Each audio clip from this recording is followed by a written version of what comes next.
ꯑꯍꯥꯟꯕꯃꯛꯇꯗ ꯋꯥꯔꯤ ꯆꯐꯨ ꯆꯦꯅꯦꯜꯒꯤ ꯃꯥꯏꯀꯩꯗꯒꯤ ꯃꯌꯥꯝꯕꯨ ꯉꯁꯤꯁꯨ ꯊꯣꯏꯕꯤ ꯃꯪꯒꯥꯡꯅ ꯇꯔꯥꯝꯅ ꯑꯣꯛꯆꯔꯤ ꯉꯁꯤꯁꯨ ꯍꯥꯟꯅꯒꯨꯝꯅ ꯌꯥꯝꯅ ꯅꯨꯡꯉꯥꯏꯔꯕ ꯏꯄꯤꯁꯣꯗ ꯅꯥꯏꯕ ꯋꯥꯔꯤ ꯑꯃ ꯃꯌꯥꯝꯒꯤꯗꯃꯛꯇ ꯄꯨꯗꯨꯅ ꯂꯥꯛꯆꯔꯤ ꯋꯥꯔꯤ ꯑꯁꯤꯒꯤ ꯃꯃꯤꯡꯅ ꯊꯋꯥꯏ ꯃꯤꯔꯦꯜꯄꯨꯡ ꯋꯥꯔꯤ ꯑꯁꯤꯕꯨ ꯏꯕꯤꯔꯛꯄꯅ NETA ꯃꯩꯇꯩ ꯔꯥꯏꯇꯔꯒꯤ ꯃꯐꯝꯗꯒꯤꯗꯤ ꯋꯥꯔꯤ ꯑꯁꯤ ꯃꯔꯤꯛ ꯆꯨꯝꯅ ꯏꯗꯨꯅ ꯊꯥꯕꯤꯔꯛꯄꯅꯤ ꯑꯗꯨꯕꯨ ꯅꯔꯦꯇꯔ ꯑꯩꯍꯥꯛꯅ ꯋꯥꯔꯤ ꯑꯁꯤ ꯄꯥꯊꯣꯛꯆꯕ ꯃꯇꯝꯗ ꯁꯣꯏꯈꯤꯜꯍꯟꯈꯤꯕ ꯌꯥꯎꯔꯛꯂꯕꯁꯨ ꯃꯌꯥꯝꯅ ꯄꯨꯛꯆꯦꯜ ꯆꯥꯎꯅ ꯉꯥꯛꯄꯤꯌꯨ ꯍꯥꯏꯅ ꯅꯣꯂꯨꯛꯅ ꯍꯥꯏꯖꯔꯤ ꯍꯦꯟꯕ ꯂꯥꯏꯔꯤꯛ ꯑꯃ ꯇꯦꯕꯜꯗ ꯐꯥꯛꯇꯣꯛꯂꯒ ꯀꯟꯅ ꯄꯥꯗꯨꯅ ꯂꯩꯔꯤ ꯃꯃꯥꯊꯦꯝꯕꯤ ꯆꯪꯂꯛꯇꯨꯅ ꯍꯦꯟꯕꯒꯤ ꯀꯥ ꯑꯗꯨ ꯋꯥꯏ ꯁꯤꯠꯂꯤ ꯏꯕꯨꯡꯉꯣ ꯂꯥꯏꯔꯤꯛ ꯄꯥꯔꯕ꯭ꯔꯥ ꯍꯦꯟꯕꯅ ꯍꯣꯏ ꯏꯃꯥ ꯃꯆꯥꯗꯣ ꯄꯥꯔꯣ ꯍꯥꯏꯔꯝꯂꯒ ꯆꯥꯛꯈꯨꯝꯗ ꯋꯥꯏ ꯁꯤꯠꯄꯗꯣ ꯂꯣꯏꯗꯨꯅ ꯆꯪꯈ꯭ꯔꯤ ꯑꯗꯨꯕꯨ ꯃꯆꯥꯅ ꯄꯥꯍꯧꯔꯤꯕ ꯂꯥꯏꯔꯤꯛ ꯑꯁꯤꯗꯤ ꯀꯔꯤꯅꯣ ꯌꯦꯡꯂꯨꯕ ꯅꯠꯇꯦ ꯍꯦꯟꯕꯁꯨ ꯂꯥꯏꯔꯤꯛ ꯑꯗꯨꯗ ꯌꯥꯎꯔꯤꯕ ꯑꯀꯤꯕ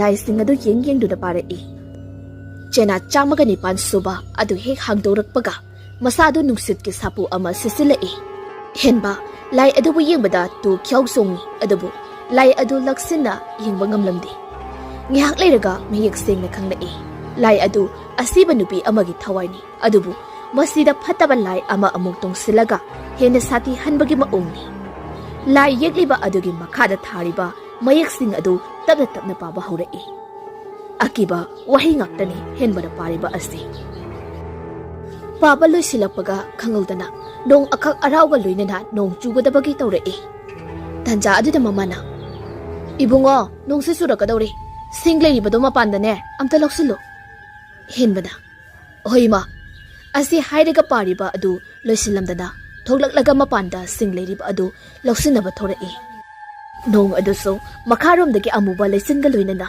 ꯃꯪꯗꯨꯅ ꯂꯥꯛꯂꯤ ꯍꯦꯟꯕ ꯁꯤꯡ ꯑꯗꯨ ꯄꯔꯞ ꯂꯧꯁꯤꯜꯂꯤ ꯂꯣꯏꯔꯒ ꯃꯥꯒꯤ ꯀꯥꯗ ꯆꯪꯂꯛꯇꯨꯅ ꯂꯥꯏꯔꯤꯛ ꯑꯗꯨꯒꯤ ꯃꯅꯥꯛꯇ ꯆꯪꯂꯛꯄꯗ ꯂꯥꯏꯔꯤꯛ ꯑꯗꯨꯗꯤ ꯈꯨꯝꯖꯤꯜꯂꯒ ꯂꯩꯔꯝꯃꯤ ꯑꯃꯨꯛ ꯍꯟꯅ ꯍꯥꯡꯗꯣꯛꯂꯨꯕꯗ ꯃꯥꯅ ꯉꯁꯥꯏ ꯄꯥꯈꯤꯕ ꯆꯦꯅꯥ ꯑꯗꯨ ꯌꯥꯎꯔꯝꯗꯦ ꯑꯗꯨꯕꯨ ꯑꯇꯣꯞꯄ ꯂꯥꯏ ꯑꯃ ꯑꯣꯏꯅ ꯌꯦꯡꯗꯨꯅ ꯄꯥꯔꯒ ꯂꯩꯔꯤ ꯅꯣꯡꯁꯨ ꯑꯈꯥꯛ ꯑꯔꯥꯎꯒ ꯂꯣꯏꯅꯅ ꯅꯣꯡ ꯀꯟꯅ ꯍꯩꯊꯔꯛꯑꯝꯃꯤ ꯑꯗꯨꯒ ꯅꯨꯃꯤꯗꯥꯡ ꯋꯥꯏꯔꯝ ꯑꯣꯏꯔꯕꯁꯨ ꯑꯍꯤꯡ ꯊꯦꯡꯂꯕꯒꯨꯝꯅ ꯀꯟꯅꯁꯨ ꯃꯝꯂꯝꯃꯤ ꯅꯣꯡ ꯃꯃꯤꯠ ꯑꯃꯨꯛ ꯈꯥꯛꯂꯛꯄꯗꯗꯤ ꯄꯨꯡꯉꯥꯟ ꯅꯤꯡꯉꯥꯜꯂꯤꯕ ꯅꯣꯡ ꯃꯃꯤꯠ ꯈꯥꯛꯂꯛꯄ ꯑꯁꯤꯗꯗꯤ ꯃꯤꯑꯣꯏꯕ ꯑꯃꯒ ꯆꯞ ꯃꯥꯟꯅꯕ ꯑꯃ ꯍꯦꯟꯕꯒꯤ ꯊꯣꯡꯒꯥꯜꯗ ꯂꯦꯞꯇꯨꯅ ꯂꯩꯕꯗꯣ ꯑꯃꯨꯛꯁꯨ ꯎꯏ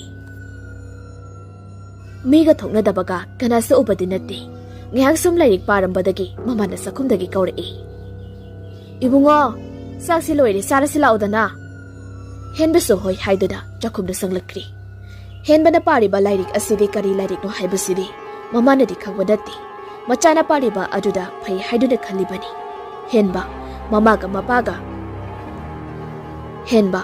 ꯃꯃꯥꯒ ꯃꯥꯒꯇ ꯂꯩꯕꯅꯤ ꯃꯄꯥꯅ ꯂꯥꯡꯐꯩꯗ ꯊꯕꯛ ꯁꯨꯕ ꯆꯠꯄꯅꯤ ꯑꯁꯨꯝꯅ ꯅꯨꯃꯤꯠ ꯑꯗꯨ ꯆꯥꯛ ꯇꯣꯛꯂꯕ ꯃꯇꯨꯡꯗ ꯇꯨꯝꯅꯅꯕ ꯍꯥꯏꯗꯨꯅ ꯆꯪꯂꯛꯂꯤ ꯑꯗꯨꯕꯨ ꯇꯨꯝꯊꯕꯗꯤ ꯄꯥꯛꯅ ꯌꯥꯔꯝꯗꯦ ꯑꯣꯂꯥꯡ ꯑꯣꯟꯁꯥꯎꯕ ꯍꯥꯏꯕꯗꯨ ꯑꯣꯏꯔꯝꯃꯤ ꯃꯇꯝꯅꯗꯤ ꯁꯨꯝ ꯍꯧꯈꯤꯕꯅ ꯑꯍꯤꯡ ꯊꯦꯡꯖꯤꯜꯂꯛꯂꯤ ꯅꯣꯡꯁꯨ ꯀꯟꯅ ꯆꯨꯔꯝꯕ ꯑꯗꯨ ꯂꯦꯞꯈ꯭ꯔꯦ ꯊꯤꯠꯂꯤ ꯑꯣꯏꯅ ꯇꯥꯔꯤ ꯑꯗꯨꯕꯨ ꯍꯦꯟꯕꯗꯤ ꯇꯨꯝꯊꯕ ꯑꯗꯨꯃꯛ ꯌꯥꯗꯅ ꯂꯩꯔꯤ ꯄꯨꯡꯁꯨ 12 ꯍꯦꯛ ꯇꯥꯔꯛꯄꯒ ꯍꯦꯟꯕ ꯎꯏꯊꯕ ꯍꯧꯔꯛꯄꯒ ꯇꯟꯖꯥꯅꯤ ꯃꯤ ꯑꯃꯅ ꯍꯤꯛꯅ ꯀꯞꯄꯒꯤ ꯃꯈꯣꯜ ꯇꯥꯕꯒꯨꯝꯅ ꯇꯧꯕꯗꯗꯤ ꯃꯃꯤꯠ ꯑꯗꯨ ꯁꯤꯡꯂꯛꯏ ꯑꯗꯨꯕꯨ ꯇꯨꯃꯤꯟꯅ ꯑꯃꯨꯛ ꯂꯩꯈ꯭ꯔꯤ ꯍꯦꯟꯕ ꯑꯃꯨꯛꯁꯨ ꯇꯨꯝꯅꯅꯕ ꯀꯟꯅ ꯍꯣꯠꯅꯔꯝꯃꯤ ꯍꯟꯗꯛꯇꯤ ꯊꯥꯡꯉꯩ ꯁꯦꯡꯅ ꯅꯨꯄꯤ ꯑꯃꯅ ꯍꯤꯛꯅ ꯀꯞꯄꯒꯤ ꯃꯈꯣꯜ ꯑꯗꯨ ꯇꯥꯔꯛꯏ ꯇꯨ ꯆꯣꯡꯉꯤ ꯑꯗꯨꯕꯨ ꯊꯣꯏꯅ ꯄꯥꯈꯠꯄꯗꯤ ꯇꯧꯗꯦ ꯃꯔꯝꯗꯤ ꯍꯦꯟꯕ ꯇꯤꯟꯀꯤ ꯂꯥꯏ ꯀꯤꯕ ꯃꯤ ꯅꯠꯇꯦ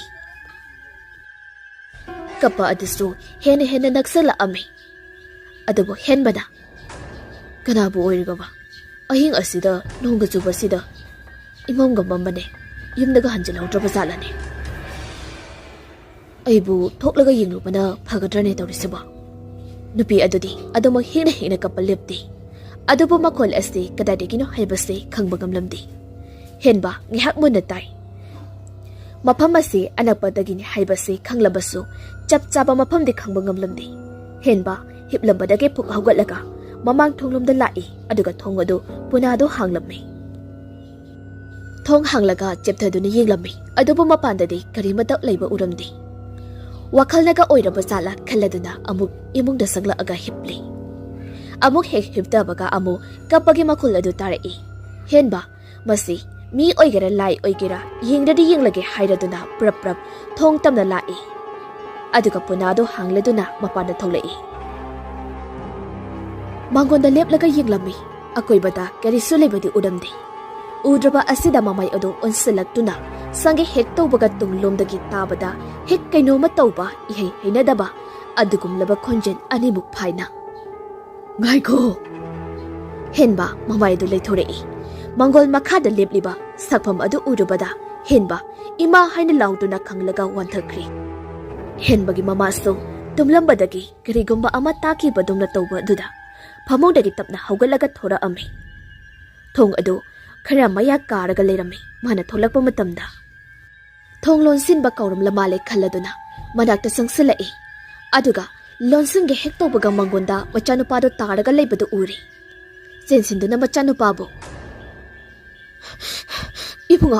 ibunga tabru nangbo se ibunga ase haiduna hanjin masa adu nomlaga hawdoklami tamalaktrabada ngamda machanupado adu phamong phawbadi thangjilami aduga ising khare thaduna machabu laknirami adubu wakhalde adumuk tadri thembi machane hipliba dugi nakanda sangduna kaplaga leirami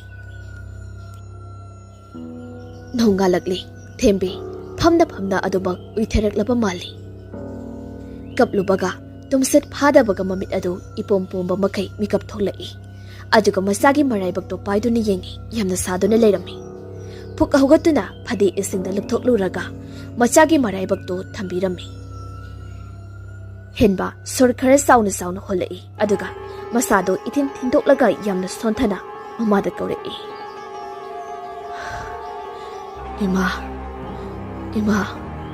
thembida ima sida lei kei paungi sabo ising khara thakke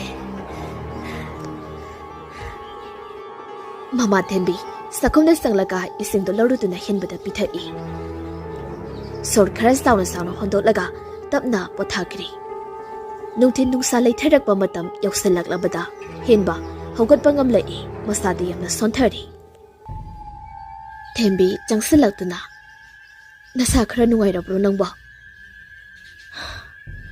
khangde isase ithin thintoi yamna su sonthai ma nati ngarang nangbu kamaina tawriba no ba adubo henba nga sai makhaidi wakhalga oirudi ngaragi thodok tu tamna ningsanglai aduga mamada ehinga duda oikhiba adu lirame thembina lai oknaruraba male khanduda makhoigi thangnabada leiba henbagi mamanaba chawpopu kaururi aduga mabani laimin halamlaga makha thangbada leiba amaiba thambal jaw kobu chakri amaiba thambal jawgi thongalda hobe hebe changlai aduga mangonda leplaga kaurei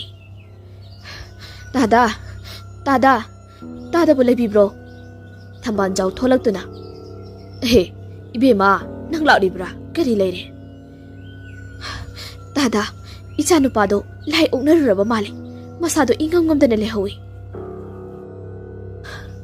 tada na ngayakta lengbiraktuda amukta yengbiyuba ho lagi chalo mocho thembi miyumda lakli aduga masagi kada sanglaktuna machanupabo phajana potha halami ngihak leibagati amaiba thambal jaw to lakli mangolde he kakhalake tawbaga masada sahu ama khangbaw phawrei he karino sidi onhokna kankreda asi hairaga thembi bu kaurei thembi tada la ine noibu kadai da lege thembi mapalda tholei tada yaubirak ledana jangbir osomda henbagi kada sangminarei thambal jaw henbabu ahanba ubada amaiba ama oibana henbagi masa asi sidana thawai tapna mami samliba adu uri masidi yararoi khangladuna manakta prap sangsile aduga khudangi mihul adu yingnana ba haiduna tappai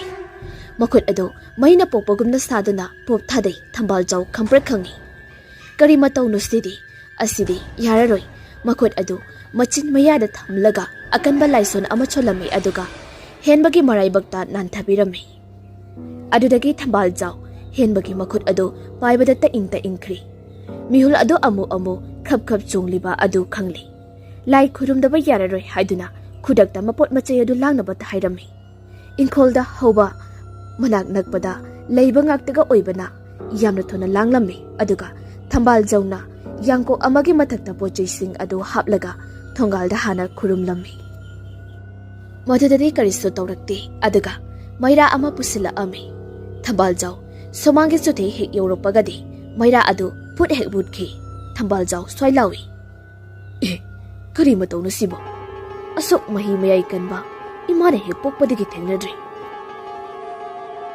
ꯃꯁꯤꯗꯤ ꯑꯩꯅꯅꯦ ꯈꯪꯂꯤꯕ ꯃꯍꯩꯁꯤꯅꯗꯤ ꯂꯩꯇꯥꯏꯅꯕ ꯉꯝꯂꯣꯏꯗꯧꯔꯤ ꯀꯝꯗꯧꯁꯤꯒꯦ ꯀꯥꯟꯅꯗꯤ ꯑꯃꯥꯏꯕ ꯇꯣꯜꯍꯥꯏꯗ ꯑꯣꯏꯅ ꯇꯧꯍꯟꯕꯅ ꯆꯨꯝꯒꯅꯤ ꯁꯤ ꯑꯁꯤ ꯈꯪꯂꯗꯨꯅ ꯏꯃꯨꯡꯂꯣꯝꯗ ꯃꯍꯥꯛ ꯆꯪꯂꯛꯏ ꯑꯗꯨꯒ ꯏꯕꯦꯝꯃ ꯅꯈꯣꯏꯕꯨ ꯇꯥꯕ꯭ꯔꯥ ꯇꯥꯗ ꯂꯥꯏ ꯈꯨꯔꯨꯝꯕ ꯂꯣꯏꯕꯤꯔꯕ꯭ꯔꯥ ꯏꯕꯦꯝꯃ ꯃꯁꯤꯗꯤ ꯑꯔꯥꯏꯕ ꯑꯃ ꯅꯠꯇꯦ ꯑꯩꯅ ꯈꯪꯂꯤꯕ ꯃꯍꯩꯁꯤꯅꯗꯤ ꯂꯩꯇꯥꯏꯅꯕ ꯉꯝꯂꯣꯏꯗꯧꯔꯤ ꯇꯥꯗ ꯑꯗꯨꯗꯤ ꯃꯇꯧ ꯀꯔꯝꯅ ꯏꯆꯥꯅꯨꯄꯥ ꯑꯁꯤꯕꯨ ꯐꯍꯟꯕ ꯉꯝꯒꯗꯧꯔꯤꯕꯅꯣ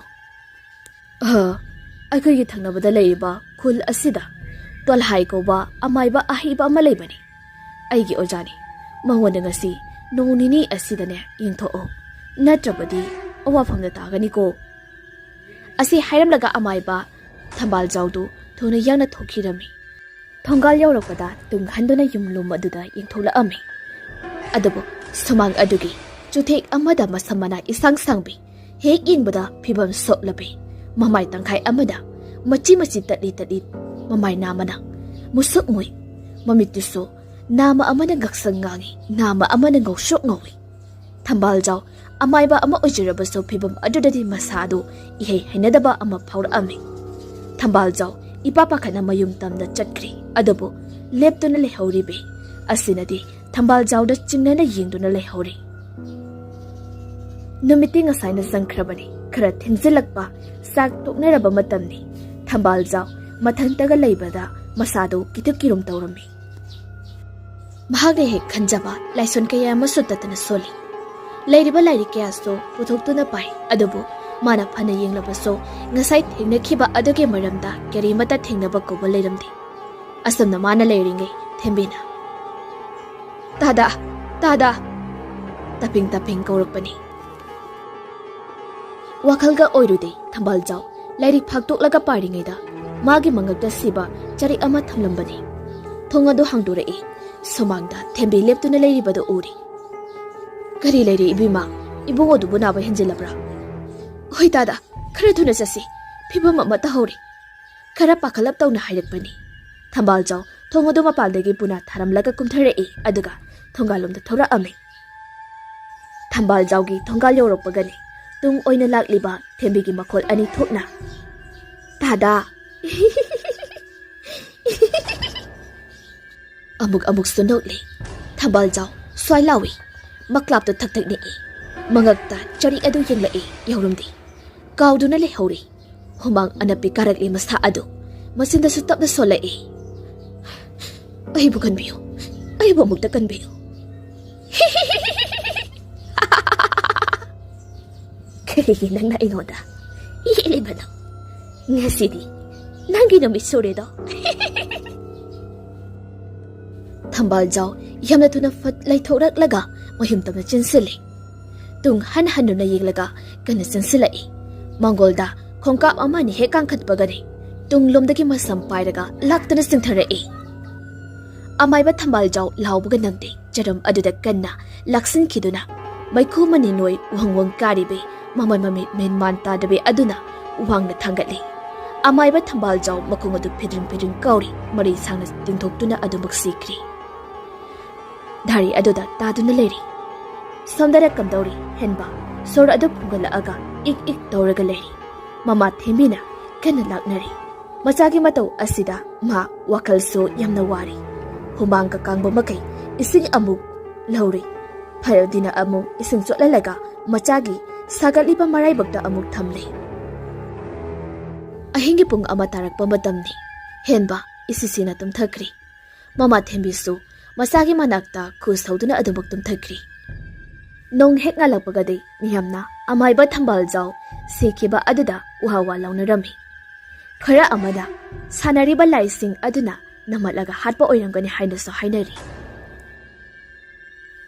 ꯂꯩꯀꯥꯏ ꯑꯗꯨꯒꯤ ꯅꯍꯥ ꯈꯔꯅ ꯀꯨ ꯆꯦꯜꯂꯒ ꯄꯣꯂꯣꯏꯅꯕ ꯑꯌꯨꯛ ꯑꯗꯨꯗ ꯇꯧꯔꯝꯃꯤ ꯄꯣꯂꯣꯏꯕ ꯍꯧꯒꯠꯂꯛꯄꯗ ꯅꯣꯡꯗꯤ ꯑꯀꯥꯛ ꯑꯔꯥꯎꯒ ꯂꯣꯏꯅꯅ ꯇꯧꯔꯛꯂꯝꯃꯤ ꯃꯪ ꯃꯅꯥꯛꯇ ꯂꯩꯔꯤꯕ ꯃꯈꯣꯏ ꯀꯤꯕꯅꯁꯨ ꯃꯀ꯭ꯂꯥꯞꯇꯨ ꯅꯤꯛꯂꯤ khara ahal oiba chawba kauduna amaiba tolhaibu kaurunaba thakri herbadi amu adumak tumduna leiri thembiso imungda thabak sing loisili chawba amaiba tolhaibu kaururaba matungda halaktuna thembida chak toaga laklage haiduna hairami pung tara tarakpa adwaida amaiba tolhaidu lakli yumso hana taklamlabanina adum changlai somang yausilakpada tudu khangsong chongi darida lepdaga yumsibu kana kana leibage thembi kauba adu taraduna tholai hek ubada amaibani haibadu khanglami aduna oza maiba yobirakledana somda lengkhat piro amaiba tolai ka khalai aduga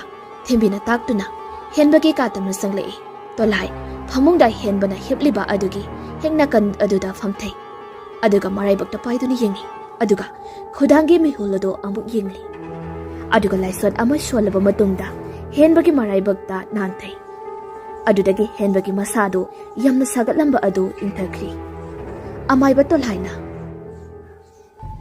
ibema masidi mangoda senariba asi thawai amakhak adugane tamthiraba laimu amagani yumlai oiba sana mahi leibana mak thongna ngakpibagi ngasi phabo mihul leibani thembisu tumina adumak tari chawbusu nakan aduda leiribani amaiba tolai makha tare masi tainanaba hotnabada matam kharadi sangniko asi hairaga thembida lai khoirumbada sangadaba potlam charam singadu hairami thembisu hana khara thamlibani aduda yauri khanna khara amana koiti thiduna puraklaga yumyaida thamlari amaiba tolhaina ibema sing khujok ahunga yenganga maitan kharagane yaholau thembisu chakhumda changkhraba matungda puthore aduga oja amaibada pirari amaiba tolhaina yumyai aduda lai khurumlami adu loirabada matungda thongal wangbada amu thoglalaga thadoklami aduga ngai ahum chinglaga mayaida phaina tubat kaklami aduga amaibado hanna yenglamdana changlakli aduga yaingang sing maitan adu ingkhol mafam sinba thongda jaithoklami loiraga henbagi manakta sangsilaklaga tairen lublaba ising adu mayak athoklaga khara pithaklami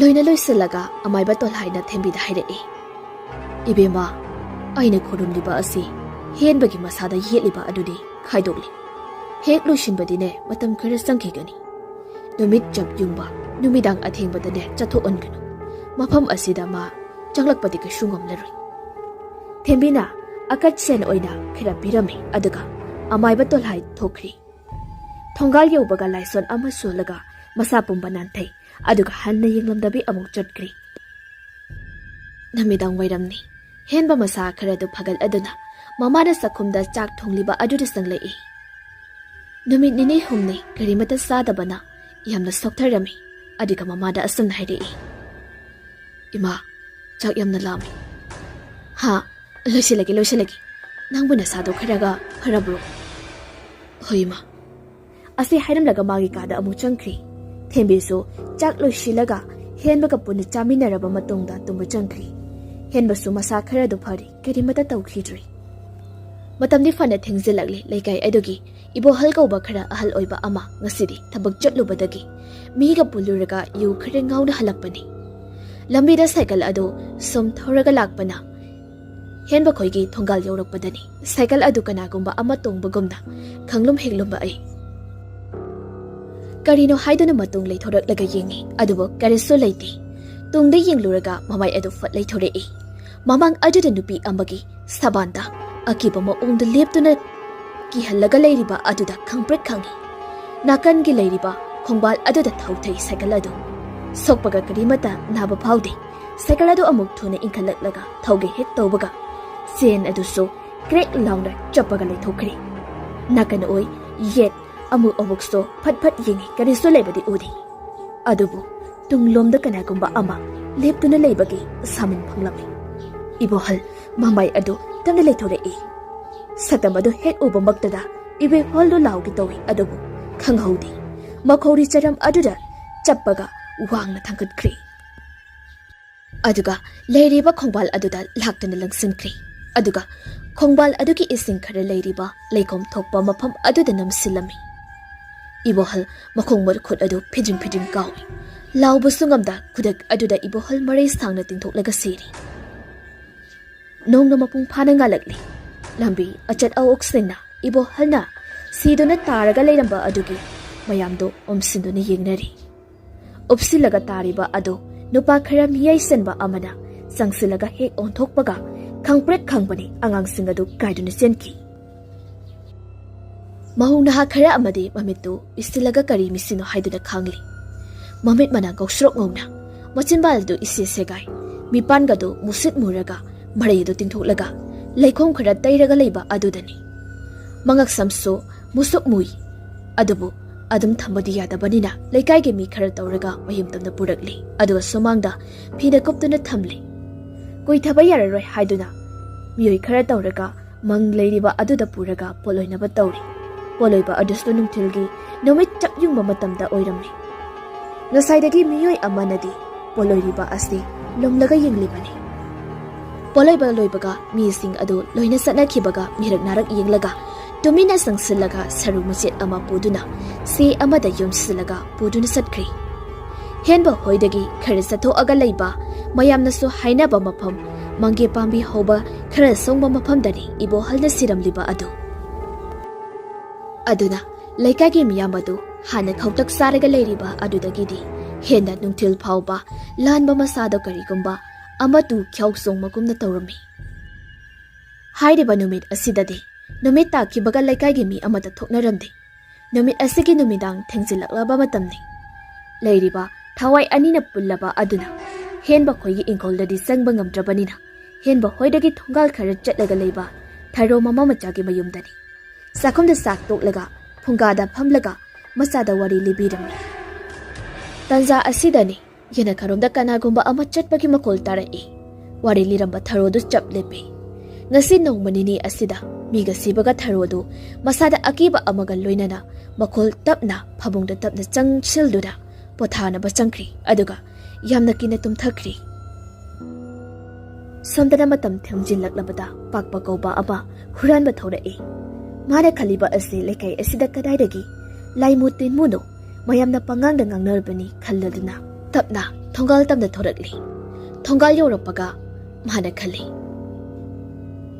ꯆꯧꯕꯨꯜ ꯍꯣꯏꯒꯤꯗꯤ ꯄꯣꯠꯆꯩ ꯌꯥꯝꯅ ꯃꯔꯥꯡ ꯀꯥꯏꯕꯅꯤꯁꯦ, ꯃꯣꯏꯗ ꯍꯦꯛꯇ ꯆꯠꯂꯒꯦ꯫ ꯑꯁꯤ ꯈꯟꯗꯨꯅ ꯂꯥꯛꯏ ꯍꯦꯟꯕ ꯃꯣꯏꯒꯤ ꯊꯣꯡꯒꯥꯜ ꯍꯣꯏꯗꯨꯁꯨ ꯐꯥꯎꯔꯤꯕꯅꯤ꯫ ꯆꯠꯂꯤꯕ ꯑꯗꯨꯕꯨ ꯀꯔꯤꯁꯨ ꯇꯧꯔꯛꯇꯦ꯫ ꯃꯪꯒꯦ ꯍꯧꯕ ꯃꯄꯥ ꯂꯥꯟꯕꯗꯁꯨ ꯀꯔꯤꯁꯨ ꯇꯧꯔꯛꯇꯕ ꯑꯗꯨꯗ ꯃꯌꯥꯝꯅ ꯄꯉꯥꯡꯗ ꯉꯥꯡꯅꯕꯅꯤ ꯍꯥꯏꯅ ꯈꯟꯗꯣꯛꯂꯝꯃꯤ꯫ ꯑꯗꯨꯕꯨ ꯃꯁꯥꯅꯗꯤ ꯈꯪꯖꯕ ꯅꯠꯇꯦ ꯃꯥꯒꯤ ꯃꯃꯤꯗꯤ ꯑꯗꯨꯃꯛ ꯇꯨꯃꯤꯟꯅ ꯍꯦꯟꯕꯒꯤ ꯊꯣꯡꯒꯥꯜ ꯃꯄꯥ ꯌꯧꯔꯛꯄꯗ ꯂꯦꯞꯇꯨꯅ ꯂꯩꯍꯧꯔꯤꯕꯅꯤ꯫ ꯄꯥꯛꯄꯁꯨ ꯆꯧꯕꯜ ꯍꯣꯏꯒꯤ ꯊꯣꯡꯒꯥꯜ ꯑꯗꯣꯝꯗꯒꯤ ꯀꯣꯏꯂꯩ ꯂꯩꯅ ꯑꯃꯨꯛꯇꯪ ꯌꯦꯡꯂꯝꯂꯒ ꯂꯣꯠꯇꯨꯅ ꯆꯪꯂꯛꯏ꯫ ꯃꯃꯥꯡꯂꯣꯝꯗꯗꯤ ꯀꯔꯤꯁꯨ ꯂꯩꯇꯦ ꯑꯗꯨꯅ ꯃꯅꯤꯡꯂꯣꯝꯗ ꯂꯥꯛꯑꯝꯃꯤ꯫ ꯌꯦꯅꯈꯥ ꯌꯧꯔꯛꯄꯗ ꯀꯅꯥꯒꯨꯝꯕ ꯃꯤꯑꯣꯏ ꯑꯅꯤꯃꯨꯛ ꯋꯥꯔꯤ ꯁꯥꯕꯒꯤ ꯃꯈꯣꯜ ꯇꯥꯏ꯫ ꯄꯥꯛꯄꯅ ꯃꯈꯣꯏ ꯇꯨꯝꯅꯗ꯭ꯔꯤ ꯃꯥꯜꯂꯦ ꯈꯟꯗꯨꯅ ꯌꯦꯅꯈꯥꯗ ꯆꯪꯗꯨꯅ ꯂꯨꯝꯗꯨꯅ ꯂꯩꯔꯝꯃꯤ꯫ ꯐꯅ ꯀꯨꯏꯅ ꯉꯥꯏꯔꯕꯁꯨ ꯋꯥꯔꯤ ꯁꯥꯕ ꯑꯗꯨ ꯁꯨꯡꯂꯦꯞ ꯂꯦꯞꯂꯝꯗꯦ꯫ ꯑꯗꯨꯕꯨ ꯋꯥꯔꯤ ꯑꯗꯨ ꯀꯔꯤ ꯋꯥꯔꯤ ꯁꯥꯔꯤꯕꯅꯣ ꯍꯥꯏꯕꯗꯨ ꯂꯥꯛꯁꯤꯟꯕ ꯉꯝꯂꯝꯗꯦ꯫ ꯀꯨꯏꯃꯟꯈ꯭ꯔꯦ ꯑꯃꯨꯛꯇꯪ ꯌꯦꯡꯒꯦ ꯍꯥꯏꯗꯨꯅ ꯌꯦꯅꯈꯥꯗꯒꯤ ꯃꯅꯤꯡꯂꯣꯝꯗ ꯆꯦꯞꯊꯔꯒ ꯌꯦꯡꯂꯛꯄꯅꯤ꯫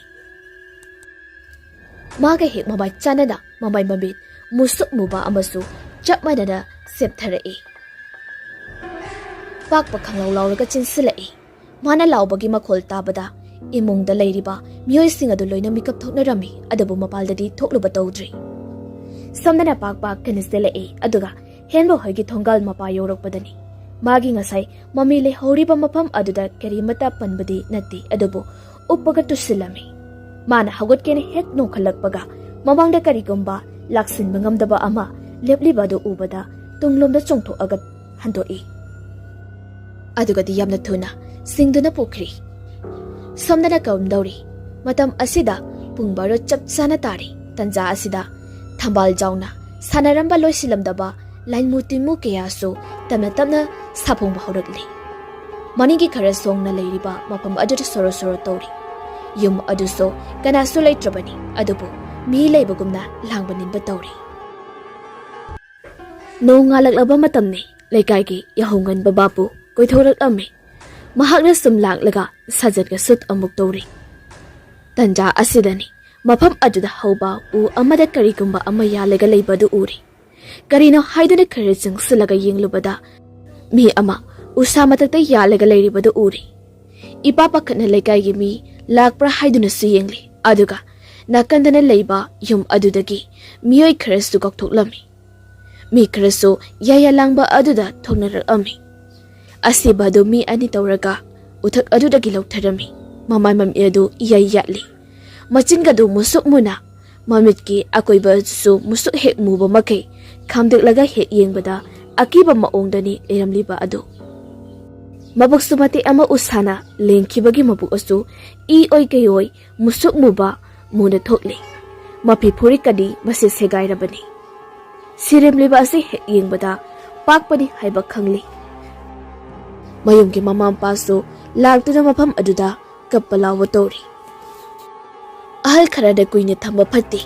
Hairadana potloina ba pukri. Aduga u adusu yanthalami. Asumna mi nongmagi amamam sirakpa asida laikai adugi ahal laman pumba watanana ba haiduna lampak amada pulame. Ahal amana haidai. Akoy khula asida handak oyiba. Asi yamna phibam lusilagli. Nongmagi miyoy amamam thawai mangkri. Khulgi amayba ama leirambudusu matau karamnano khangdana amuk leikhidri. Ma nataba laikai asidadi amayba amta leibasu nati.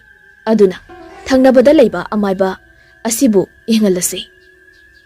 Ahal asina ngangliba asi mifam adugi maningda oirapna phamliba miyoy amanadi nomi taduna leirami. Adubu kanano haibadi khangdri. Mifam adu loisili aduga khul adugi naha khara amayba adu kaurunaba thakirami. Nahasing adunaso amayba tol haibu kaururi. Ahal kharaga phamlaga wari sanarami. Amayba tolai masado khawtaksai. Asuk yamna kalamganidi thajarudabani. Yum aduda changdrabadi karisu dawri khalladuna thamkibani. Adubu yaroi dawri henjalaklani. Panthaba yararoi khalladuna ahal sing aduga tanaraga laithau tinthau ama tawnaba semsarami. Khulgi lampa chithek amada lai khurumnaba tawri. Adubu maira chukhatke tawbaga mai adu putput matle. Sidi karino. Masidi phibam lusilagli. Asik haladana khubak ahumadu pok khudoklaga yinglai. Loiradana khulgi ahal singda onsalaga haidai. Lai asi khurumba khara lugadawri. Lai asibu hawdokluba lairik aduma changanido.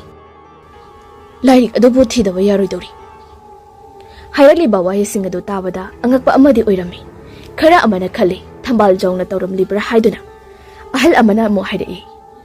Ibunga lairik haisibo. Tada lai singbu yakai hanba hawdokpana haibase. Lai son tinson adumok changlibani. Aduna lai asibu hawdoknaba laiwa adudi lairik amadagini haina aina mayak singna uri. Adubu mafam kadaida leibano haibadudi aisu khangdri uba ngamdri. Ahal sing adusu mathayamna saba haibadu oirami. Kari tawgadabana haiba khanglamdi. Lai khurumba adusu yadaduna loisili. Thengzilaktuna amayba tolaisu mayumda hankri. Numidang thengzilagli. Laikai miyamdi kibana bayumdagi mapalga thongna khidri. Numidang fana thengzilagli. Numid asidi hui kayasu kana kapli. Thambal jawna sthanaramba lai sing adusu loisilamdaba namathi phongba horakli. Makoina saktaramba mafam adudagi thorakpa hori. Thangnana leiba yum amadani. Tumba yadaduna thambau wakhal amada mangduna leiringaidani. Yumthak asida kanagumba amma chitpagi maongda git namdali. Wakal khalamliba adu chaplepi aduga munna amu tasilai. Makoigi loiriba hui adusu kana kapla ami. Yana kamana tumliba paglak adugi hek mapadani. Karigumba amana khotpagi makhol tarei. Thambau swai lawi. Makhol thokpasu ngamdi phamungka chinda phamdunle. Ngihak leiraga amu makhol adu chaplepkri. Asamna lepkhibadagi kharadi fari masa adu. Aduna amu hiptharagi tawbada makoigi hui adu karigumba amana thabagi maongda kanna khonglamlaga chaplepkri. Madu tabada thambau khangprek khangbani. Aduga masidagidi tumlagi khalladuna amuk isisina tumthakri. Somdana thambal jawbagi sumangduda kanagumba khara leptuna leri. Thambau haigi mayum makeibu yenglaga. Nakan amaromdana kamdauri. Pung baro tarakpa matamdani. Makoktagi kaidagi phina loina kupsilaba. Mi ama makuta laigi oiba potlam jairam khara pairaga thorai. Asuna laaga laikaigi mangmanakta pochei sing ado puthora ame. Mangda phina saba lai fidibi macha amasu yauri. Saru machet amaga atei pochei kharagani. Mamangda loina thamlabada mamit ushinduna khurumba haurai. Tanja adudani. Manglairiba adudagi musu hek muba amba hagala ame. Aduga pai silaktuna lai khurumliba adugi mamangda leptuna laikri. Adu ubada momodog lai. Aduga lairol oina kari karino khara sonki. Musumu balaimu aduso maikai salai khangdana paikri. Ahing asidana phamsen aduna lairiba sakhi hi mayumdani. Macha mamau singna tumdaba makai senari. Sakhi source chawna holai. Kudak aduda karigumba amana mangak laksin bagumna sorado thingalaga mamit manado ngurung onkhatlaga kudak aduda sikri. Aduga ngasaidagi mangmanakta leiriba adu hausik mamit pangthorakli. Aduga machindo haifet paikhatlaga soli. Kamdawi peledana. Aduga purchasing adu losilaba matungda mang adudagi mayum tamna chatkri. Nongalaba matamni laikai adugi hui ani siduna leirami aduga thambaugi huiri thiba khangkhidri. Laikai asigi phibam nongmagi lusila ami. Adubu henbadi yumdagi mapan thokhidri. Hana mana paramba lairik aduso thamjinkhri. Atoppa pokning lausing oiba lairik sing oina paduna laikri. Laikai adugi leiriba khara asonba ahan makhaidi nongmagi siba sumsum hela ami. Miyoi ke aso numidang wairambu yorak labadi yumdagi mapan ga thokna khidri. Nongthilgi numit chap yungba matamni. Themba mayumda leirambadagi thoklaklaga khulgi mataida leiba achauba pukri mapalda mathanda phamlaga leiri. Miso kana mata tholakpa nati. Nungsina liri silaktuna yamna nungaiba amada leiri. Pukri adugi ising adu uru leina irei amada ungsila ame. Themba yengluba nati makut anina tungda leibak tangak laga nongthakta yenglaga leiribani. Themba sum yenglambadagi mamai mifam amada chumni yengkhri aduga chumjing haugatlaga pukri tamna adumak kumthakri. Irei aduna themba du chenthakirame. Themba hek chenthaba loibaga pukri da tawramiba mayam adu chap lepkri. Somdana numita silaklaba matam asi phauba thembagi mamana mabu halakte haiduna machabu yengba thola ami. Adabu pung adu thengzilakpana pung taruk taraba mi kana amata thoknadraba matam asi phauba macha halaktraba aduda mayum tamna changsilai. Mapuraiba thambauda haibadagi machabu aswai phauba yengluge haiduna thokri thambaudu. Mayumgi mangol yorakpada pambau madu khangsung songi. Chap leplaga tamna fathazai. Imung tamna amu changkri. Aduga machanupa themba amadi mapuraiba thambau halakpa ngairi. Numidang thengzilakli sak saba matam yauro phawbada themba amadi mapuraiba thambau halakmandrabada yamna pakhatlami. Makhoigi maningda hauba haibong pambi achoba aduda makusu kana khongli. Sakti losilabani adubu mapuraibaga machaga halaktabada chadabada leiribani. Tanja asida thambauna tabro nangbu thongse hangune. Thembagi mama khonjel adu tabadagidi thongdo hangtorei. Somang machi amada karigumba ama leplibada uri. Manga mambane thangmoistu puthorakpa nati. Mapuroiba oiraboi khaladuna thongjilado kanthorei. Aduga ibungodi phangdrabra. Khonjal khara wabagi maungda thambawna. Phangde. Mamanaba singi mayumda su chatlurabani. Thembagi mama kappa haurei. Thambau kapkanune kaishu tawromoi. Mamanaba makha thangbagi dadi chatludri. Ibani chatlusilao. Thembagi mama so wakhalga oirudi. Thong mapaldagi lonselamlaga samangda kumtharei. Adugi matungda onthoraklaga leiriba thambaugi sabal lauriba adugi manakta sangsilai. Manak hek yoropaga mamai adu leithorei. Mamai sit nanba saktam ama oiramba aduda khanglau lauduna mayumda chensenge tawi. Mangol yoge tawbaga masamadu laktana singkhri aduga ꯊꯝꯕꯥꯜ ꯖꯥꯎꯒ ꯌꯨꯝꯊꯪꯅꯅ ꯂꯩꯕ ꯊꯥꯡꯕꯧꯒꯤ ꯃꯌꯨꯝꯗꯅꯤ ngasi thokliba asi karisu nattaba asida imung amagi miyoi loina khudak asuda thawai loina thakri nongalakpa matamni leikagi ising sokpa lakpa makoi kharana mi ama tawraga leiribadu uri miyoi khara tawduna lokhatlami themba oiduna leirami nakal amadana thambohoigi thongalgi nakal oirapna leiba khongbal aduda marigadu sangna tingthoklaga namsillaga taduna leirami laikai miyoi kharana imungda sanglaktuna yenglobada thambaugi nupi so leramdi magi ina pheyadudi dharida taduna lerami matam thingzilakpana ahal kharana kuina thamba pharoi haiduna mapa macha anima khungi miyoi singna poloinaba mangda purai adubo mangina kanda lai khurumbagi pochai kaya marum chakhairaga leramba adu thengneri ahal amani yauriba adu yengnai mangi lai sanaba yauri haina sukhalami makogi wakalda hausik leiriba asi mangi laina tawbani asi haina khankhri laikai asida lai sanaba leiri haiduna sukhalami asomna nongmagi mi siba poloiba masing hengala ami miyam adudi mi paina bana loiri khera amana khul adu thadolaga atopada satpa phau yawnaragli ikoi kuidana khul asida mi khera amadi chatnakhrabani khera amadi adumak lehauri amaiba tol haigi yumdani mahakso khul aduda leiriba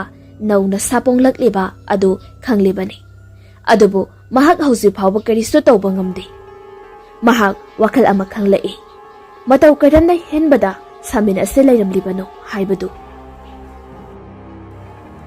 amaiba tol haina yengba chatpa aduda maram adudi hanglubasu tawrambadati mahak wakal khalambadagi henbagi mayumda lakli henbagi mayum yaurakpada thembi ingkholda napi phalaga leirami amaiba tol hai lakpadu ubada oja lembirak libra somda jangsinbiro asi hairaga imunglomda sangsin khiduna phamnanaba phak ama puthoraklaga phamalami amaiba tolai phak aduda khongrai sanna phamtharaga ibema henbagi masadi karisu tawdraba natra oja maiba hojiti karisu thoidopa tawjadri imungda lairik pari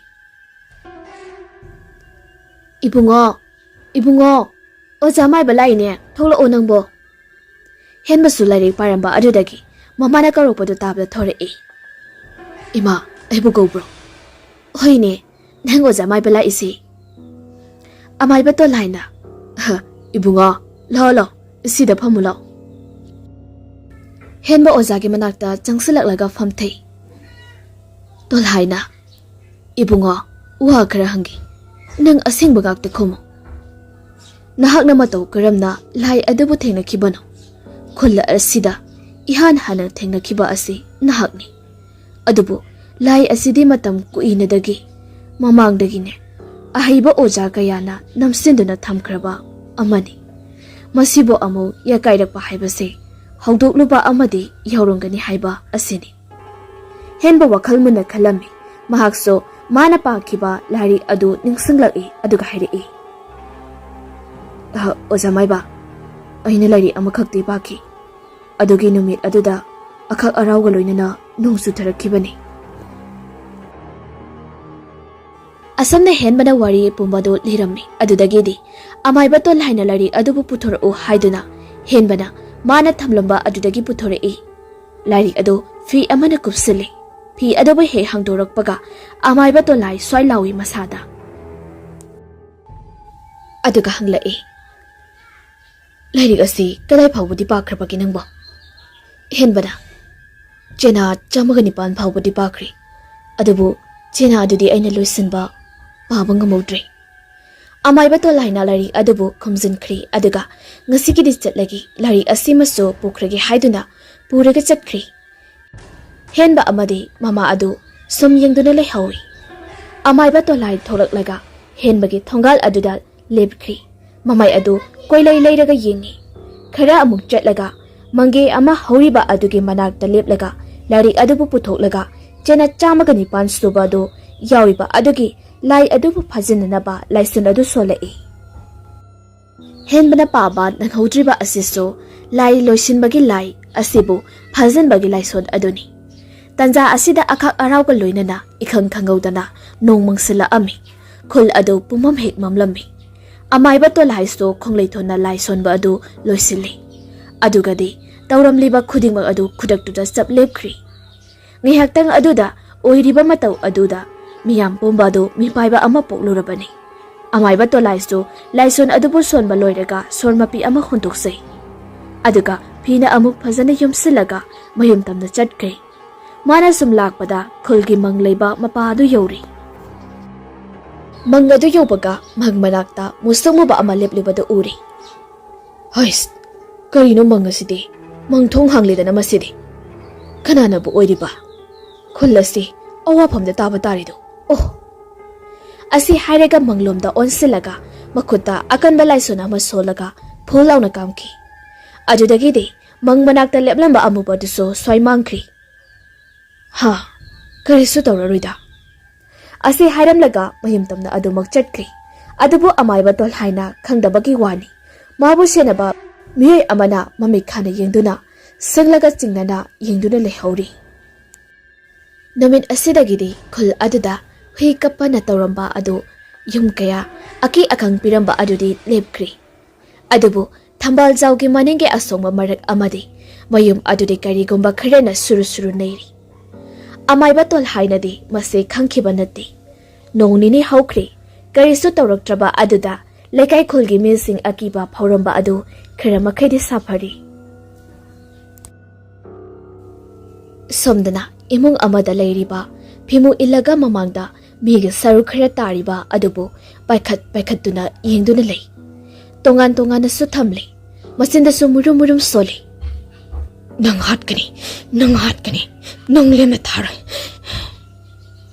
Moching ama leibagumda amuk so asabo amaga loinana leibaktuda makut aduna giri takle. Amuk so hairi. Aingoda yetba nang hatkani. Asi hairega phamliba adudagi puk hawgatkri. Yumyai kadani mana tawriba asi imung ado mi kana suleiba nate mathantani. Yamna thuna paksi ama phatlangnu puthore aduga yamna mallaba lairik macha amaso lauthore. Masinda soli. Nang khangani.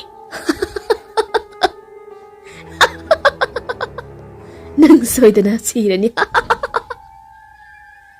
Kekna launa sunokli. Aduga khongrai sanna phamladuna. Lairik adu phagdoklaga mangda thamle. Aduga makut dasinaduna. Laison khara solami. Aduga makut aduda so leibak aduda suru neiraga. Amok thangalaga mafam aduda bak launa thadai. Aduga mafam aduda uchan khara so tawraga mai tharami. Somdana kamdauri amayba tolhaini. Masa adu tu kyauk songi. Masa do yamna sagatlami. Sagaladuna tumba yaramdi. Amuk so khanging inglami. Mataw asida amayba tolhaina hawgatuna. Ising khare lawruduna solaga thaklami. Masana sonjaba mahi oibana kaya panbadi oiramdi. Aduna mana laigi oiba charik adu magi lai khoirampham kadada thamliba adu lauthoraktuna sizali. Adudagi masa adu karisu tawkhidri. Somdana mai amuk thai ising amuk hai tawriba adu. Ising adu haina swai manin onki. Asamna tawrakpa asida ngasaidagi tawramliba adu chap lepi. Aduga ngasigidi nangngamli. Mathangdadi nangi aroibani. Asi hairaga mapot masay sing adu loisilaga masu tumba changkri. Amayba tolai wakhal mohon khalami. Karino ngasi mangoda tawriba asibo. Momit adu ushinduni yenglubada so karisu khangba ngalamdi. Khana adumuk tumthakri. Amayba tolhai mang ama manglami. Mana angang oringai gi matamgi mangni. Makogi mamang thangbada leiba sing macha amadari masu thingaulingaw som sanaduna lakpa aduda mafam aduda yamna solaba ahal amana sing yanduna leirami. Mana loirakpa sing adubu pulap thamlibada urami. Ahal aduna thamliba adudagi angang oiriba amayba tolhaina tomina laukthoklammi. Ahal adudi uba natti tongana loselaga thanamlaga madi adumuk chatkri. Ahal aduna onthorakpadadi sing adu fana yamna mayeng taramli. Wana wabaga solaba ahal adu yamna sauninglammi. Aduga ayakpa michai ama chairaami. Kanana bu oirigaba. Aina adu wana chaliba sing asibo Huralaga chatkiba. Phai, nangsu aina waba, masak khangdaba nangna, khaiduktuna pukriba sing aduga, chap manana, nangi punchi jengjinsu, khaidukpa oyo. Amaiba tolaido pukhawal e, humangangi, aduga makhut thektuna pai, wakhalda khalle. Oh, aina laknaribani haiduna, tawkriba aduna ngasidi, aigi matam yauraklido. Tha asina, aigi matam oiraganido. Mamitagi mapiso taribani. No ngalakli, amaiba tolhaina mana tawkriba adugi, michai adu kongnanabani haiduna, laithau kaya amasu tawri adabu mai pakpadi ngamlamde. Mathwai siyamna warami, punchi singjen phangnaba, phanakana hotnarabaso ngamba kawba leitri. Asamna nomani ni de haukri, numidang amadani, amaiba tolhai sak tokpagi basa ado omchaknai haiduna, haksik langba tholai. Magi matam laklabanina akaw pare naredo. Masada laitin sangdanaba, ngalthoknanaba kari matasu yaurakpa natti. Asamna lakpana khungi lampak lairiba adomda laami. Misu kana mata chatnadri. Sumlakpa aduda matungda kanagumba ama inarakpagumna tawi. Miga chatlibra haiduna mamay adu laithoraklaga yengi, kanasu lairamdi. Adubu masada akiba amata yauda amayba ama oirubana kari su khalamdi. Amuksu laithoraklaga chatli, amuksu inarakpagumna tawi aduma. Masidi phibam amani haiduna, laiwai khara solaga akoiba aduda machinduna kamthoklami adubu kari su kanadi inarakpagumna adumak tawri. Amayba tolai mathabakta koima marai adubu magi charik adudi chak sananaba magi nupina kaurakpa aduda lai khurumphamda adumak thanamlabani. Amayba tolai magi araiba matam yaurakle khangjarami aduna lampak aduda kumtheraga khongrai sanduna mamit ushilaga tumina phamduna laikri. Ngihak lairagadi phamlamba adu bomlauna tuthakhirami. Samdana ngasaidagi mamit adu isinduna lairamliba adu tapna pangthorei. Aduga khangna doktuna.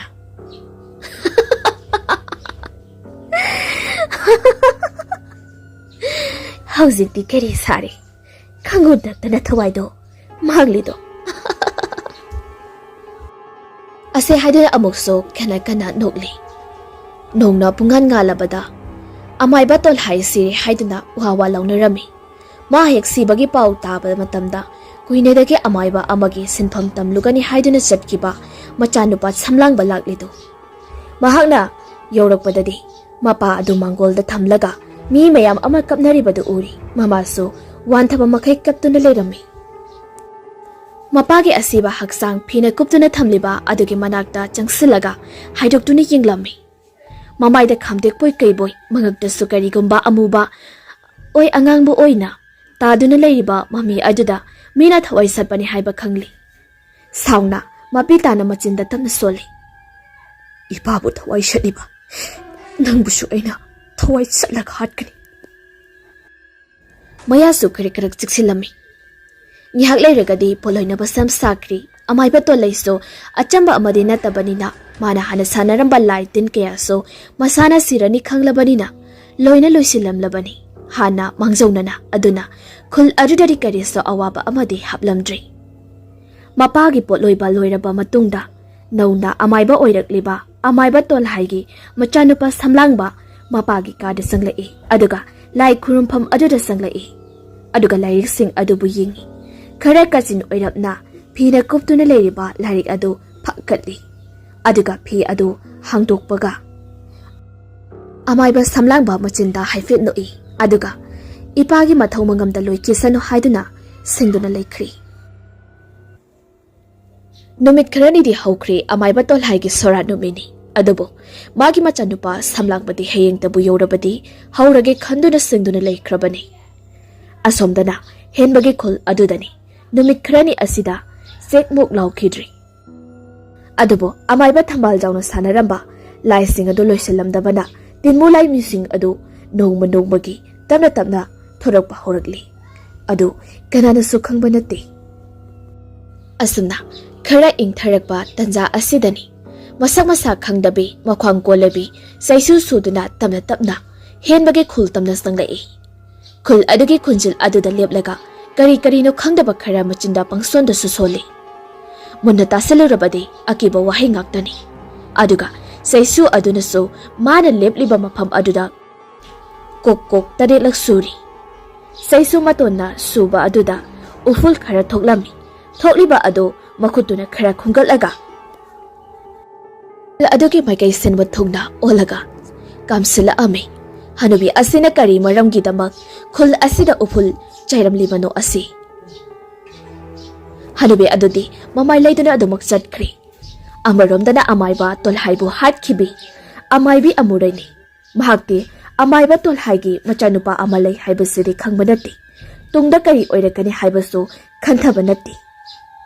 Numit asigi numidang athengbadani. Pung baroga tarakpa matamni. Mirak narak yingduna khul adugi lairiba mangtamna lakli. Aduga mang lairiba adugi manakta sanglaga mangilai adubu anirak oina hawdoklami. Somdaso amaiba samlangbana pung baro taraklaba matam asida phina kuptuna lairiba thawai kayagi lairi adubu puthorei. Mapagi lai khurumpham kadani aduga sena lamai adu phakpa horakli. Som phaktorakpana laimai ama thengnari. Nang gayam kuina hingduna leiba ki haibado yengba taredana. Machinda solaga yauriba laimai adugi laison adu sonkri. Ngayaki matungdani khulgi ngasai hanubi aduna leplamba mafam aduda saisuna suramba mafam adudagi nungset sahum ama uru lesena taselaga phaugalakli. Nungset aduso amung chap lepkhri aduga swai mangkhri. Adubu mafam aduda karigumba hek ingbada masada maring lingba maongda makongna isang sangba mamit lawba masamna khu yauba sangba makutna isang sangba ama leptuna leiri. Khul adu tamna akanba sahum amaga loinana paisimkri.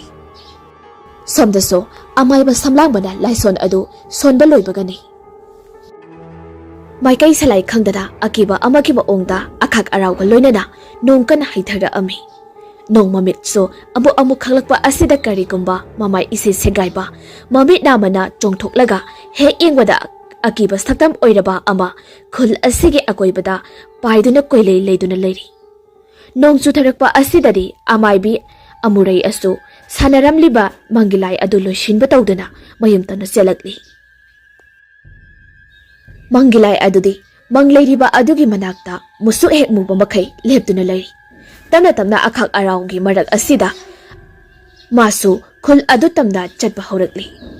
Tamna lai oiba ahumni hauji khul asida sandorakliba asi. Adugi sumathakta mahi mayai kallaba laimutimu kaya masu amaiba thambal jauna lai loishilamdaba sing adu haujikti atopa kaya amasu neiduna leiribani. Khunbu koliba laisu ngakthokpa ngamdaduna loinamak tholakli. Nong mangduna akhak arau tawriba adugi marak asidani. Nungaina tumduna leiriba tompo mikap phat tholai atai imungi misingdi loina tumlibani. Nong naga chubagi tumba nungai khalakpagi matangni. Tompokna mikap tholakpada makhoigi mamang thong adu kok thinmagi makholdu yamda pikna tai. Amuk ni tariba asi. Matai thangba kaga oibaga phaklak aduda guru kerigumba sahum amana hotpagumda tawrei. Nong kana churabadu magi phamungi hek nakanda oibanina tarakliba makhol adusu swai lawi. Makhoigi huina oiraboi ningduna. Huina he kari huina masiba. Ngehek amuk chap lepki adudagidi tompok amuk tumthagi tawi. Hek tumthagi tawbaga amuk haurakli. Adugi tanza aduda mapan sukana thongning khalai. Khangbagam laktarjuna akibaga tungkoi neramlaga mapanda phat chenthorei. Mana chen thorakpada yingsiludabagini makoigi huiga chapmanaba ama sumak aduda sap yungna tumina machil lengda bileplaga leiriba adu nongna mamit khaglakpa aduda ui hui adubu koi adumak leplaga hui adudi masilengna bileri musibuna batari ni mase asi harika hui adu thangziluge khanduna manakta changlei mana mana hek yoksilakpadani hui adu akiba phibam ama onthorakle. Makong isang sangba masamna khu yauba makhut isang sangba hek ingbada akibagi masak lauraba lai hingsabigi maong onthorakle aduga tompokpu makhut namana pairaga thangkatle. Yamna thuna leithoraklaga tawrakpani laubaga nanghauba natte. Adudagidi lai hingsabi hanubi aduna thazila amba aduna magak thangkatlaga khudak asida tompokpu hatkri tompoki makok yaundraba masa adu phidring kauraga sumang aduda tari chenthairakpa inaga pungang ngangi nongnaga chubaga sumang adu pungang hek ngangi yum adugi mamang thongde adumak hangtoklaga adumak leiri lai hingsabi adu sumangoldadi he kakhalakpa ngamamdi makyat isang sangba aduna amukso heigatlaga nokle asam tawna numit asida aki bagi maongda yumthong kayada tamna lai kayana aki akhangkang nangalami samnara amaibi amuraido ningaidana tumli samaga asidana mamit nama chongthokpe masama isang sangbe aduna leplaga yengduna lairi amaibi amurai ikhang khangaudana mikap phatholakhi masada khangaudana tu khyawlongna songkhiba khangaudi amurai khangli mangoda karigumba amadi thazilakle haibasi adudagidi maching mason naiba haurakli ingoda thazilakaba machinda karino yamna sonduna phamongdagi kumtharai aduga magi leiriba paksi masa adu puthoraktuna lairik amanba ama amu puthorai aduga chera khara phaktoklaga laison sonba haurai asana sonba loisinbadagidi magi sumangda lepliba nupi adu karigumba amada chingkhibagumna laktuna chingkhi paikai salai khangdana samdana samlangba ngasaidagi khongrai challaga mabitu usinduna leiriba adu humanga kangba makai mame phatpang thorai sor sauna holi aduga mabukningda sukhali kari matawno sidi asukkan kraba mapuk ma ikalaba thawai asibo amuk satubanba ngamba araiba amadina temasi asi khaladuna tumba amuk changkri amaiba samlangbada khangjaba nate mada pairiba lairik asiga amaibi amureina pairiba lairik asiga chapmanai tawbatabu amureina pairiba lairik asidi chena kaya ama yaudri aduna amureina so amaiba tolaina pairaklipa lairik adu pamlibani amurai so makoyi khulda thokiba thawaiga laimuga punsinba tamthiraba adu tholakpa matamda lairik asi leiri haiba khanglakibani adubu mahakna phana lai khoirumduni yenglabaso khangba ngamlakhidabani amaibi amureina tolhaida singnana yengduna lehaukiba ajuso mana sanariba lai adugi mangthong thinglambagi nati amaiba tolhaina pairiba lairik asigi damaktani amaibi amureina bangonda tawrakliba asi kanagumba amanaso lairik asi pairi haiba khanglame mamit ado isinduna kanano haina yenglai ngihak lairaga mamit ado tamna mopang thorai aduga khakne thoklai ngarangi ngakha nangna aigondasu singnabaga sai amukso khakna kanna noklai imungdo mapungnen nili nongali mathangi no mini tomboki mama hogalai thongado hangduna leirami mamit ka uirum mangolda leblaga lai khoirumi aduga mamit pangthorakpadani mamangda makokti yaudaba machagi masangak ta taduna leiriba adu ubada chensili aduga imungda leiriba mibo tanaba lawi imungi miyoi singso kari tawrabana haidana haugatna tuna senthorei thorakpada oiramliba phibam adu ubada makhoi loina kapnarami makok aduna sumangi matonda lei khara thariba adudani taramliba adu sumangado igi ingaktani thangnabada leiriba miyoi kya sulaktuni yengnari mogung aduda thuk lauba amasu pokli oiramliba phibam asida makhoigi so mi painarami oiramliba ase hanubi amaibi amana thazilamba adunani masibu khanglakadabadi amaibi amurai khaktani asumna khul asida awaba mathang lakpa hauri masibum namak karina oiribano haibase kana amatana khangba natte masibu khangba ngambadi amaiba thambal jaw amadi amaibi amurai makhoi adi khaktani maram asiso amurai na pairiba lairik asinani amaibi amurai ase atopa athapa khul amadagini mapam asida mayum pandana leikibani mama mapagi thengna phangjaba naitom pokjaba machanupini laiki nungsiso leibani mahak ase mayum palakpa koidringai karisto toramdi yamna ingna leiramlibani adubo laigi nungsi lei haiduna so manemna amang asoi khaidaba tawsilakpadagi magi phibam hena phasilak kidabani mayumda lairingai mapa amaiba aduna namsinduna phathaduna laklabaso mayum palaklabadagidi awunba ama lakhibani magi phibamna hena phasilaktabana manemaku amadi mapureiba yamna nganda macha phawba yaudringai laikhidabani madudagi so hena tamthirakhibani mabu pokpa mapa longyamba matam amagi aphawba amaiba amani mapana laikhidraba matamdagi laigi oiba lairik kaya amaso lahodbadagi amaibi amureigi mafamda lairibani aduga amaiba thambal jaudi khangu thakta thawai mangkhri khul asida oirakliba khudimak amaiba samlangba amadi amaibi amureina pairiba lairik asidagi masi pumba khul asigi pairiba lairik asidagi ni haiba asi khul asigi miyoi pumbana khangbadati samdana amaiba samlangba ngasidi chap chaba ama khangalagi matagumna semsaduna laikri amaibi amureiso ngasiso tawrakpa yai khangladuna ngakthoknaba semsari mangonda leiba lairik adu phagdoi aduga sum yingi adubo aroiba leimai taret amadi watuna adubak leiribani leimai taret asida yaurumgadaba asi kayamu yamna sathiramgadabano haiba maha khangdi adubu khalibani lamai amadagi hauraga mathang leiriba laigi oiba thawai kayabu phaziliba ado matik miyai leiba helibani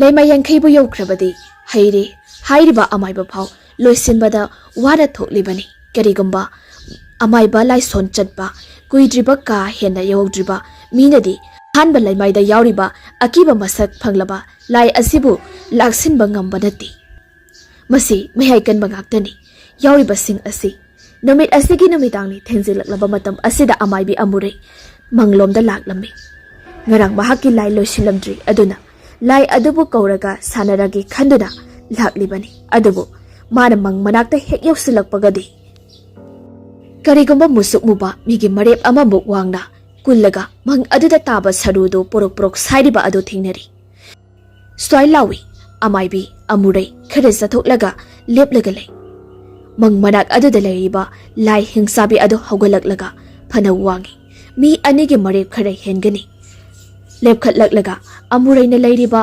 adomda maiki onsilai thabalga khara phabaga mayek seina urami hek ubada tu chungi mamit mana irau lauraga makhut kadu isang sangba makai amaibi amurei tamna phalangna sungsilai amaibi amurei so khudak tuda akan balai son ama solaga chungsilai ba maikai aduramda phul launa kamthoi lai hingsabi adu amurei ki manakta bom launa tai amurei so machi lengdabida leplaga lei lai hingsabi aduna amaibi amurei da lama e adubo makhut adu karigumba amana phabagumna manak yobadi gamlamdi ngamdraba aduda hek launa khongna tawrumlaga amuk mafam adudagi chongduna satkri amaibi amurei humangna pikang thajadaba amaga loinana mayumda yamna thuna hala ami yum hek yobaga mayai kada famduna sor sangna hondolaga machinda solle tareng leino mami khaktaba natana asingba maki uba asidadi mihulgadu sudrabani amaibi amureina karamna mafam asida tholakliba asuk kankraba matik bayai leikraba lai hingsabi asiba machinda murum sole aduga lai hingsabi asi loisil haudrabade mana pangthoke khaliba asi pangthokpa ngamloidori khulgi miyam tumna sikrabade mahakna tawgi khaliba asi loina yaridori bani lai hingsabi asibu loisinanaba wakhal muna khalli adubu upaidi amata leiramdi munna asuma khalli adubu aroibada upai amakhakti lei masibu pangthokpa haiba asi aruba amadi oiribani maramdi miyoi taret ki amadi asiba taret ki mai thabada lem hoba tangoi asi sangadori bani asibu matau karamna pangthoksige haiduna munna wakhal tawrami tanja asidani mahakna leiriba yum asige manakta kanagumba amana chatpagi maong tawra ami amaibi amureina mathakta yengkhatli aduga masinda kari no khare solami ngaihakte sablepi amuk su tawrei mana soliba laison asi karisu kanadri mi ama chongthokibagumna somanglumda bam launa makhol amuk tai mamai adu phatlai thoraklaga yengi masidi matau amani khalladuna mahak khudak aduda yumyai aduda uchan khara tawraga mai khara hogatli mai chakliba adudana udoi kayoi tawba chaiduna thamle aduga lai ahum phatphat chingi aduga phupu kame mai aduda yungi akoiba adudana mi ama chenbagumna duk duk lawba makhul sutare e ngihak leiraga lai khurumliba adu soloisile aduga mai aduda isin khara tamna tapna hai thau hapagumna mai adu so brang brang haubani adudagi so mai adugi akoibada chaithokliba utoi kayoi toba adu pulap mai aduda masa mathanta pachinkri aduga maikhu oina garigumba ama onthoraktuna mapalomda thoktuna paikri adudagi de amo chaplepkri samdana amaiba samlangbadu ngasaidagi mamitu ushinduna leiriba aduda mamit phat pangthore mayadu chiktuna acha lakcheida acha asi haiduna ngasigri otharagi haiduna tumba changkri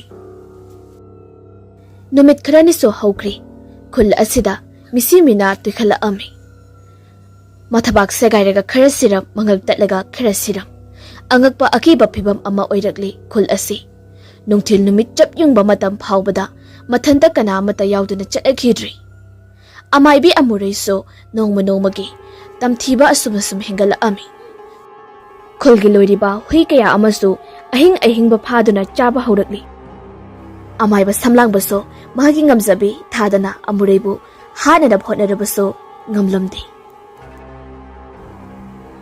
amaibi amurei nasu samlangbada leiriba lairik asibu launanaba aseng batanja ngairibani matam khara leiraga amaiba samlangba mahakna mahi tamluba oja adu mapham senaduna aroiba matam ngaiduna leire haiba pau tara ami chatabadi yadri adubu amaibi amurema asibu loisinlamdabadi khanduna yamna wanadi khanglibani asamna amaiba samlangba mamada fazana wahi kya sinaramduna chananaba tawrami mafam adusto khara lapaga haina khana adumuk chatkri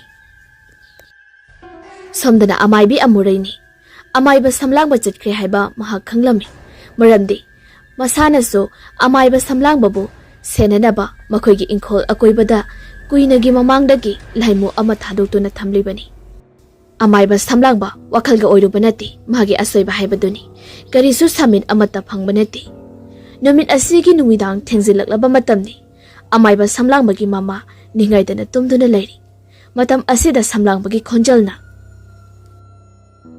ima thongsem tahango taboima thongsem tahango hanjin kaure marai bak phabana karisu taramdi amok adumak ningaidana tumle amaibi amure yamna sauna mara karisu tawbangam asida yamna saurami matam asida na nakal amaromda lai hingsabi adumana miyoibagi masa ama chingduna puri makuta ina supunga ngangi ngasi sukul asigi miyoi ani ahuma madi shuri mangak tatuna mathabak segaiduna hatliba asi samdana amaiba samlangba ojagi khul yogadabadu mafam amada ahing sema leklage haiduna tawri masada ihei hainadaba amadi phawrami mayumda yamna haninglami maram ilei leitana nongalakle khul adugi miyoi pomba akiba pakhalpa kayana loinari handak matang asida makogi khul asida oirakliba matau asina khul honglasti haiba phau hainari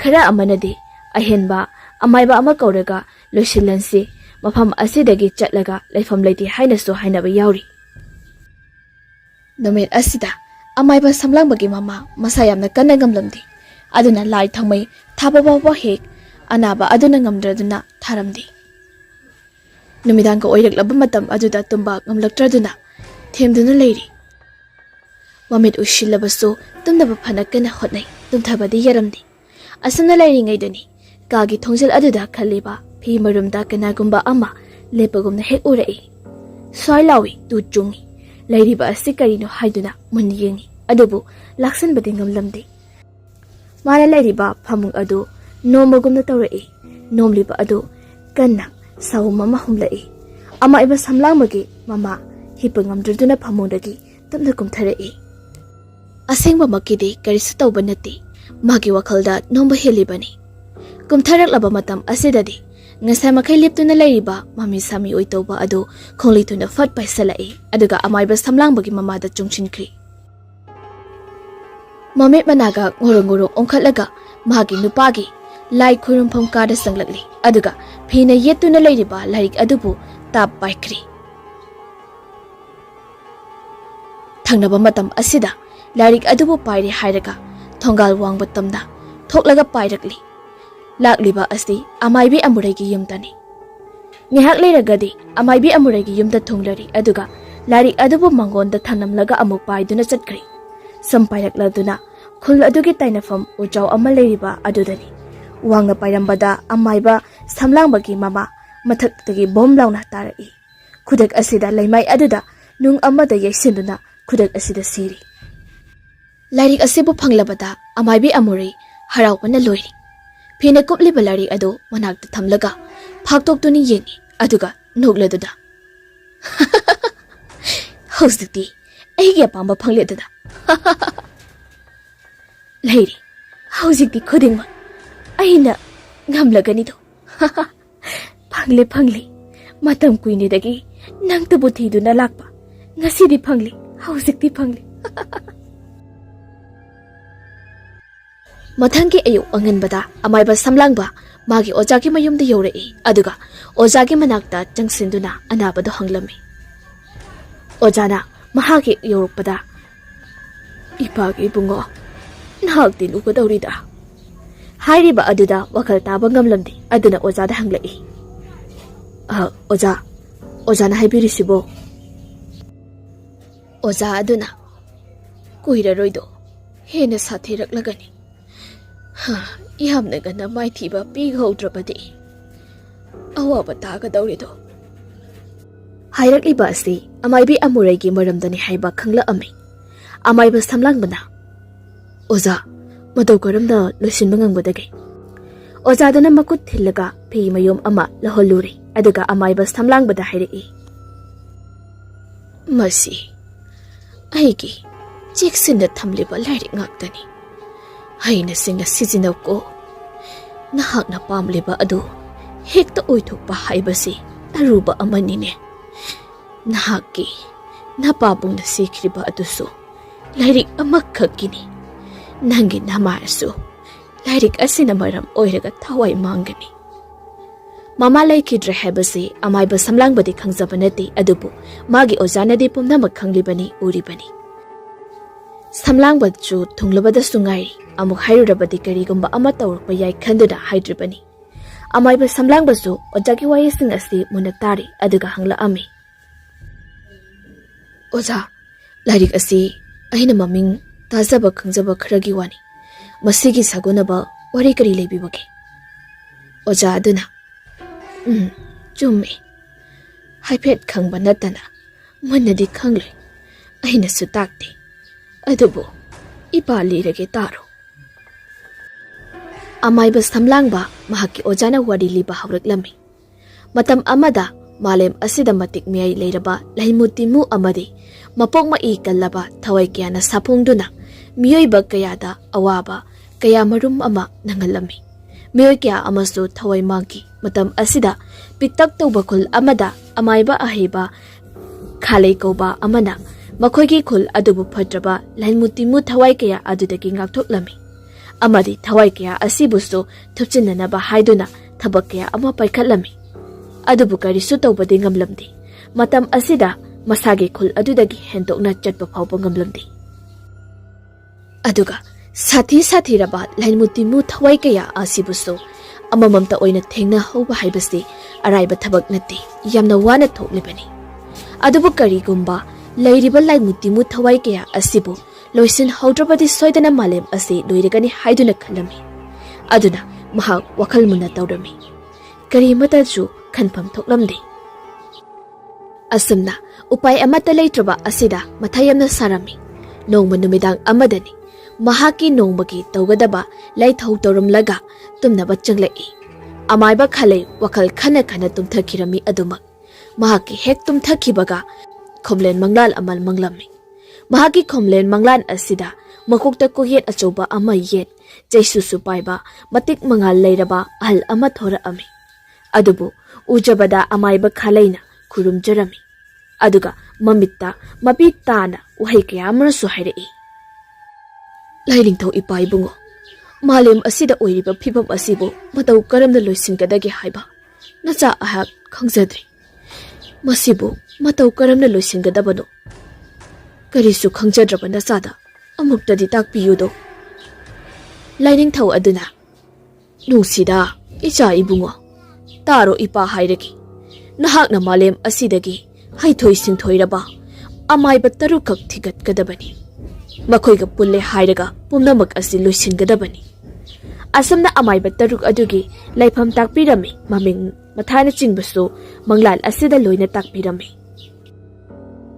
takpa hek loibaga laining thau adubu khangawdana mangkhri amaiba khalai mikap phat thoklai aduga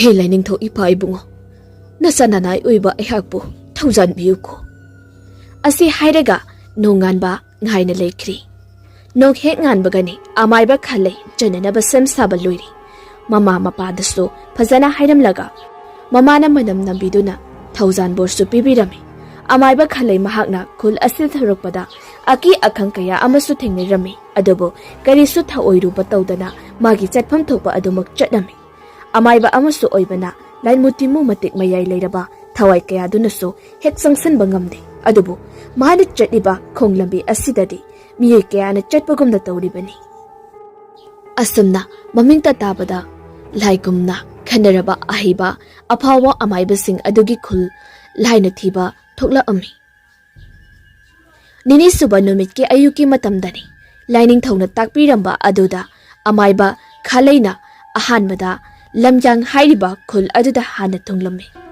lamjang hairiba khul asida sanglakpa matamda lairiba khunja kayana lephat lephat yingni mark sumayamna tawriba aduda kari matawna khul asigi khunja sing asibu haina khalame asi khana khana lakpana mafam asida amaiba lairiba adugi mayum thongal adu yori mahakna hojik lakliba ase amaiba khoren gidani amaiba thambal jaw kina mapani matam aduda thambal jaw poktri amaiba khoirel so nupi thidri yamna na ha oiri chahi kontra ga changlakpa matam adawaini amaiba khoirel mangolda kauna phak ama tharaga larik ama paduna leirami thongal dagi kanagomba masak masak khangdaba ama lakliba aduda jingnani yingi mahakso amaiba khalaina lakliba maong setliba chariba phibam asida amaiba amani haibadu khangli amaiba khalai changlaktuna hanglai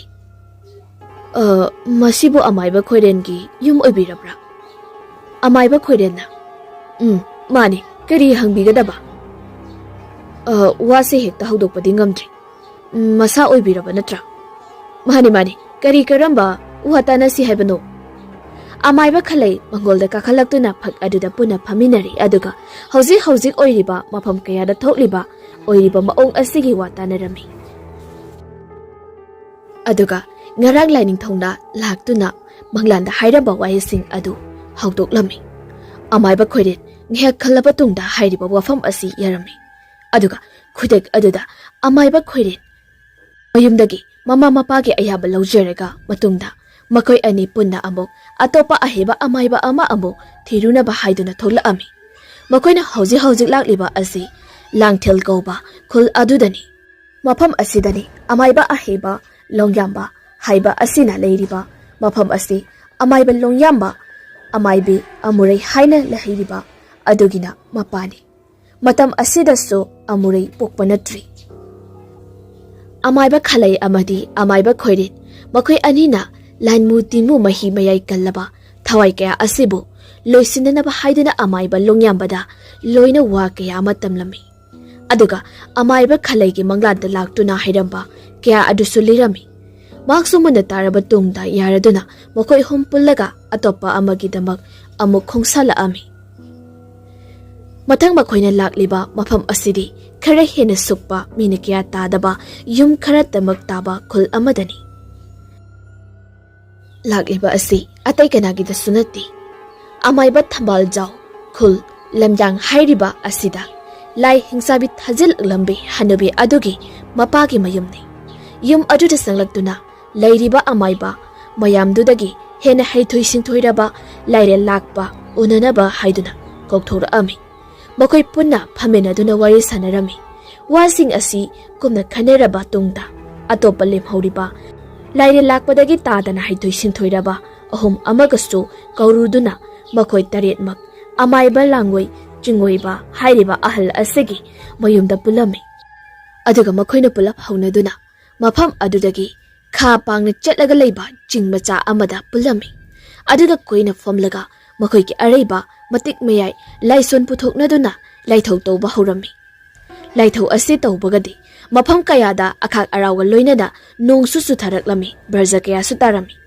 akoiba asidana nungsit akan basu sitli adobo ngakli badi nong kana churabaso nungsit kana sitlabaso makoi tarena koina famduna leiriba mafam asidadi kari su tawramdi nongi marik amata su chatlamdi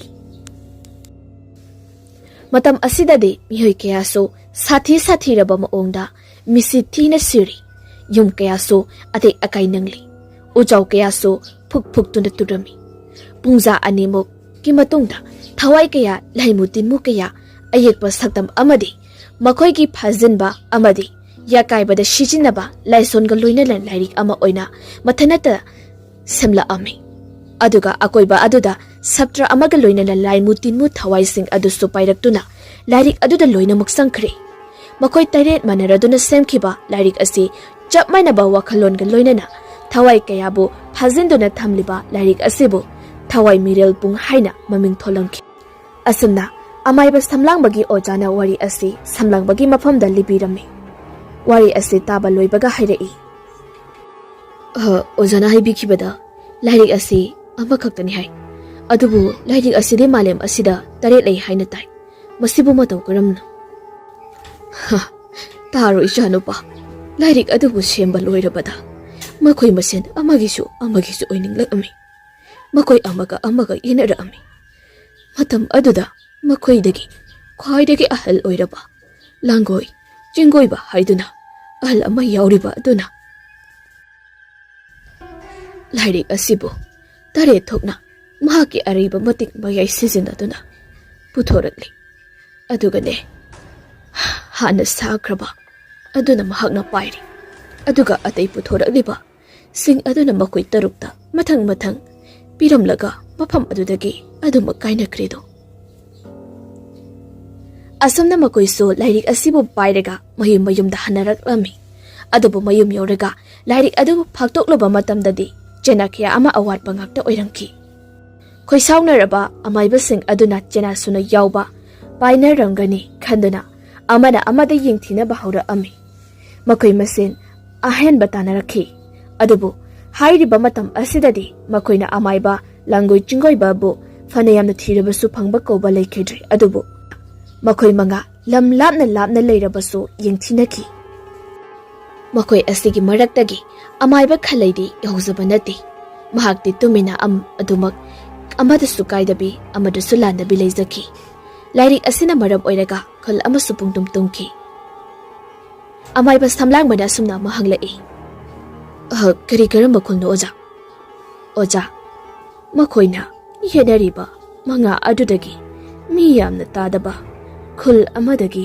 yaukiba amaiba laire lakpagini makhoi ani manaragana hatkibani hauzi nakhoiga thangnana lairiba khul adudagi amaiba khoiren haiduna leiramba amaiba khoiren amadi amaiba loyamba ani sinani makhoina lairik asitabu phanglabadi khanduna hatkibani khul adugi miyam pombaso pungtumtumna hatkibani adubu makhoi anina lairik adubude phangba ngamkhidi maramdi khul adugi miyoi loina sikhrabaso mahakti hingduna hausi phawba lairi amaibi kabok laini mahak hausik mafam khudingmak koichatuna lairi khana amatana mahakbu phana yamna thirabaso phangba ngamdi mahaki mafamdaso lairik ado adumak lairi bani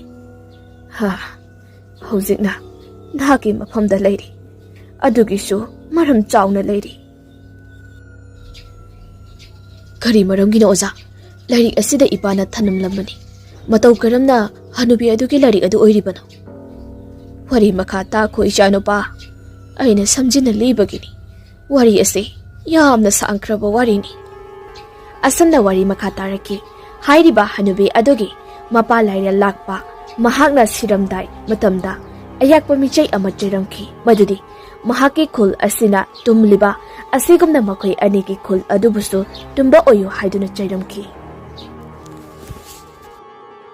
madugi matungdasu amaiba khoidin amadi amaiba lungyamba ani asi adubak lamnakri adumakbo amaiba khoidina mahakna leiriba lairik asina maram oiraga tungda akaiba lakpa yai haiduna lairik adubu maganki amaiba samlangbana oja asuk luraba sathi khraba lairik asibu matau karamna mangankhiba masidi mai thabasu yaba nati mafam ama hektada hondokluba lotluba yaba lairik sunati maduni luriba wafam asi lairik asibu mangankhi taba matamda adugi amaiba khudingmakna ngaknaribani ai isa phawba hauji phawba ngakpa haibadu oiribani amaiba ahal langoi chingoi ba phawba pau adu tabada ngakpa oikhibani oza aduga matau karamna amaiba khoiden lekhidabano amaiba stamlang ba khangning bagi mayaina wahang kaya kyani hangliba maha seidari ayamba mina sikri hairabasu yawi adubu hauzik phawba mafam khangdana lei makoigi khul asibu kanba noma natraga noma mahak lakhigani adubu hena ngakpa oigadawribadi amaiba laire lakpagi michai adubu mahakna yaithetpa ngamgadra haibasini haujikti matam adu lakli kanana kana ngambanu haibado haujikti mayek sengna uthoraklani kuiraroi laimutin mo kayaso saponglaklani aduga oja hanubi aduna lairik asi thadorakpagi maramna karigi taro nupa macha lairik asi hanubi asinane mantikna batawdana lamyang hairiba khul adugi nupa macha amada yonthorakhibani mahaknane khangdaduna lairik adubu lairaga lakhi hanubi aduna angak adubu thamai khari haibadi mahak khangjaba nati ha hanubi adugi matik mayai angak aduna lairik adubu para paraga lai kaya sapong handuna miyoi kaya hatpa horakhibani nahaki na pabungna lairik asibo angang adudagi lai thadok diba adubu loishinadaba laurakhibani adubu nahaki na pabungna loishilamliba adudi amba khaktani hauji kaya amasu lairibani sapong laklagani kuiraroi matam haujikti khol adu lainamak tumba natragana matau karamna kanba haiba ani asini khul aduna pungtum tumba tumkhiba tarabadi nakhoigi khul adasu sungsoi soidana mak tumlagadabani masi pumba ngathokpa gamnadaba nangna hotnaba tabani wari singsu loina lirami wari sing khangliba asiso amaiba ama oirubana mahaki ojana libiramlaba kaya aduna khanglibani amaiba samlangbasu wari pumba khanglabada chingnaramba ayambasu koklami numit kharani leragadi mahaki ojasu masa kharak kankhalakli aduna mayumda hallage haiduna hairami mahaki oja aduna phina yomliba lairik sing adubu piraga mayum tamna halai mahakna mayum yorokpadadi khulgi khunjin yorokpada oiramliba phibam aduda masa yamna sauningbana loikri mai hoba makai saukri kanana bu tawramliba asuk tamthiba mahakna uriba aside khul asida leiriba khunja kayagi asiba hakjang masaga mangaka tungan tungan taraga leiramba kaya mathabak segaiduna taramba kaya asini ahingba miyoi amabu amata uramdi yum kaya so ati akaini yauriba matau karamna oiribano haibadi mahaksu kari sukhangba nati nakanda karigumba khara sora sora chatpagumna tawri mayum changlai konthong paliba adusu itek tikna leirami mayumda mi leibagumna tawi mama leiriboy khanduna prapprap changsale adubu kanasu leiramdi mama bu amuk koithiti bahaurai khul akoiba chatlaga kuyengenge adubu asiba haksang oina so phangba ngamlamdi mahak asawbana so chamsum helakhirami aduga khuruk khudak kullaga pendada kapchorami mahak lengdana leiramba thoklagadi masi pumba oiramdaba suyai haiduna mahak masinda sole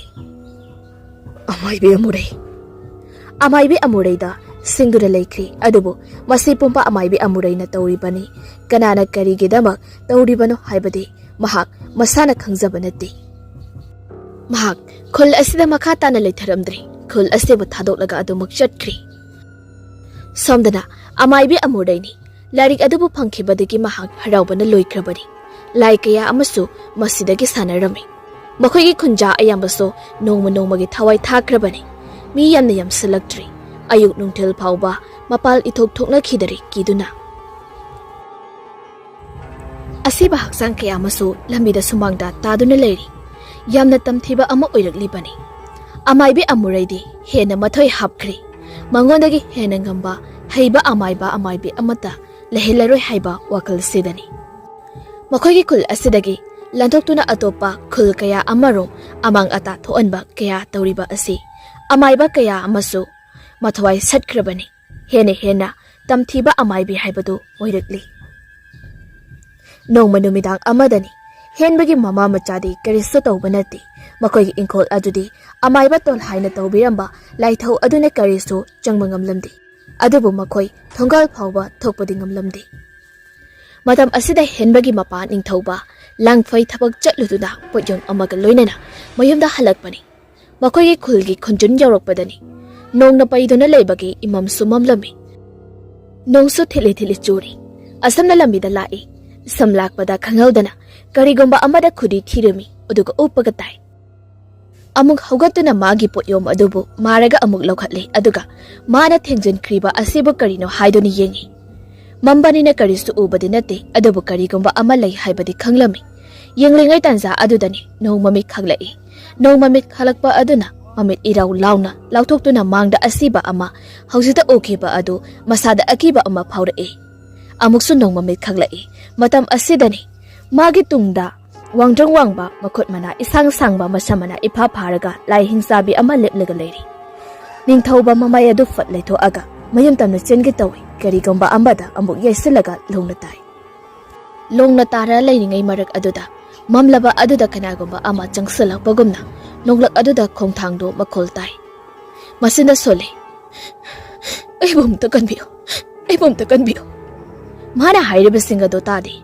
makhong adu pairaga laktuna singi koilaw lawi adubu kanana kanbigani asamna singkhraga chap lepkri aduga makhong animak ta paikri aduga leibak aduda haidatuna aduma hatkri samdana tumnabagi changlaktuna hipada ngairiba henbagi mama adu pamom yamna chonglami masada karigomba ama tawkhrabagumna khalli karino haina khanjana rubaso hekta ningsingba ngamdi khana adumuk tumthakri mahakna tumthakibaga khomlen manglancha amakhak manglami mahakki manglan asida mahakki mapuroiba yamna phibam sokna leiriba du urami aduga magi manakta leplaga asumna haira ami nungsiraba nakhoigi na mana chabu thadoktuna tamthiraba lai adugi makutta ngamnamuk thawai thari do ayakti mapam asida kuina leithaba haibase nakhoigi afabo oiraklaroi do yamna thunabak thokidaba tawro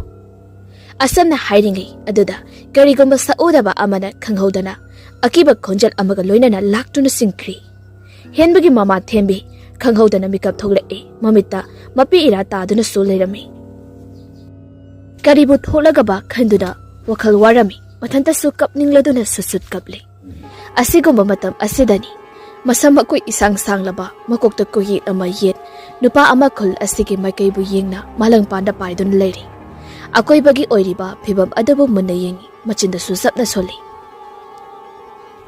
matam mari khangodi yaurakli do haujikti kharam thoklagaba mahangna paiduna leiriba makai asida kanagumba amana hinglapagumna tawri masibu khangbadagi khonglai thuna mafam asidagi maikai onna paiduna chatkai nakan amaromdana kamdauri hanubi adone phi amuba ngakta setuna khongrai jalaga leimaidagi khera wangkhana paiduna leiriba adu mamito fat pangthori aduga nakanda paiduna leiriba magi jaisu adu ta pai aduga masinda sunok laga hairi naksu lagido aigi babu tamthina hatkiba naha lemda thar adubu nasana tawjarubagi mahaina makhulga loinana masasu sudek nadek na laikidri. Nahakisu matam yauraklido. Asi hairiga mafam adudagi khangawdana mangkri. Amaromdana amayba samlangba asumlakpana mahangna ihan hana mahai tamba chatkiba mahagi oja amaybi sundarigi manakta laklibani. Mafam adu yobaga mahagi ojada khul aduda thokliba thodosing adugi wari pumba liri. Aduga suyamna sauna amaybi amuraida laman khumbasu pamlami. Masibu mataw karamna tawgadage haiduna mahagi ojada hanglami. Amaybi sundari mamito ushinduna ngihak yenglaga matung tapna mamito pangthorei. Isai bungo yamna suhinjada saugatkino. Mafam aduda oiriba asi amaybi amuraina natine. Amayba samlangba mahakna yengbadadi karisu uba ngamkhidabani. Aduna amaybi amurainani khankibani. Thazadaba angakpa amaga loinana hanglai. Oza madudi mataw karamna kanana karigidamak ohelibano. Aduk tamthiraba maung adubo. Amaybi sundarina hairagi taro ichanupa. Nangi khulmakta oiriba asi. Amayba khamlangba hariba asinani. Adubu karigidamak no haibadi aisu khangba ngamdi. Amayba thamlangba ngihak wakal tawi. Hairiba amayba asi mahakna maming takigumna tawi adubo akaw paray nakri. Kanano haiduna ningsinduna khalabaso khangba ngamlamdi. Amayba samlangba wakal hena oirudabana khangba ngamkhidabani. Haujikta wakal tarakli amayba oiriba khamlangba lairik adu sembada yaukhiba. Mahak asi amayba laikhidaba laire lakpagina chanaraba marupni. Adumakna mahakna su sengduna lairibani. Lamyang hairiba khul asi mangtakpa tumhanba tawdringai. Thangnariba khul asi hana mangta anbani. Maramdi moina amata chinthorokpa nanthorokpa ngamdanabani. Haujik amayba khamlangba nung anigi marakta hai habadu oiri. Lamyang khul adugi lairiba mapa hatkiba amaybi amuraibu thengnagadra aduga makoigi khulbu mangta hanna pungtum tuhon kiba amayba asibu thengnagadra mataw karamna oigadawribano. Mahak mathayamna sarami tawfam su khanglamde munna wakal khallaba tungda lairik asigi maramdagi oirakpa lairik sing asi maganba haibasi wakal asi khalai adubu luribadi lairik sing asibu mataw karamna manghangadagi haiba asini. Asomdana kamdawri amayba khoirit jingnung amadagi khara huchina laiba mafam amada khongrai janna phamlaga leri. Makoi managadu ichang sang ngoruka ngoraga. Mamit adu tapna pangthoraktuna. Haujikti nongkhongdana lan ama haurakpa tadido. Nakoina phana aranba tahalabaso karana achumbano haiba loina khanglaklani. Matam madi yoraknedo. Amayba khamlangba nahakso thoraklaba. Chamthong khulbu pumnai nairamba haujikti nang khangladido. Laihoriba angang asi nangna khangdaba saida. Mana kari tawrakpa haibado nang su khanglenido. Khonthang yainat kana nokli. Lamyang khuldari mafam asi nongma nongmagi tamthiba astum helakli. Amaybi amurai lai hingsabi bu tareng leinu. Hairiba sathiraba asibu loisinaba ngamnanaba pambai kana thiri. Adubu mana hek yengba khuding amata mai paklamdi. Mamaidadi aroiba pambai ama oina ahanba oina makoigi khulda sapong lakhiba thawaiga laiga yanana punna amata oina tawkhiba aduga mayokna halage khanuna sapyungna lepkhri. Numidang thengzelaklaba matamni amaybi amurai thawai MEERELPUNG hairiba lairik adubu puthoraklaga thawai adubu mingau thagoduna amuk hana sapong halai. Khul adu hanadagi hena sathirakli. Akak arauga loinana nong kana chuthara ami. Braja kaya amasu mafam sinba thungna taraklami. Matam asidani mamay namana musuk mo ba namana mayat yatpa mamit namana ngaksang ngangba masapumba mayat yatpi. Masamana isang sang para haina humdoktuna nong madol thagta paiduna leri. Makada na makong makot isang sangbi makot sangbi lai hingsabi aduni. Mathaktam na yengkhalagtuna khak na nokli. Aduga nongna thorakle ba tamthiraba thawai amadi laimuna pullaba adu tamna fallang na songkhalai adubu irai laina thawai ga laimugana pullaba aduna paikhatlakliba lai hingsabi adugi masam paiduna leimaida bom launa langtharai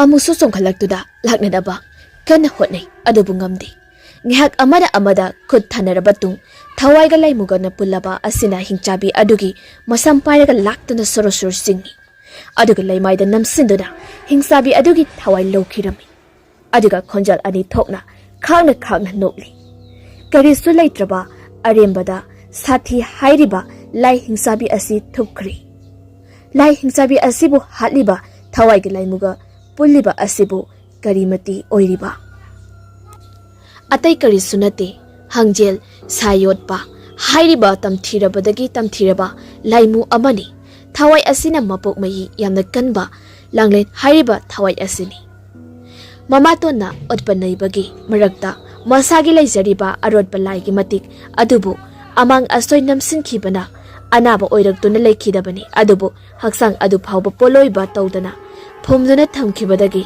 laimu asiga punsinduna makhoi ani leiriba khul adu pungnai daikhibani asana sathiraba thawai amadi laimuna pullaba asina lai hingsabi asibu taraina hatpa ngamkhiba asida nakal amadana amaibi amuraido pena nokchari samdana kamdauri amaibi oiriba hanubi aduna khangaudana onthorak ami acha laksaida aduna loiba natti khangan batabani handakti lamyang khuldani lai hingsabi tareng lainu mangkraba matungdani henbena hawdok lamba nahan makhaide sapongba ngamdana leiraklaba lai mayam ama saponglakli amaiba thambal jauna sanaba loisilamdaba tinmulai musing adusu mathoi hena kakri lai hingsabi asibu leibana mathi phongba ngamdana leirakhibani haujikti khuladu sara salaklidu makhoisu khul asi haujikti hanadagi hena lusilakli amaiba khore masi pumba loina khanglibani adubu amaiba khamlangba amadi laire lakpagi machanupi aduga aniga punna thengnaba haibase araiba amatanati aduna asengba tanja ngairibani matam asukkuiba asi haujikti matam adu lakli aduna mahakso mahagi mathau taruk lage haibase khalli ahing matam lanthokraba ayukki matamni numina ingna lemna chingdol thaktage mangal nairakpa matamni uchik wayakiyana harau mathoi kana sanari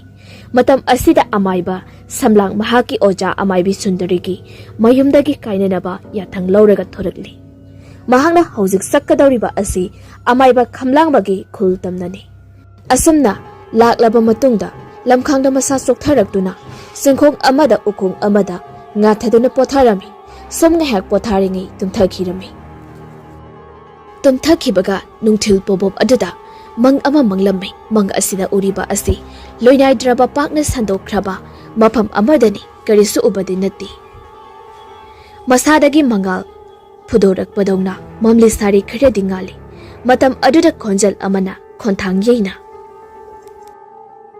nahakna khalliba ningliba khudingba thungba oijaro mafam asidagi kha pangna chatlaga nahakna pamliba thengna ningliba misak adu leirabani chatlo thuna yangna natrabadi mahak chatkibana halanido mahagi khomlen manglal asida lakliba asi atai kana sunati amaiba khoireni amaiba samlagba mikat phap tholei aduga khunglei thuna amuk chatba hawi numidang wairam yoksilakpa matamda khara sukpa mafam ama thengnerami adubu amaiba samlangba adumak chumjing khonglambi macha ama leiriba aduda sali matam asidani mahakni chatliba adugi akoibada kanagumba ama inarakpagumna samin phangrumi amuk onthorak aga yengi kanasu ude tung hanna yenga chatli momit mana singna chatlibani tanja asida chauraba ujau amana masada sapukana thomai ngakpa phawwa ngamdana phana sangna pairaga u amadi yesali ngya wakhal manglaga tai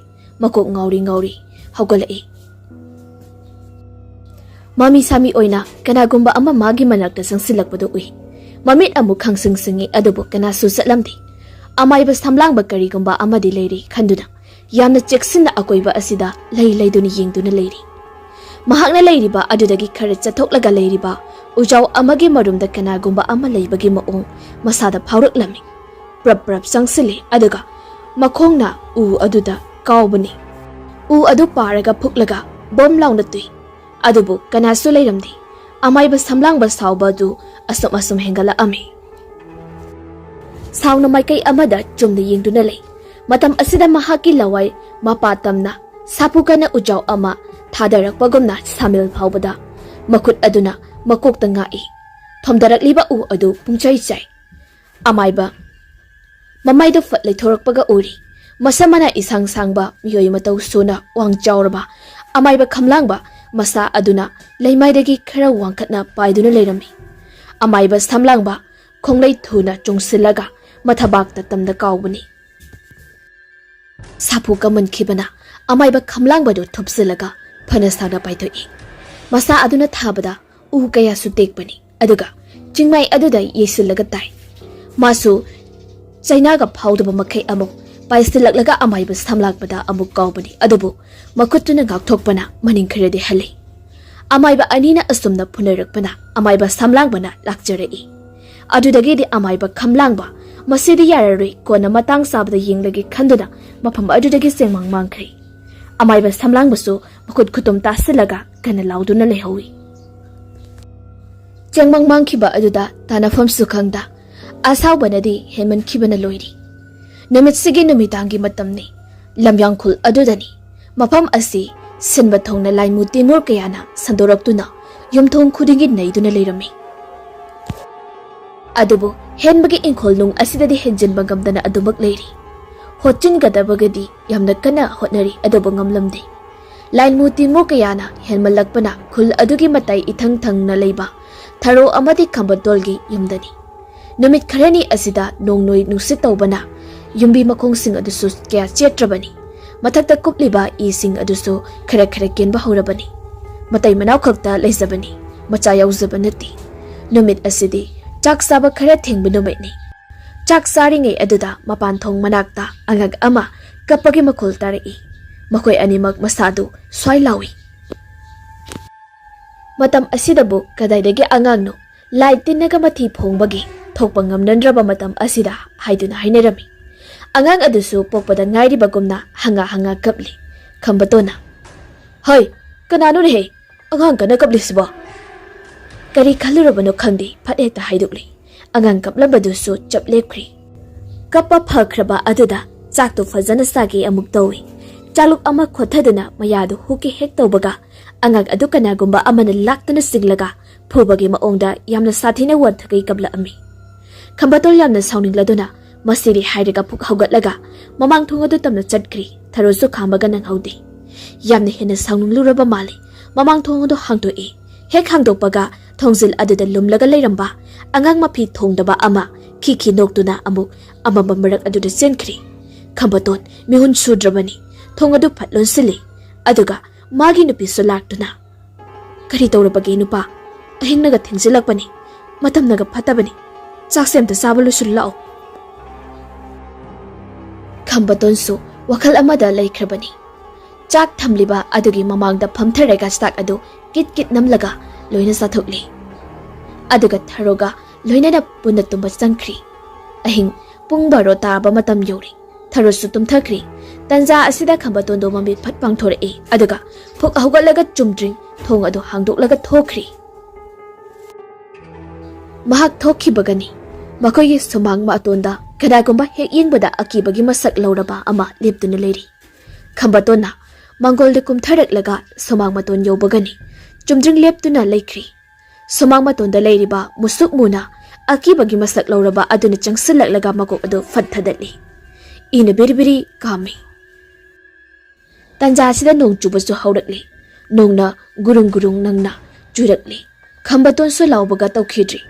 Ngasay masada ongna khiba lai aduna apunaba amana puraga thoraklibani. Aduga masa adu popta khibaga nakanda leiramba lainmutin mu kayado omsilaktuna machit setlaga chari. Tharo mikap tholei adubu magi nupade layamdri. Kadai satkrabanu khanduna tumlambadagi haugalakuna thorei. Mamang thong adusu sabak phaklaga leirami. Thongi marumdana kanagumba ama leibagumna tawri. Mambaga phazanadi ubanati. Lairiba adu chatkibagumna tusu tawri. Tharoso magi nupa maladuna sum tholei. Tholakpaga leiramba amuba adusu sumangda kumthakri. Tharo mangonda thorakli. Mambanina kariso mayak sengnadi uba nate. Adubu sumangda kanagumba migi maongda khara phamlaga leibagi maongda leiribadadi uri. Lengmagumnaso amokmuk tawri. Tanja sida nungdo mami khaglakpadadi sumag adu pik thanna musuk muba ngakta eribadu uri. Tharo imungda chensinge haina tawi adubu nanghauti masamadu pairaga laktuna singthai aduga soro chinglaga mayam sanduna setuna zakri. Kariso hene khanjeludada akiba yaurudraba matai manaw ngaside arimbada thawai mangkri. Nongalaba matamni amaiba samlangba mahaki makulda amuktamna halaame adubu siraga taduna lehauba asiba haksang sing adu manam namthiraga hi ingbada hangoiba tukotchaba phawba maongda leirami. Mahakna ahanba lakpa numit aduda saubana mang oina khiduna wakhalga oirudabani. Mahakna namthiraba haksang sing adu komjau ama tauraga pulap thadaduna mai thadoklami. Adubu mahakna ngasaidagi homang napi kangba makhai tauriba asida kanagumba amani yingduna leibagumna masada phawrami. Adubu thoini hene khanjilubadi tawde. Amaiba samlangba pumnamak adubu loisillamlaga mai thariba komjau adugi manakta mokhwangda makhutka thamlaga yamna ningamdana yingduna lei. Khara laptakna kanagumba amade adumak yingli. Yamna sathiribadi amaiba ama oiriba samlangbada sambil amata phangdaba asini. Amaiba samlangba thauram pomba loisillamlaga khul adu thadoktuna makha maikai tamna chatkri. Mahakna khul asi lanthokhibaga ngehaki matungda amaibi hanubi adu laami. Hanubi adu makutta saisu adu tuk laimai adu shuraduna tamna lakli. Aduga lamyang hariba khunjil adu yoksalakli jab leplaga. Handakti nakoina thingba ngambra haibado yengba tabani. Makhut yet aduda karigawa ama lauthorei. Lauthorikliba asi sagi sarusu mangum taw. U aribana sabaso mangumna tawba machi panba posak amani. Leimaida ngek launa phamthai aduga posak adu leimaida machi aduna yungsilaga phu haina ahumla kamlami. Aduga matek ama thodeklaga thanamlaga hanna yinglamdabi chatkri. Numit asigi numidangki matam oisilagli. Thengzilaklaba matam asida ngasai hanubi aduna lai thau torumba adudagi machi panba masama o wang chaurba mamit mari panba tamthiraba changlom thuppa hairiba tamthiraba khoyum layam lakna phanaba ngamdraba tamthiraba lai hingchabani hausi hanubi asina thadoriba asi matau karamna asuk tamthiraba lai hingchabi asibu phajinba amadi thadokpa ngamlibano haiba asini hausi lamjang hairiba khul asi tamna changsilakli. Hana sapongba haroklaba lai mutimu singa adudi adumak hana thupsingkhri maramdi lai hingsaba asina matik mayai henbana sapongba ngamdabani. Lai hingsaba asidi mi lai tinmu laimu khaktat bu thengnarabadi pumlamak thupsinba adugumnaba yamna sathiraba makhalgi hingchaba amani. Amaibi amurai numit asidi masada khirum alang on saunana leifam khanglamdi. Mahakna lai tainage sanage haiduna lai thau tawrabasu karisu kanaba ngamlamdi. Samdana machin manaw ahunga mama mapa puna leiba yumdani. Matam khara nongleptana suba amadi nonglei nungsit kaya sitpana yum asui kaya phibam sadrabani. Mayai ka khaktani khara chariba haibabu nongdang yausilakpaga yumyai ka aduda pulap leiribani makhoidu. Numit asidi imungi leiriba miyuising adu masado ison sonthabagumna itatta tharami. Kari tholagadawge haibadi khangjaba nati. Makhoigi somangdana machi panba wang chaurba mamit mariduna ngaksang ngangna panglaga makhutta karigumba chauraba khulai amasu pairi. Khulai asi mathup naiba layai gumna tawba mathup layai hairiba khulai aduni. Asumna khulai adu wangna thangkatkre aduga yum adu tamna chongkhatlaga thadabani. Yum adu sto pungkai kairabani. Phaklanga panana loina ningkhairi adubu maraibak phabani. Phamung adumadi yaudri. Adubu hingchaba changlong thuppana paisilaktuna phamung aduda panana thupsil layai aduna haitharaga thombadadi makhoi manga maktu khudak asida siri. Asana yum ani ahum thugairaga lakpana ꯍꯦꯟꯕꯒꯤ ꯏꯪꯈꯣꯜ ꯂꯩꯔꯤꯕ ꯑꯗꯨ ꯌꯧꯔꯛꯏ ꯑꯗꯨꯕꯨ ꯌꯥꯝꯅ ꯉꯛꯂꯤꯕꯗꯤ ꯏꯪꯈꯣꯜ ꯑꯁꯤꯗ ꯃꯈꯣꯡ ꯊꯥꯡꯖꯤꯟꯕ ꯉꯝꯗꯦ ꯀꯔꯤ ꯃꯇꯤꯛ ꯂꯩꯕꯅꯣ ꯑꯁꯨꯛ ꯁꯥꯊꯤꯔꯕ ꯂꯥꯏ ꯍꯤꯡꯆꯥꯕ ꯑꯁꯤ ꯐꯥꯎꯕ ꯆꯪꯕ ꯉꯝꯗ꯭ꯔꯤꯕꯅꯣ ꯂꯥꯏ ꯍꯤꯡꯆꯥꯕ ꯑꯁꯤ ꯃꯅꯤꯡ ꯍꯟꯅ ꯃꯃꯤꯠ ꯑꯗꯨ ꯈꯥꯅ ꯌꯦꯡꯂꯒ ꯆꯠꯈ꯭ꯔꯤ ꯃꯇꯝ ꯑꯁꯤꯃꯛꯇꯗꯅꯤ ꯂꯥꯏ ꯍꯤꯡꯆꯥꯕ ꯆꯣꯡꯂꯣꯝ ꯊꯨꯞꯄ ꯍꯥꯏꯔꯤꯕ ꯑꯁꯤꯅ ꯆꯠꯈꯤꯕꯒ ꯍꯦꯟꯕꯒꯤ ꯏꯪꯈꯣꯜ ꯅꯨꯡꯗꯒꯤ ꯃꯈꯨꯠꯇ ꯆꯩꯁꯨ ꯑꯃ ꯄꯥꯏ ꯃꯀꯣꯛꯇ ꯀꯨꯌꯦꯠ ꯆꯥꯎꯅ ꯌꯦꯠꯄ ꯃꯉꯥꯜ ꯅꯥꯏꯔꯕ ꯑꯍꯜ ꯑꯃꯒꯤ ꯁꯛꯇꯝꯗ ꯂꯥꯏꯅꯤꯡꯊꯧ ꯁꯅꯥꯃꯍꯤ ꯃꯈꯣꯏꯒꯤ ꯏꯪꯈꯣꯜ ꯃꯇꯣꯜ ꯑꯗꯨꯗ ꯁꯥꯐꯣꯡꯂꯛꯏ ꯑꯗꯨꯒ ꯈꯣꯡꯂꯩ ꯊꯨꯅ ꯌꯥꯡꯅ ꯄꯥꯏꯈꯠꯈꯤꯗꯨꯅ ꯃꯥꯏꯀꯩ ꯈꯨꯗꯤꯡ ꯁꯤꯟꯕ ꯊꯨꯡꯅ ꯂꯩꯗꯨꯅ ꯌꯦꯡꯉꯤ ꯂꯥꯏꯅꯤꯡꯊꯧꯅ ꯁꯥꯐꯣꯡꯂꯛꯄ ꯑꯁꯤꯗ ꯍꯥꯟꯅꯅ ꯁꯥꯐꯣꯡꯂꯛꯇꯨꯅ ꯂꯣꯠꯂꯤꯕꯁꯤꯡ ꯑꯃꯨꯛꯀ ꯍꯦꯟꯅ ꯃꯤꯄꯥꯏ ꯊꯤꯗꯨꯅ ꯂꯥꯏꯃꯨ ꯇꯤꯟꯃꯨ ꯀꯌꯥꯗꯤ ꯈꯨꯜ ꯑꯁꯤꯗꯒꯤ ꯅꯥꯊꯩꯈ꯭ꯔꯤ ꯂꯥꯏꯅꯤꯡꯊꯧ ꯃꯆꯜꯗ ꯇꯞꯅ ꯁꯣꯜꯂꯤ ꯃꯇꯝ ꯌꯧꯔꯛꯂꯤ ꯏꯆꯥꯁꯤꯡ ꯅꯈꯣꯏꯒꯤ ꯀꯨꯝꯍꯩ ꯌꯦꯡꯕ ꯇꯥꯔꯦꯗꯅ ꯄꯨꯝꯅꯃꯛ ꯑꯁꯤꯕꯨ ꯂꯣꯏꯁꯤꯟꯒꯗꯕ ꯃꯍꯥꯛꯇꯤ ꯍꯧꯖꯤꯛ ꯐꯥꯎꯕ ꯇꯨꯝꯗꯨꯅ ꯂꯩꯔꯤ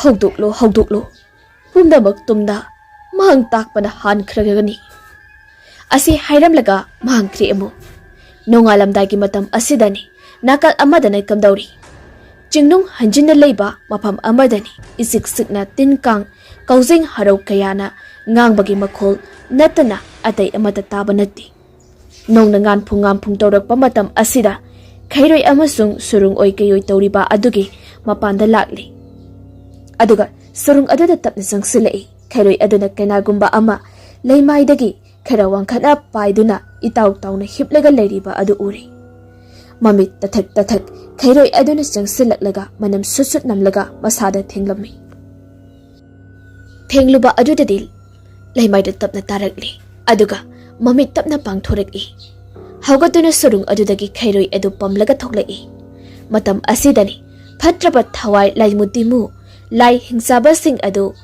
ꯈꯤꯟꯒꯥꯔꯦꯟꯅ ꯂꯩꯔꯤꯕ ꯃꯐꯝ ꯑꯗꯨꯕꯨ ꯑꯣꯟꯅ ꯂꯥꯎꯅ ꯈꯣꯡꯅ ꯇꯧꯔꯤ ꯃꯇꯝ ꯀꯨꯏꯅꯗꯒꯤ ꯃꯈꯣꯏꯅ ꯉꯥꯏꯔꯛꯂꯤꯕ ꯑꯁꯤꯁꯨ ꯃꯍꯥꯛ ꯑꯁꯤꯅꯤ ꯑꯃꯥꯏꯕꯤ ꯍꯅꯨꯕꯤ ꯑꯗꯨꯁꯨ ꯍꯧꯒꯠꯂꯛꯄꯒ ꯃꯁꯥꯗ ꯇꯨ ꯈ꯭ꯌꯥꯎ ꯆꯣꯡꯉꯤ ꯃꯍꯥꯛꯅ ꯀꯔꯤꯒꯤꯅꯣ ꯍꯥꯏꯕ ꯈꯪꯕ ꯉꯝꯗꯦ ꯃꯃꯤꯠꯇꯨ ꯎꯏꯁꯤꯟꯗꯨꯅ ꯌꯦꯡꯉꯤ ꯃꯃꯤꯠ ꯑꯗꯨ ꯈꯪꯄꯥꯛ ꯑꯃꯨꯛ ꯄꯥꯡꯊꯣꯔꯛꯇꯨꯅ ꯃꯇꯨꯡ ꯍꯜꯂꯒ ꯇꯨꯏ ꯀꯅꯥꯃꯛꯅ ꯍꯧꯗꯣꯔꯛꯄ ꯃꯇꯝ ꯀꯨꯏꯔꯕꯗꯒꯤ ꯃꯃꯥꯡꯗ ꯁꯥꯊꯨꯞꯇꯨꯅ ꯀꯅꯥ ꯑꯃꯠꯇꯅ ꯊꯤꯕ ꯈꯪꯗꯅ ꯂꯩꯔꯛꯄ ꯑꯗꯨꯕꯨ ꯌꯦꯡꯅꯕ ꯇꯥꯏ ꯅꯪꯕꯨ ꯊꯦꯡꯅꯕ ꯉꯝꯅꯕ ꯃꯇꯤꯛ ꯃꯌꯥꯏ ꯀꯜꯂꯕ ꯍꯤꯡꯆꯥꯕ ꯀꯌꯥꯒꯤ ꯊꯋꯥꯏ ꯃꯤꯔꯦꯜ ꯑꯩꯒꯤ ꯏꯐꯝꯗ ꯂꯩꯔꯤ ꯉꯁꯤꯁꯨ ꯑꯁꯣꯝꯗꯅ ꯑꯃꯨꯛ ꯑꯃꯥꯏꯕ ꯈꯣꯏꯔꯦꯜ ꯂꯥꯏ ꯈꯨꯔꯨꯝꯗꯨꯅ ꯈꯣꯡꯒ꯭ꯔꯥꯏ ꯆꯜꯂꯒ ꯂꯩꯔꯝꯂꯤꯕ ꯑꯗꯨ ꯃꯃꯤꯠ ꯑꯗꯨ ꯇꯞꯅ ꯄꯥꯡꯊꯣꯔꯛꯏ ꯃꯣꯃꯣꯟ ꯅꯣꯛꯏ ꯑꯗꯨꯒ ꯃꯆꯤꯟꯗ ꯇꯞꯅ ꯁꯣꯜꯂꯤ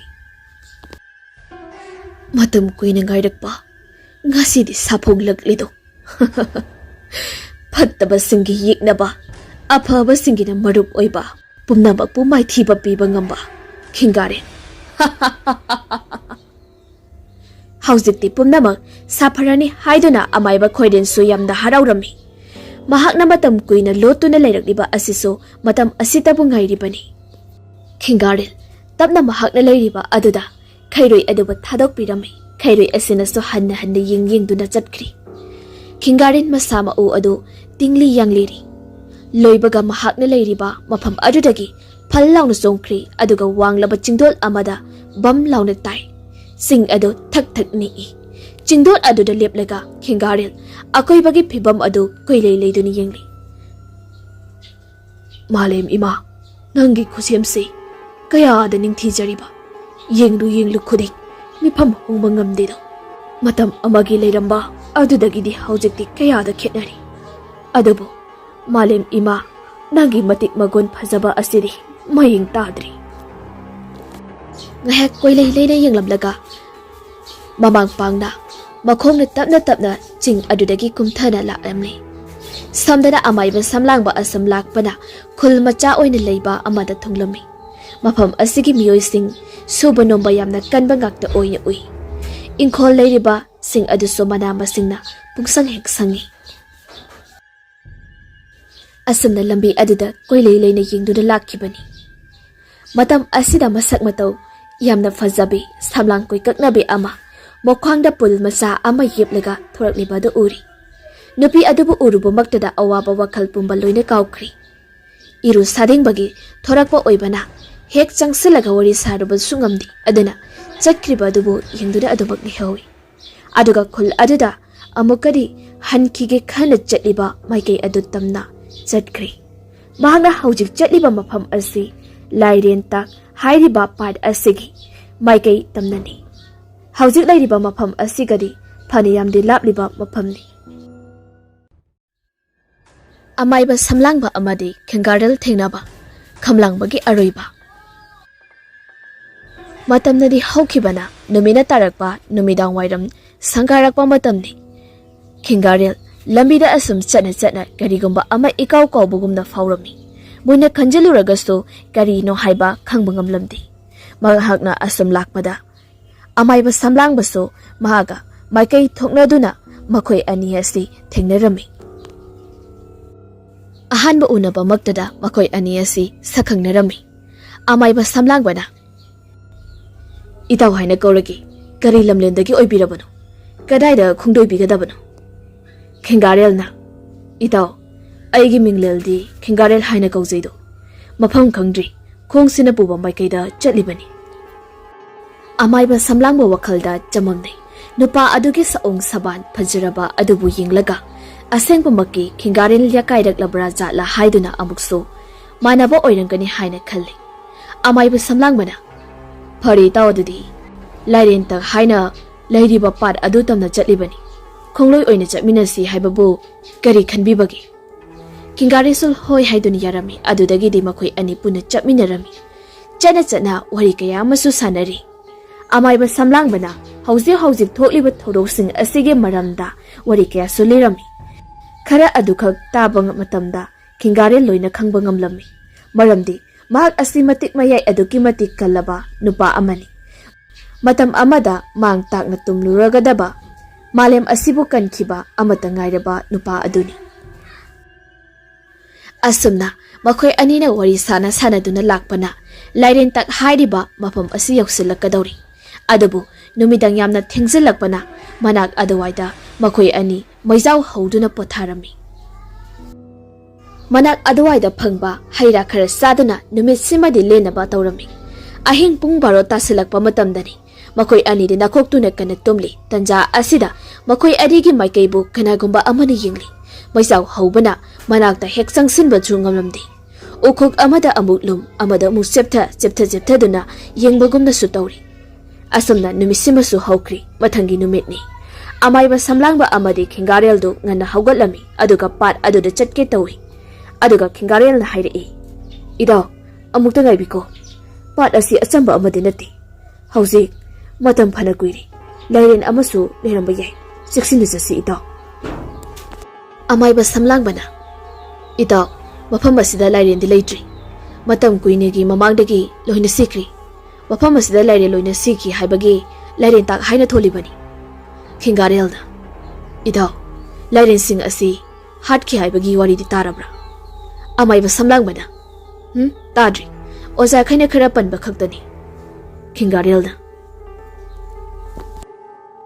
ahiligi tarawita matam amadi malem akoiba asida phattaba mi masing hengalakpa laimuti musingna hau karakpa kallaba lai hingchaba kayana malem sinba thungna leirakpa matamdi masibu thengnanabani haiduna aina mafam khuding chatkibani malemgi phatraba tangkhai amadi loishinlaklaba matamda mafam asida ai lambi thokpa oina pothaki matam aduda aina tumduna leiringai chawruba leiren amana aibu yesinduna aibu luraba patyai asida chingthaki aisu aigi areiba pambi sizinaduna mafam asida leiramba lairen kai loina tumna hatkibani adumakbu lairen kharadi kiduna adummak lolamkhigani adunani aina leiramba yai hairiba ase matam kuinadagi makhoi aibu ngaiduna leiramgani amaiba samlangba amadi khingarel ngihak fazana khanaraga jaksana lai aduga pat adugi yai maktada naitom satpa thambal ama ani heke haina thawrangliba ase kari maramdagi samlangba asina hekadoribano haiba asini mafam ase kayagi matik sathige haiba sidi samlangbana laina lobagi wani masibu khangba khingareldi mafam asida sangbada aruba amadi oiregani haina khanglibani Makoi ani pat adagi mapanda lepi kaya kaina sawbadi nati pat adagi mayai maktada sadamachugi thambalni saliba asisu makoi animak upai sumthirai satpa yaba karimata leibasunati makoi gi manakta hauba laphu kharana pong ama sarami madugi mathakta tonglaga mapandagi khara honba haurai khara sum honba hauraklaga makoi gi pong adu sap launa lepkhirami phana kana honaba hotnarabaso machi lengba ngamkhidri nge hak leiraga thak thak ninglai aduga irai ama chauna holaktuna pong adu lukhirami pat aduge akoibado sinba thongna haujikti ipop achau achauba ama tawrikli matam kuina saphong ludraba chawraba lairel ama oirami matam kuina dagi mamang dagi khingarel bu singduna gaiduna lakhiba chawraba laireni matau asumna amaiba samlangba amadi khingarel lairengi pibuk nungda leirami thokna bagi pambai amata leiramdi chawraba lairen adubu makhel langna mamaina pat aduda bom thilli matam aseda khingarel lairengi mabuk manung aduda masa adu tauna leiri aduga mahak mamit adu ushinkirami khingarelna asum sauk thoraklaga mangal su masadagi phawdorei amaiba samlangba matau aduda mayakaba makhai yengli khingare mamit to pangthorakpaga lairen mabuk manung aduda makhutuna kanna aroibi thadana thindli amuki khuthilda mabuk adu segaibani yamna thuna makhoi ani thoraklami pung aduna khingarelgi makhutna mana pairi lairengi mabuk manungdagi chungthoraklaga pung aduda amuk hanna tungi pat adudi pungloi loire lairen adudagi tholokpa I aduna pungangangi lairen adudi adumak sikrabani khingarelgi kil amuk khutinda asumna pat yai tamna honduna naitom saliba thambal adubu heklami thambal abudubu heklabada yamna thuna lairai mapalda ka khalei aduga mayada sordo chawna honduna makuna sauduna leibakta ngaklega phamboi kaiboi leiri lairen adudi ina masapumbadi teiri amaiba samlangba thambal adubu mafam chana mahakna purakpa khaw amada hapsinkhri numittumadi mafam adudagi khara chathoklaga makoi animak potharami somdana lamyangkhul adudani haujikti khul asi nongmagi misi mina yamlakpana yum kayasu akai ato yawbana yum kuntra nimfu muktagi hena tadri misu yamsilaktri amaibi amureiso nongmagi tamthiba asuki matik helai mahaki tonganba matik mayai ama phangnabagi damak yamna kana hotnaribani masibu phangkhrabadi mahakpu laksinba haibasidi awaba amadi oigadoribani numidang thengzelaklaba matamni amaiba khoirel mahaki makhul oiriba lamyang tamna malangda tawduna paiduna lakli matam asida mahakna lamna uri chalong thupa hairiba lai hingsaba asina ngasisu yum ama thogainabagi damak semsaribado amaiba khoirel khul adu heklan silakpaga thogaige tawraba adu chaplepi aduga lai hingsaba cholong thupana amaiba khoiren tamda paisilai amaiba khoiren tamda yenglai aduga fallauna chungkhalaktuna mahakna pairiba mathup layai hairiba aduna thomai amaiba khoiren makhut namana ngai sapu adu kaman khibana khongpham ahum mari di hale hai karisu leitraba lai hingsaba nangna aingodasu singnaba sai nang ngasidi khangani do matam supada amuk hana saphongba yadanaba manghallagi do asi hairaga mamitu ushinkri matam asidani mahaki makutta sana machugi CHAPHU macha ama puthorei lai hingsaba chonglong thuppa maning hana chengi tawi adu upai lai khidri CHAPHU macha aduda manin oina changsinkhri aduga amaiba khoire makhuttagi mangkhri asumna yamna laina lai hingsaba tamthiraba adubu khudak asida mangan khirami amaiba khoire mamit aduna koina leina khul adugi akoibadi yingi haujikti maksu uri khul adugi maikeda akoibada sangsilakliba tinmu laimu mayam adu masada swailawba ama phaurai masida su soli kari matawno sidi khul asidi mang takpa tarido mataw karamna kansiba mamangai matamda phajinduna thamkraba tamthiraba khoyum layamgumna mapangan kalaba ngaktani mataw karamna thengnasigi amaiba khoiren changesu changsan bangamda chatlagesu chatpangamda adumak malangda paiduna leiri masada wakal amade lakli nongma nini da ngairi mafam asida yaurakadabadi adubu lain mutimu mayam ama asina nongma khaktada khul asi tumanbadi kaisu leiba natti wakal mulna tawraba tungda khul asida leiriba laisang adu tamna yinglai aduga machilda yamna akanba laisona ama solami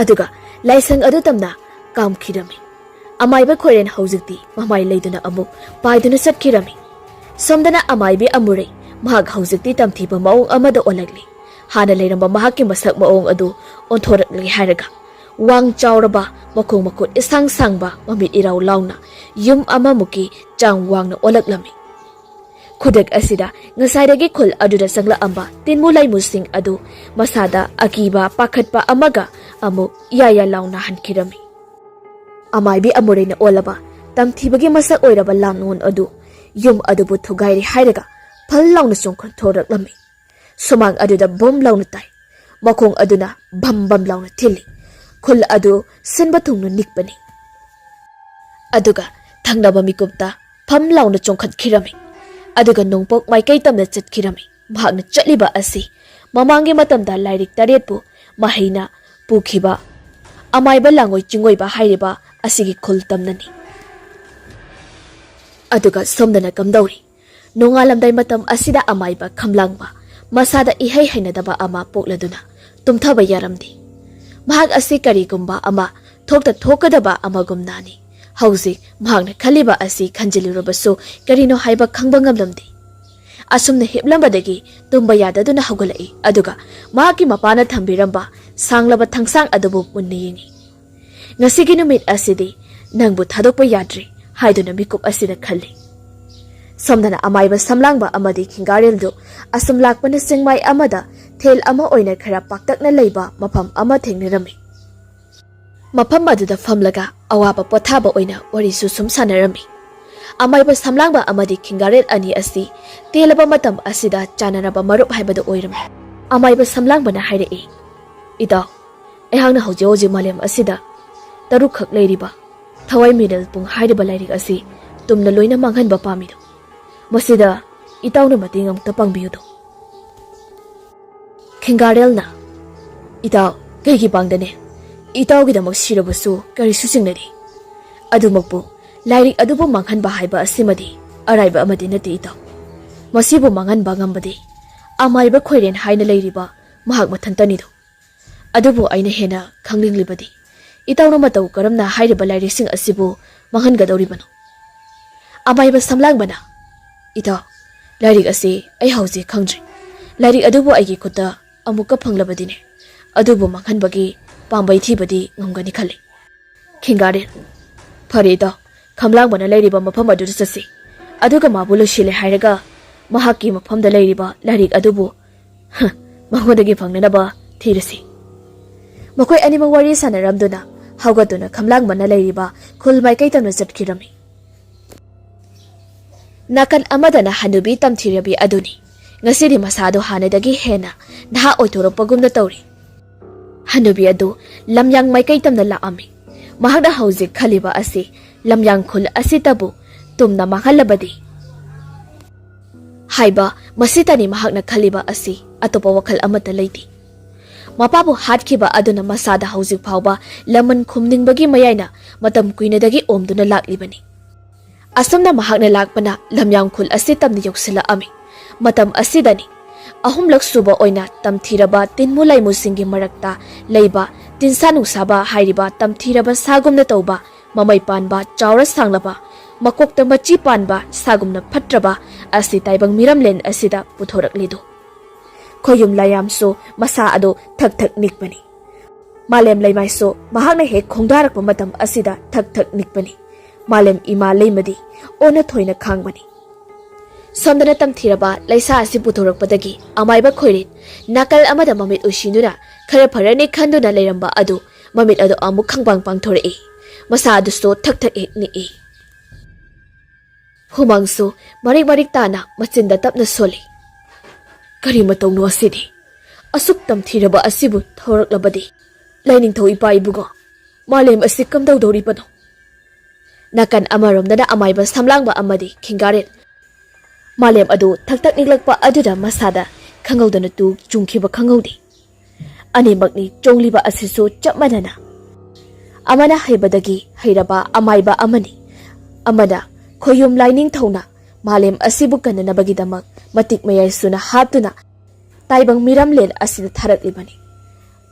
Animakta sakina oina piribani. Amaromdana kamdawri amaybi amuray langoy chingoy bagi mari kay tamna chatkiba adu masada samil ama phaurai. Aduga khulda karigumba tamthiba ama thokle haina masada phaurami. Panthaba tawdana chatamliba maikay adudagi mamay leina makhul lamyang tamna lakhirami. Yamna thuna panthadana lakpana makhullo yawraklami. Masado khangawdana swai lawi. Khul asi yawsilakpa matamdadi wang chawraba tinsa nusaba hairiba timulai musing gi marakta leiba tamthiraba asi khul asigi khunyai maktada leptuna leiri. Housing makiri karisu tawdana makhong nama thangatlaga makhong nama na leimair thakta nilaga mamit adu ishinura makutta maraibag hapaga khutlona duna thamna leiri. Satam ama laurabi amaybi amurai mahaki maikai tamda yamna yangna paisilai. Aduga mana hek yoropaga chap lepna leraga makutta angangba oi kayoi chawna mangal ama puthorakli. Mangal aduna ngasai makhaidi mamit ushinduna leiramba sing adu pangthorai. Hek pangthorakpaga amaybi amuraina olaba aduna tinsanung sabata tamna langai. Adubu yamna ngalibadi mahakna langakliba asina karimata tinsanung sabagi masada karimata phawdabagumna tawi. Amaybi amuraina olaba tamthiraba saklol lauraba aduna ngakni yingli. Yengduna leiringayda tinsamung saba tapna malang panda paikhalai. Aduga yamna thuna paisalaklaga amaybi amurayda sabukalna amuktang khutum aduna thinjilami. Amuray mafam adudagi sangna paithokri. Khulgi mamang chingsang aduda yaisilaga tai. Chingmaiga pungkai kaibani. Tamthire haina hairiba malem asida khoyum lai phawba laksinba wagani haina leiramba amaybi amuraina olaba langon adobo irai laina putharami. Amuray machinda I othoktuna tapna hogalai aduga amukso tapna paikhalai.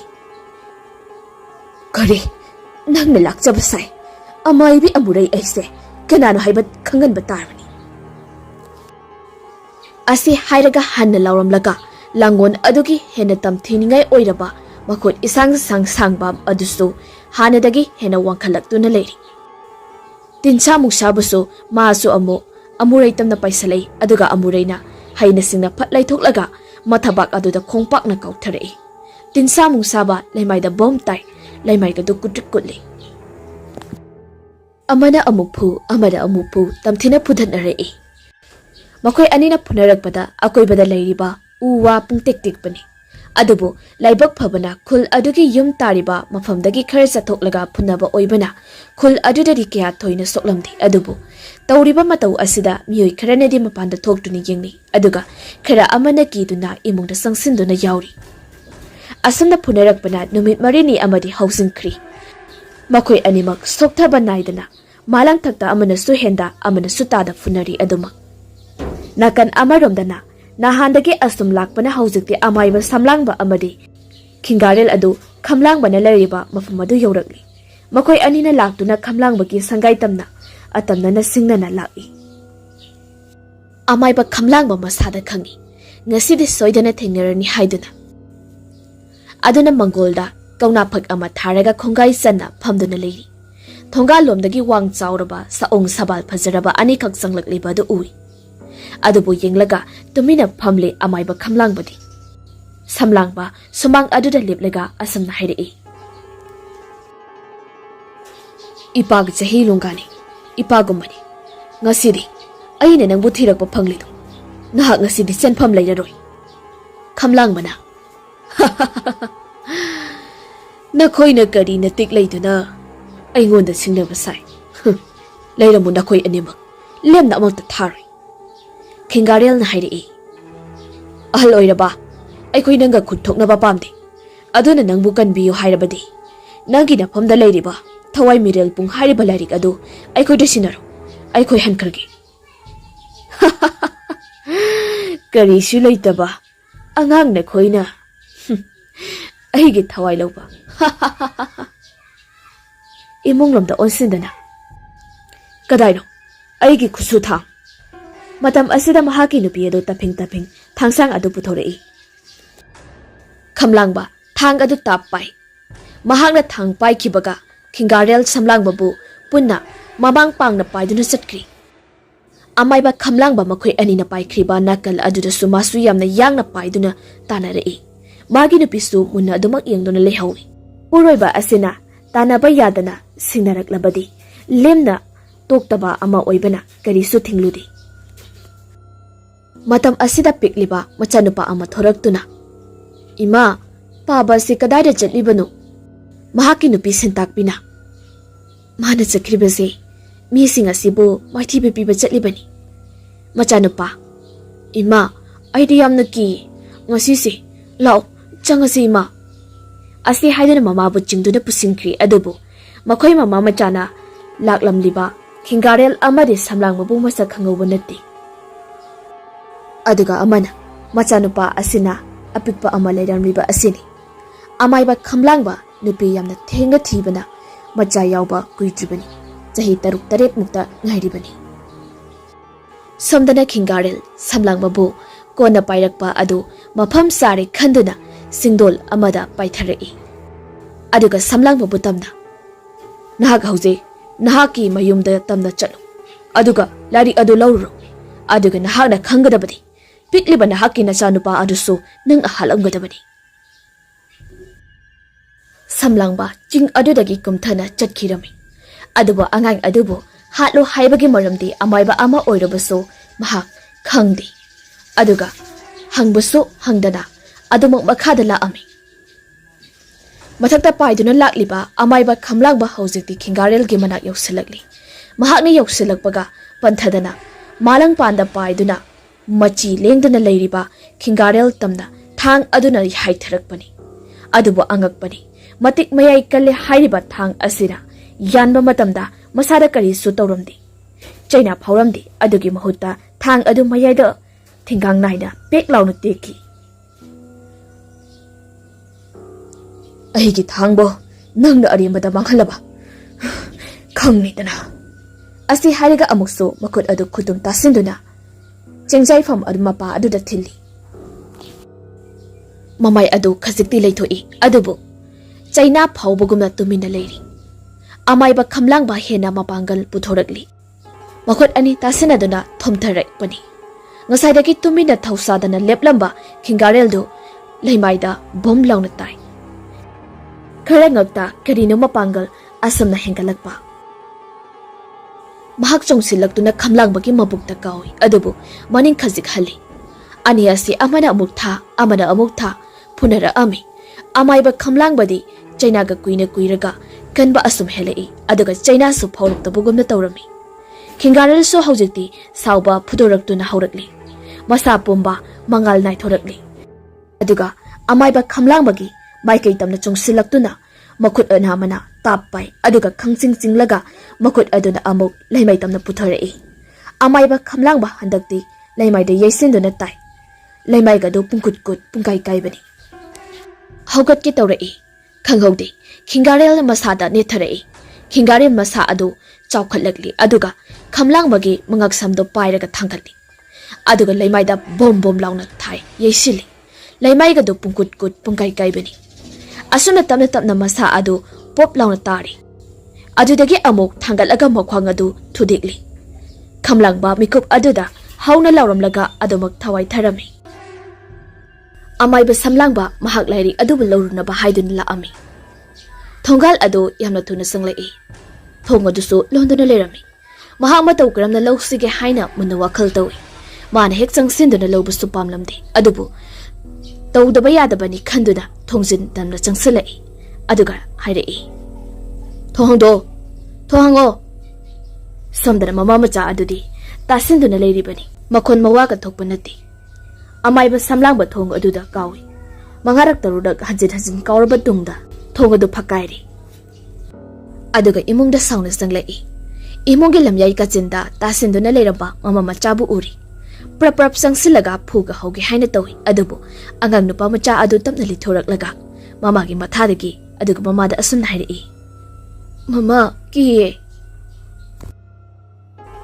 ꯑꯃꯥꯏꯕ ꯁꯝꯂꯥꯡꯕ ꯑꯉꯥꯡ ꯑꯗꯨꯕꯨ ꯍꯦꯛ ꯎꯕꯃꯛꯇꯗ ꯃꯁꯥꯗ ꯂꯩꯔꯝꯕ ꯑꯁꯥꯎꯕ ꯄꯨꯝꯅꯃꯛꯇꯨ ꯃꯥꯡꯈꯤꯕꯒꯨꯝꯅ ꯇꯧꯏ ꯑꯗꯨꯒ ꯑꯉꯥꯡ ꯑꯗꯨꯒ ꯉꯥꯏꯍꯥꯛ ꯃꯤꯆꯥꯟꯅꯩ ꯑꯃꯥꯏꯕ ꯁꯝꯂꯥꯡꯕ ꯃꯃꯥ ꯃꯆꯥ ꯑꯗꯨꯕꯨ ꯊꯅꯝꯂꯒ ꯂꯥꯏꯔꯤꯛ ꯊꯝꯐꯝ ꯀꯥꯗꯨ ꯀꯣꯏꯊꯤ ꯊꯤꯔꯛꯏ ꯃꯃꯩꯗ ꯂꯥꯏ ꯀꯥ ꯐꯃꯨꯡ ꯊꯥꯔꯤꯕ ꯑꯗꯨꯒꯤ ꯃꯌꯥꯗ ꯎꯄꯨ ꯃꯆꯥ ꯑꯃ ꯂꯩꯔꯝꯃꯤ ꯃꯗꯨ ꯊꯤꯗꯨꯅꯕꯨ ꯌꯥꯎꯔꯝꯃꯤ ꯑꯗꯨꯕꯨ ꯄꯨꯔꯛꯂꯦ ꯍꯥꯏꯔꯒ ꯃꯍꯥꯛ ꯌꯨꯝ ꯑꯗꯨꯗꯒꯤ ꯈꯣꯡꯂꯩ ꯌꯥꯡꯅ ꯊꯣꯔꯛꯈꯤꯔꯝꯃꯤ ꯃꯃꯥ ꯃꯆꯥ ꯑꯗꯨꯗꯤ ꯑꯗꯨꯃꯛ ꯀꯞꯇꯨꯅ ꯂꯩꯍꯧꯔꯤ ꯁꯣꯝꯗꯅ ꯈꯤꯡꯒꯥꯔꯦꯜ ꯈꯨꯜ ꯑꯗꯨꯒꯤ ꯆꯤꯗꯥꯏꯗ ꯃꯈꯣꯏꯅ ꯂꯥꯛꯈꯤꯕ ꯂꯝꯕꯤ ꯑꯗꯨꯗ ꯑꯃꯥꯏꯕ ꯁꯝꯂꯥꯡꯕꯕꯨ ꯉꯥꯏꯗꯨꯅ ꯂꯩꯔꯝꯃꯤ ꯃꯈꯣꯏ ꯑꯅꯤꯃꯛ ꯍꯧꯖꯤꯛ ꯂꯝꯌꯥꯡ ꯍꯥꯏꯔꯤꯕ ꯈꯨꯜ ꯑꯗꯨ ꯇꯝꯅ ꯑꯃꯨꯛ ꯂꯥꯛꯈꯤꯔꯝꯃꯤ ꯁꯣꯝꯗꯅ ꯃꯈꯨꯠꯇ ꯆꯩꯁꯨ ꯁꯥꯒꯩ ꯆꯤꯔꯣꯡ ꯄꯥꯅ ꯁꯦꯝꯕ ꯑꯗꯨꯕꯨ ꯀꯣꯛ ꯁꯨꯔꯒ ꯇꯞꯅ ꯏꯃꯨꯡꯗꯒꯤ ꯊꯣꯛꯂꯛꯏ ꯃꯄꯥꯟꯗꯅ ꯃꯤꯑꯣꯏ ꯈꯔ ꯂꯥꯛꯇꯨꯅ ꯃꯍꯥꯛꯄꯨ ꯉꯥꯏꯔꯤ ꯃꯍꯥꯛꯀꯤ ꯇꯣꯉꯥꯟꯕ ꯊꯥꯔꯤꯕ ꯐꯝꯐꯝ ꯑꯗꯨꯗ ꯉꯦꯛ ꯐꯝꯃꯤ ꯑꯗꯨꯒ ꯏꯁꯨꯁꯥ ꯉꯁꯤꯗꯤ ꯏꯄꯨꯒꯤꯗ ꯂꯥꯛꯄꯕꯨ ꯀꯔꯤ ꯇꯥꯟꯅꯁꯤ ꯍꯥꯏꯕꯅꯣ ꯐꯝꯂꯝꯕ ꯅꯨꯄꯥ ꯑꯃꯅ ꯈꯨꯝꯂꯛꯏ ꯏꯄꯣ ꯍꯟꯗꯛ ꯃꯔꯛ ꯑꯁꯤꯗꯤ ꯑꯩꯈꯣꯏꯒꯤ ꯈꯨꯜ ꯑꯁꯤꯗ ꯁꯛꯈꯪꯗꯕ ꯍꯅꯨꯕꯤ ꯑꯃ ꯍꯦꯛ ꯂꯥꯛꯄ ꯎꯏ ꯈꯨꯜ ꯑꯁꯤꯗꯒꯤꯁꯨ ꯅꯠꯇꯦ ꯃꯍꯥꯛꯇꯤ ꯃꯆꯤꯟꯗꯁꯨ ꯃꯨꯔꯨꯝ ꯁꯣꯜꯂꯤ ꯑꯩ ꯐꯥꯎꯕ ꯃꯅꯥꯛ ꯅꯛꯁꯤꯟꯕ ꯉꯝꯗꯦ ꯍꯪꯒꯦ ꯇꯧꯔꯕꯁꯨꯅꯦ ꯍꯪꯕ ꯑꯗꯨꯛꯀꯤ ꯃꯇꯤꯛꯀꯤ ꯐꯤꯕꯝ ꯑꯗꯨꯁꯨ ꯌꯥꯝꯅ ꯁꯥꯊꯤꯔꯝꯒꯗꯕ ꯃꯤꯒ ꯆꯥꯔꯝꯒꯗꯕ ꯃꯥꯜꯂꯤ ꯀꯩꯁꯨ ꯇꯧꯔꯣꯏꯗ ꯑꯇꯣꯞꯄ ꯈꯨꯜꯗꯒꯤ ꯁꯣꯝꯗ ꯂꯥꯛꯄ ꯑꯣꯏꯔꯤꯅꯤ ꯀꯩꯁꯨ ꯈꯜꯂꯨꯅꯨꯗ ꯏꯁꯨꯁꯤꯡꯁꯤꯗꯤ ꯍꯦꯟꯖꯤꯜꯂꯛꯑꯗꯤ ꯅꯄꯨ ꯂꯩꯔꯤꯕꯁꯤꯗꯤ ꯉꯥꯏꯍꯥꯛ ꯃꯈꯣꯏ ꯈꯨꯜ ꯑꯁꯤꯒꯤ ꯐꯒꯠꯅꯅꯕꯅꯤ ꯍꯥꯏꯗꯨꯅ ꯃꯄꯨ ꯑꯁꯤꯒ ꯇꯥꯟꯅꯔꯝꯃꯤ ꯂꯣꯏꯔꯕꯗ ꯑꯉꯥꯡꯁꯤꯡꯗꯣ ꯂꯣꯏꯅ ꯍꯟꯅꯈꯤꯔꯝꯃꯤ ꯉꯁꯥꯏꯗꯒꯤ ꯑꯍꯜ ꯑꯃ ꯑꯣꯏꯅ ꯅꯍꯥꯁꯤꯡꯗ ꯇꯥꯛꯄꯤ ꯇꯝꯕꯤꯔꯤꯕ ꯂꯥꯡꯉꯣꯏ ꯆꯤꯡꯉꯣꯏꯕ ꯃꯄꯨꯛꯅꯤꯡꯗ ꯆꯤꯡꯅꯕ ꯈꯔꯗꯤ ꯑꯗꯨꯃꯛ ꯂꯩꯔꯤꯕꯅꯤ ꯃꯍꯥꯛꯁꯨ ꯈꯪꯉꯤ ꯅꯣꯡꯃ ꯅꯠꯇ꯭ꯔꯒ ꯅꯣꯡꯃꯗꯤ ꯂꯟꯖꯥꯎ ꯑꯃꯗꯤ ꯂꯩꯔꯒꯅꯤ ꯂꯩꯗꯨꯅ ꯆꯦꯟꯕ ꯌꯥꯔꯔꯣꯏ ꯍꯥꯏꯕ ꯑꯁꯤ ꯅꯨꯃꯤꯠ ꯅꯤꯅꯤꯔꯣꯝꯗꯤ ꯍꯧꯖꯤꯟꯈꯤꯔꯝꯃꯤ ꯑꯃꯥꯏꯕ ꯁꯝꯂꯥꯡꯕ ꯑꯃꯗꯤ ꯈꯤꯡꯒꯥꯔꯦꯜ ꯃꯈꯣꯏ ꯑꯅꯤꯁꯨ ꯈꯨꯜ ꯑꯁꯤ ꯌꯧꯁꯤꯜꯂꯛꯂꯝꯃꯤ ꯃꯈꯣꯏ ꯑꯅꯤꯁꯨ ꯍꯧꯖꯤꯛꯇꯤ ꯎꯔꯤ ꯃꯥꯂꯪ ꯄꯥꯟꯗ ꯃꯥꯂꯪꯒꯨꯝꯅ ꯑꯅꯤꯅ ꯌꯩꯅꯕꯒꯨꯝ ꯑꯃꯨꯛ ꯏꯟꯊꯣꯛꯅꯔꯤꯕ ꯑꯗꯨ ꯌꯥꯝꯅ ꯂꯥꯞꯅ ꯎꯕꯅꯤ ꯀꯔꯤꯁꯨ ꯂꯥꯛꯁꯤꯟꯅ ꯎꯕꯗꯤ ꯉꯝꯂꯝꯗꯦ ꯑꯗꯨꯕꯨ ꯈꯪꯂꯛꯏ ꯍꯧꯖꯤꯛꯇꯤ ꯃꯈꯣꯏ ꯑꯅꯤꯃꯛ ꯑꯗꯨꯅ ꯃꯈꯣꯏ ꯑꯅꯤ ꯑꯁꯤ ꯁꯣꯛꯅꯔꯤꯕ ꯂꯥꯟꯐꯝ ꯑꯁꯤ ꯑꯔꯥꯏꯕ ꯑꯃ ꯅꯠꯇꯦ ꯃꯈꯣꯏ ꯑꯅꯤꯅ ꯃꯁꯤꯒꯤ ꯑꯅꯤ ꯑꯁꯤꯕꯨ ꯃꯥꯡꯍꯜꯍꯧꯗꯕ ꯇꯥꯔꯒꯗꯤ ꯀꯔꯤꯒꯨꯝꯕ ꯑꯍꯣꯡꯕ ꯃꯌꯥꯝ ꯑꯃ ꯂꯥꯛꯂꯒꯅꯤ ꯍꯥꯏꯕ ꯈꯪꯕ ꯉꯝꯂꯝꯃꯤ ꯑꯃꯥꯏꯕ ꯁꯝꯂꯥꯡꯕ ꯈꯤꯡꯒꯥꯔꯦꯜ ꯍꯥꯏꯗꯨꯅ ꯃꯐꯝ ꯑꯃꯗ ꯈꯣꯡꯒ꯭ꯔꯥꯏ ꯆꯟꯗ ꯐꯝꯈꯤꯔꯝꯃꯤ ꯑꯗꯨꯒ ꯃꯥꯅ ꯍꯦꯛꯂꯛꯈꯤꯕ ꯊꯝꯕꯥꯜ ꯑꯗꯨ ꯄꯨꯊꯣꯔꯛꯂꯝꯃꯤ ꯑꯗꯨꯒ ꯃꯃꯥꯡꯗ ꯊꯝꯂꯝꯕ ꯃꯍꯥꯛꯀꯤ ꯂꯥꯏꯔꯤꯛ ꯑꯃꯗꯒꯤ ꯊꯦꯡꯅꯔꯛꯈꯤꯕ ꯃꯍꯩ ꯑꯗꯨ ꯁꯤꯖꯤꯟꯅꯔꯒ ꯆꯥꯡꯌꯦꯡ ꯇꯧꯔꯒꯦ ꯈꯟꯗꯨꯅ ꯁꯣꯟꯕ ꯍꯧꯔꯛꯏ ꯑꯗꯨꯗꯒꯤꯗꯤ ꯊꯝꯕꯥꯜ ꯑꯗꯨ ꯇꯞꯅ ꯇꯥꯁꯤꯟꯈꯤꯔꯤ ꯑꯗꯨꯒ ꯃꯇꯨꯝ ꯑꯃ ꯑꯣꯏꯅ ꯑꯃꯨꯛ ꯑꯣꯟꯊꯣꯛꯈꯤꯔꯝꯃꯤ ꯃꯃꯤꯠ ꯇꯞꯅ ꯄꯥꯡꯊꯣꯔꯛꯇꯨꯅ ꯃꯇꯨꯝ ꯑꯣꯏꯅ ꯂꯩꯔꯤꯕ ꯄꯤꯛꯂꯕ ꯄꯣꯠꯁꯛ ꯑꯗꯨꯕꯨ ꯌꯣꯠꯁꯤꯟꯈꯤꯔꯝꯃꯤ ꯌꯣꯠꯁꯤꯟꯈꯤꯕꯒꯅꯤ ꯃꯁꯥ ꯑꯗꯨ ꯇꯥꯎꯅ ꯄꯥꯏꯈꯠꯂꯛꯂꯝꯃꯤ ꯑꯗꯨꯒ ꯂꯣꯡꯅ ꯊꯦꯛꯇꯣꯔꯛꯂꯒ ꯑꯋꯥꯕ ꯆꯩꯅꯥ ꯑꯃ ꯈꯥꯡꯂꯕꯒꯨꯝꯅ ꯇꯧꯔꯤ ꯃꯗꯨꯒꯤ ꯃꯇꯨꯡꯗ ꯌꯥꯝꯅ ꯀꯟꯅ ꯂꯥꯎꯔꯛꯏ ꯃꯁꯥ ꯑꯗꯨꯁꯨ ꯉꯥꯡꯂꯩꯅꯔꯛꯏ ꯑꯁꯨꯝ ꯆꯥꯎꯈꯠꯂꯛꯇꯨꯅ ꯃꯤ ꯃꯔꯦꯞ ꯑꯅꯤꯃꯨꯛ ꯆꯥꯡꯗ ꯋꯥꯡꯕ ꯃꯇ꯭ꯔꯪ ꯀꯥꯕ ꯃꯁꯥꯒꯤ ꯃꯐꯝ ꯈꯨꯗꯤꯡꯗ ꯊꯝꯕꯥꯜ ꯃꯌꯦꯛ ꯇꯝꯕ ꯊꯝꯕꯥꯜ ꯑꯃꯗ ꯑꯣꯟꯊꯣꯔꯛꯂꯤ ꯈꯤꯡꯒꯥꯔꯦꯜ ꯌꯥꯝꯅ ꯉꯛꯅ ꯌꯦꯡꯉꯤ ꯑꯁꯨꯛ ꯌꯥꯝꯅ ꯍꯩꯕꯣꯏꯔꯦ ꯍꯥꯏꯕ ꯃꯕꯨꯛꯅꯤꯡꯗꯁꯨ ꯈꯜꯂꯤ ꯑꯃꯥꯏꯕ ꯁꯝꯂꯥꯡꯕꯅ ꯍꯧꯖꯤꯛ ꯑꯣꯜꯂꯛꯂꯤꯕ ꯑꯁꯤ ꯃꯄꯥꯡꯒꯜ ꯑꯗꯨꯛꯀꯤ ꯃꯇꯤꯛ ꯀꯜꯂꯤ ꯃꯍꯥꯛ ꯃꯁꯥꯗꯒꯤ ꯑꯣꯟꯊꯣꯔꯛꯄ ꯃꯇꯝꯗ ꯃꯅꯤꯟ ꯑꯣꯏ ꯀꯩ ꯑꯣꯏ ꯋꯪ ꯂꯥꯎꯅ ꯑꯀꯣꯏꯕ ꯑꯗꯨꯗ ꯐꯨꯗꯣꯛꯂꯤ ꯎ ꯋꯥꯒꯁꯤꯡꯗꯨ ꯍꯥꯏ ꯍꯨꯝꯅ ꯁꯍꯨꯝ ꯑꯗꯨꯗ ꯈꯤꯡꯒꯥꯔꯦꯜꯁꯨ ꯃꯍꯥꯛꯀꯤ ꯁꯛꯂꯣꯟ ꯑꯃꯗ ꯂꯧꯈꯤꯔꯝꯃꯤ ꯑꯗꯨꯒ ꯃꯈꯣꯏ ꯑꯅꯤꯃꯛ ꯃꯥꯂꯪꯄꯥꯟꯗ ꯄꯥꯏꯗꯨꯅ ꯂꯝꯌꯥꯡ ꯈꯨꯜ ꯇꯝꯅ ꯄꯥꯏꯔꯛꯂꯝꯃꯤ ꯃꯈꯣꯏꯅ ꯌꯧꯁꯤꯜꯂꯛꯄꯒꯅꯤ ꯑꯅꯤ ꯑꯗꯨꯁꯨ ꯑꯀꯟꯕ ꯃꯑꯣꯡꯗ ꯐꯨꯅꯔꯝꯕ ꯑꯁꯤ ꯃꯈꯣꯏ ꯑꯅꯤ ꯌꯧꯁꯤꯜꯂꯛꯄꯗ ꯐꯨꯅꯗꯨꯅ ꯂꯩꯔꯝꯕ ꯑꯅꯤ ꯑꯗꯨꯁꯨ ꯈꯪꯂ ꯃꯥꯜꯂꯤ ꯆꯞ ꯂꯦꯞꯈ꯭ꯔꯤ ꯑꯗꯨꯒ ꯃꯈꯣꯏ ꯑꯅꯤꯒꯤ ꯃꯥꯏꯀꯩ ꯇꯝꯅ ꯌꯦꯡꯂꯛꯏ ꯅꯍꯥꯟꯗꯒꯤ ꯋꯥ ꯃꯆꯦꯠ ꯑꯃꯇ ꯉꯥꯡꯗꯅ ꯐꯨꯅꯔꯛꯂꯕ ꯇꯤꯟꯁꯥ ꯅꯨꯡꯁꯥꯕ ꯍꯧꯖꯤꯛꯇꯤ ꯃꯤꯔꯣꯜ ꯊꯣꯛꯅ ꯋꯥ ꯉꯥꯡꯂꯛꯏ ꯍꯧꯖꯤꯛꯇꯤ ꯑꯩꯅ ꯃꯇꯝ ꯀꯨꯏꯅꯗꯒꯤ ꯉꯥꯏꯔꯛꯄ ꯉꯁꯤꯗꯤ ꯅꯈꯣꯡ ꯊꯣꯡꯅ ꯂꯥꯛꯂꯦꯗꯣ ꯑꯁꯤ ꯍꯥꯏꯗꯨꯅ ꯈꯪꯍꯧꯗꯅ ꯌꯥꯝꯅ ꯊꯨꯅ ꯈꯤꯡꯒꯥꯔꯦꯜꯒꯤ ꯃꯥꯏꯀꯩ ꯇꯝꯗ ꯄꯥꯏꯁꯤꯜꯂꯛꯏ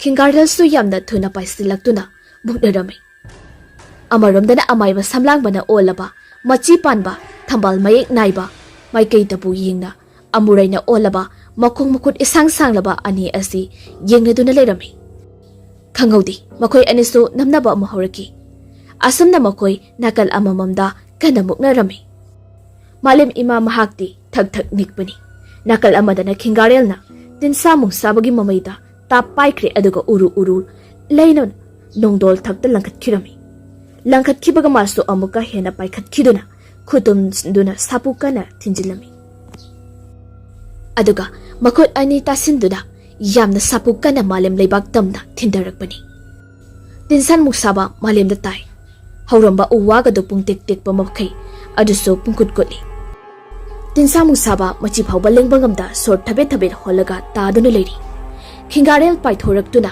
ꯇꯤꯟꯁꯥ ꯃꯨꯛꯁꯥꯕꯒꯤ ꯃꯊꯕꯥꯛꯇ ꯃꯈꯣꯡ ꯑꯣꯏ ꯊꯪꯕ ꯑꯗꯨꯅ ꯀꯟꯅ ꯅꯦꯠꯂꯤ꯫ ꯇꯤꯟꯁꯥꯟ ꯃꯨꯛꯁꯥꯕ ꯈꯥꯡꯕ ꯉꯝꯗꯗꯨꯅ ꯃꯈꯣꯡ ꯑꯗꯨ ꯐꯤꯗ꯭ꯔꯤꯡ ꯐꯤꯗ꯭ꯔꯤꯡ ꯀꯥꯎꯏ꯫ ꯉꯥꯏꯍꯥꯛꯀꯤ ꯃꯇꯨꯡꯗ ꯈꯤꯡꯒꯥꯔꯦꯜ ꯅꯦꯠꯂꯤꯕ ꯑꯗꯨ ꯊꯥꯗꯣꯔꯛꯇꯨꯅ ꯃꯈꯣꯡ ꯑꯅꯤꯃꯛ ꯃꯈꯨꯠ ꯅꯥꯝꯃ ꯅꯥꯝꯃꯅ ꯄꯥꯏꯈ꯭ꯔꯤ ꯑꯗꯨꯒ ꯃꯌꯥꯏ ꯊꯤꯒꯥꯡꯗ ꯁꯦꯠꯇꯨꯅ ꯍꯥꯠꯈ꯭ꯔꯤ꯫ ꯃꯥꯂꯦꯝ ꯂꯩꯃꯥꯏꯒꯗꯨ ꯊꯛ ꯊꯛ ꯅꯤꯛꯄꯅꯤ ꯑꯗꯨꯝꯅ ꯇꯧꯕ ꯑꯗꯨꯗ꯫ ꯁꯣꯝꯗꯅ ꯑꯃꯥꯏꯕꯤ ꯑꯃꯨꯔꯩꯅ ꯑꯣꯜꯂꯕ ꯍꯤꯡꯆꯥꯕꯒꯨꯝꯂꯕ ꯑꯗꯨꯒ ꯁꯝꯂꯥꯡꯕꯒꯁꯨ ꯀꯟꯅ ꯃꯨꯛꯅꯔꯤ꯫ ꯑꯃꯗ ꯍꯦꯟꯖꯟꯅꯕ ꯉꯝꯂꯝꯗꯦ꯫ ꯑꯃꯥꯏꯕꯤ ꯑꯃꯨꯔꯩꯅ ꯑꯣꯜꯂꯕ ꯑꯗꯨꯅ ꯁꯝꯂꯥꯡꯕꯗ ꯂꯥꯛꯆꯕꯒꯨꯝꯅ ꯇꯧꯔꯛꯏ꯫ ꯈꯤꯡꯒꯥꯔꯦꯜ ꯇꯤꯟꯁꯥ ꯃꯨꯡꯁꯥꯕ ꯑꯗꯨꯕꯨ ꯃꯥꯏꯊꯤꯕ ꯄꯤꯔꯕꯁꯨ ꯁꯝꯂꯥꯡꯕꯒꯤ ꯃꯇꯦꯡ ꯄꯥꯡꯂꯝꯗꯦ꯫ ꯃꯍꯥꯛꯁꯨ ꯁꯝꯂꯥꯡꯕ ꯑꯁꯤ ꯀꯌꯥꯃꯨꯛ ꯃꯇꯤꯛ ꯃꯌꯥꯏ ꯂꯩꯕꯅꯣ ꯍꯥꯏꯅ ꯌꯦꯡꯂꯤꯕꯅꯤ꯫ ꯑꯁꯨꯝꯅ ꯃꯈꯣꯏ ꯑꯅꯤ ꯂꯦꯞꯄ ꯂꯩꯇꯅ ꯐꯨꯅꯔꯛꯄꯅ ꯑꯃꯥꯏꯕꯤ ꯑꯃꯨꯔꯩꯅ ꯑꯣꯜꯂꯕ ꯍꯤꯡꯆꯥꯕꯒꯨꯝꯂꯕ ꯑꯗꯨꯅ ꯑꯃꯥꯏꯕ ꯁꯝꯂꯥꯡꯕꯕꯨ ꯂꯩꯃꯥꯏꯗ ꯅꯝꯁꯤꯟꯈ꯭ꯔꯤ꯫ ꯃꯆꯤ ꯐꯥꯎꯕ ꯂꯦꯡꯕ ꯉꯝꯗꯅ ꯂꯩꯈ꯭ꯔꯤ꯫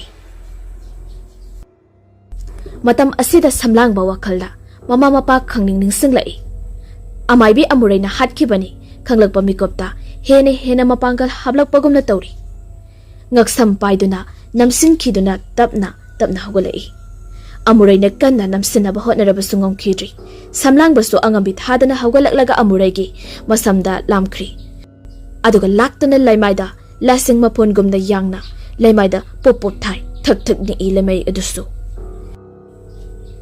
ꯑꯗꯨꯝꯅ ꯍꯥꯏꯔꯝꯂꯒ ꯃꯉꯛꯇ ꯀꯟꯅ ꯆꯞꯈ꯭ꯔꯤ꯫ ꯂꯦꯡꯕ ꯑꯣꯠꯄ ꯉꯝꯗꯦ ꯐꯅ ꯀꯨꯏꯅ ꯈꯥꯡꯉꯤ꯫ ꯑꯃꯥꯏꯕꯤ ꯑꯃꯨꯔꯩꯁꯨ ꯑꯗꯨꯕꯨ ꯃꯦꯠꯂꯤꯕ ꯑꯗꯨ ꯑꯁꯨꯝ ꯁꯨꯝ ꯀꯟꯁꯤꯜꯂꯛꯏ꯫ ꯑꯔꯣꯏꯕꯗꯗꯤ ꯈꯥꯡꯕꯒꯤ ꯄꯥꯡꯒꯜ ꯂꯣꯏꯈꯤꯗꯨꯅ ꯃꯔꯩꯗꯨ ꯁꯥꯡꯅ ꯇꯤꯡꯊꯣꯔꯛꯂꯒ ꯁꯤꯔꯤ꯫ ꯇꯞꯅ ꯇꯞꯅ ꯃꯤꯒꯤ ꯁꯛꯐꯝꯗ ꯑꯣꯟꯊꯣꯔꯛꯈꯤ꯫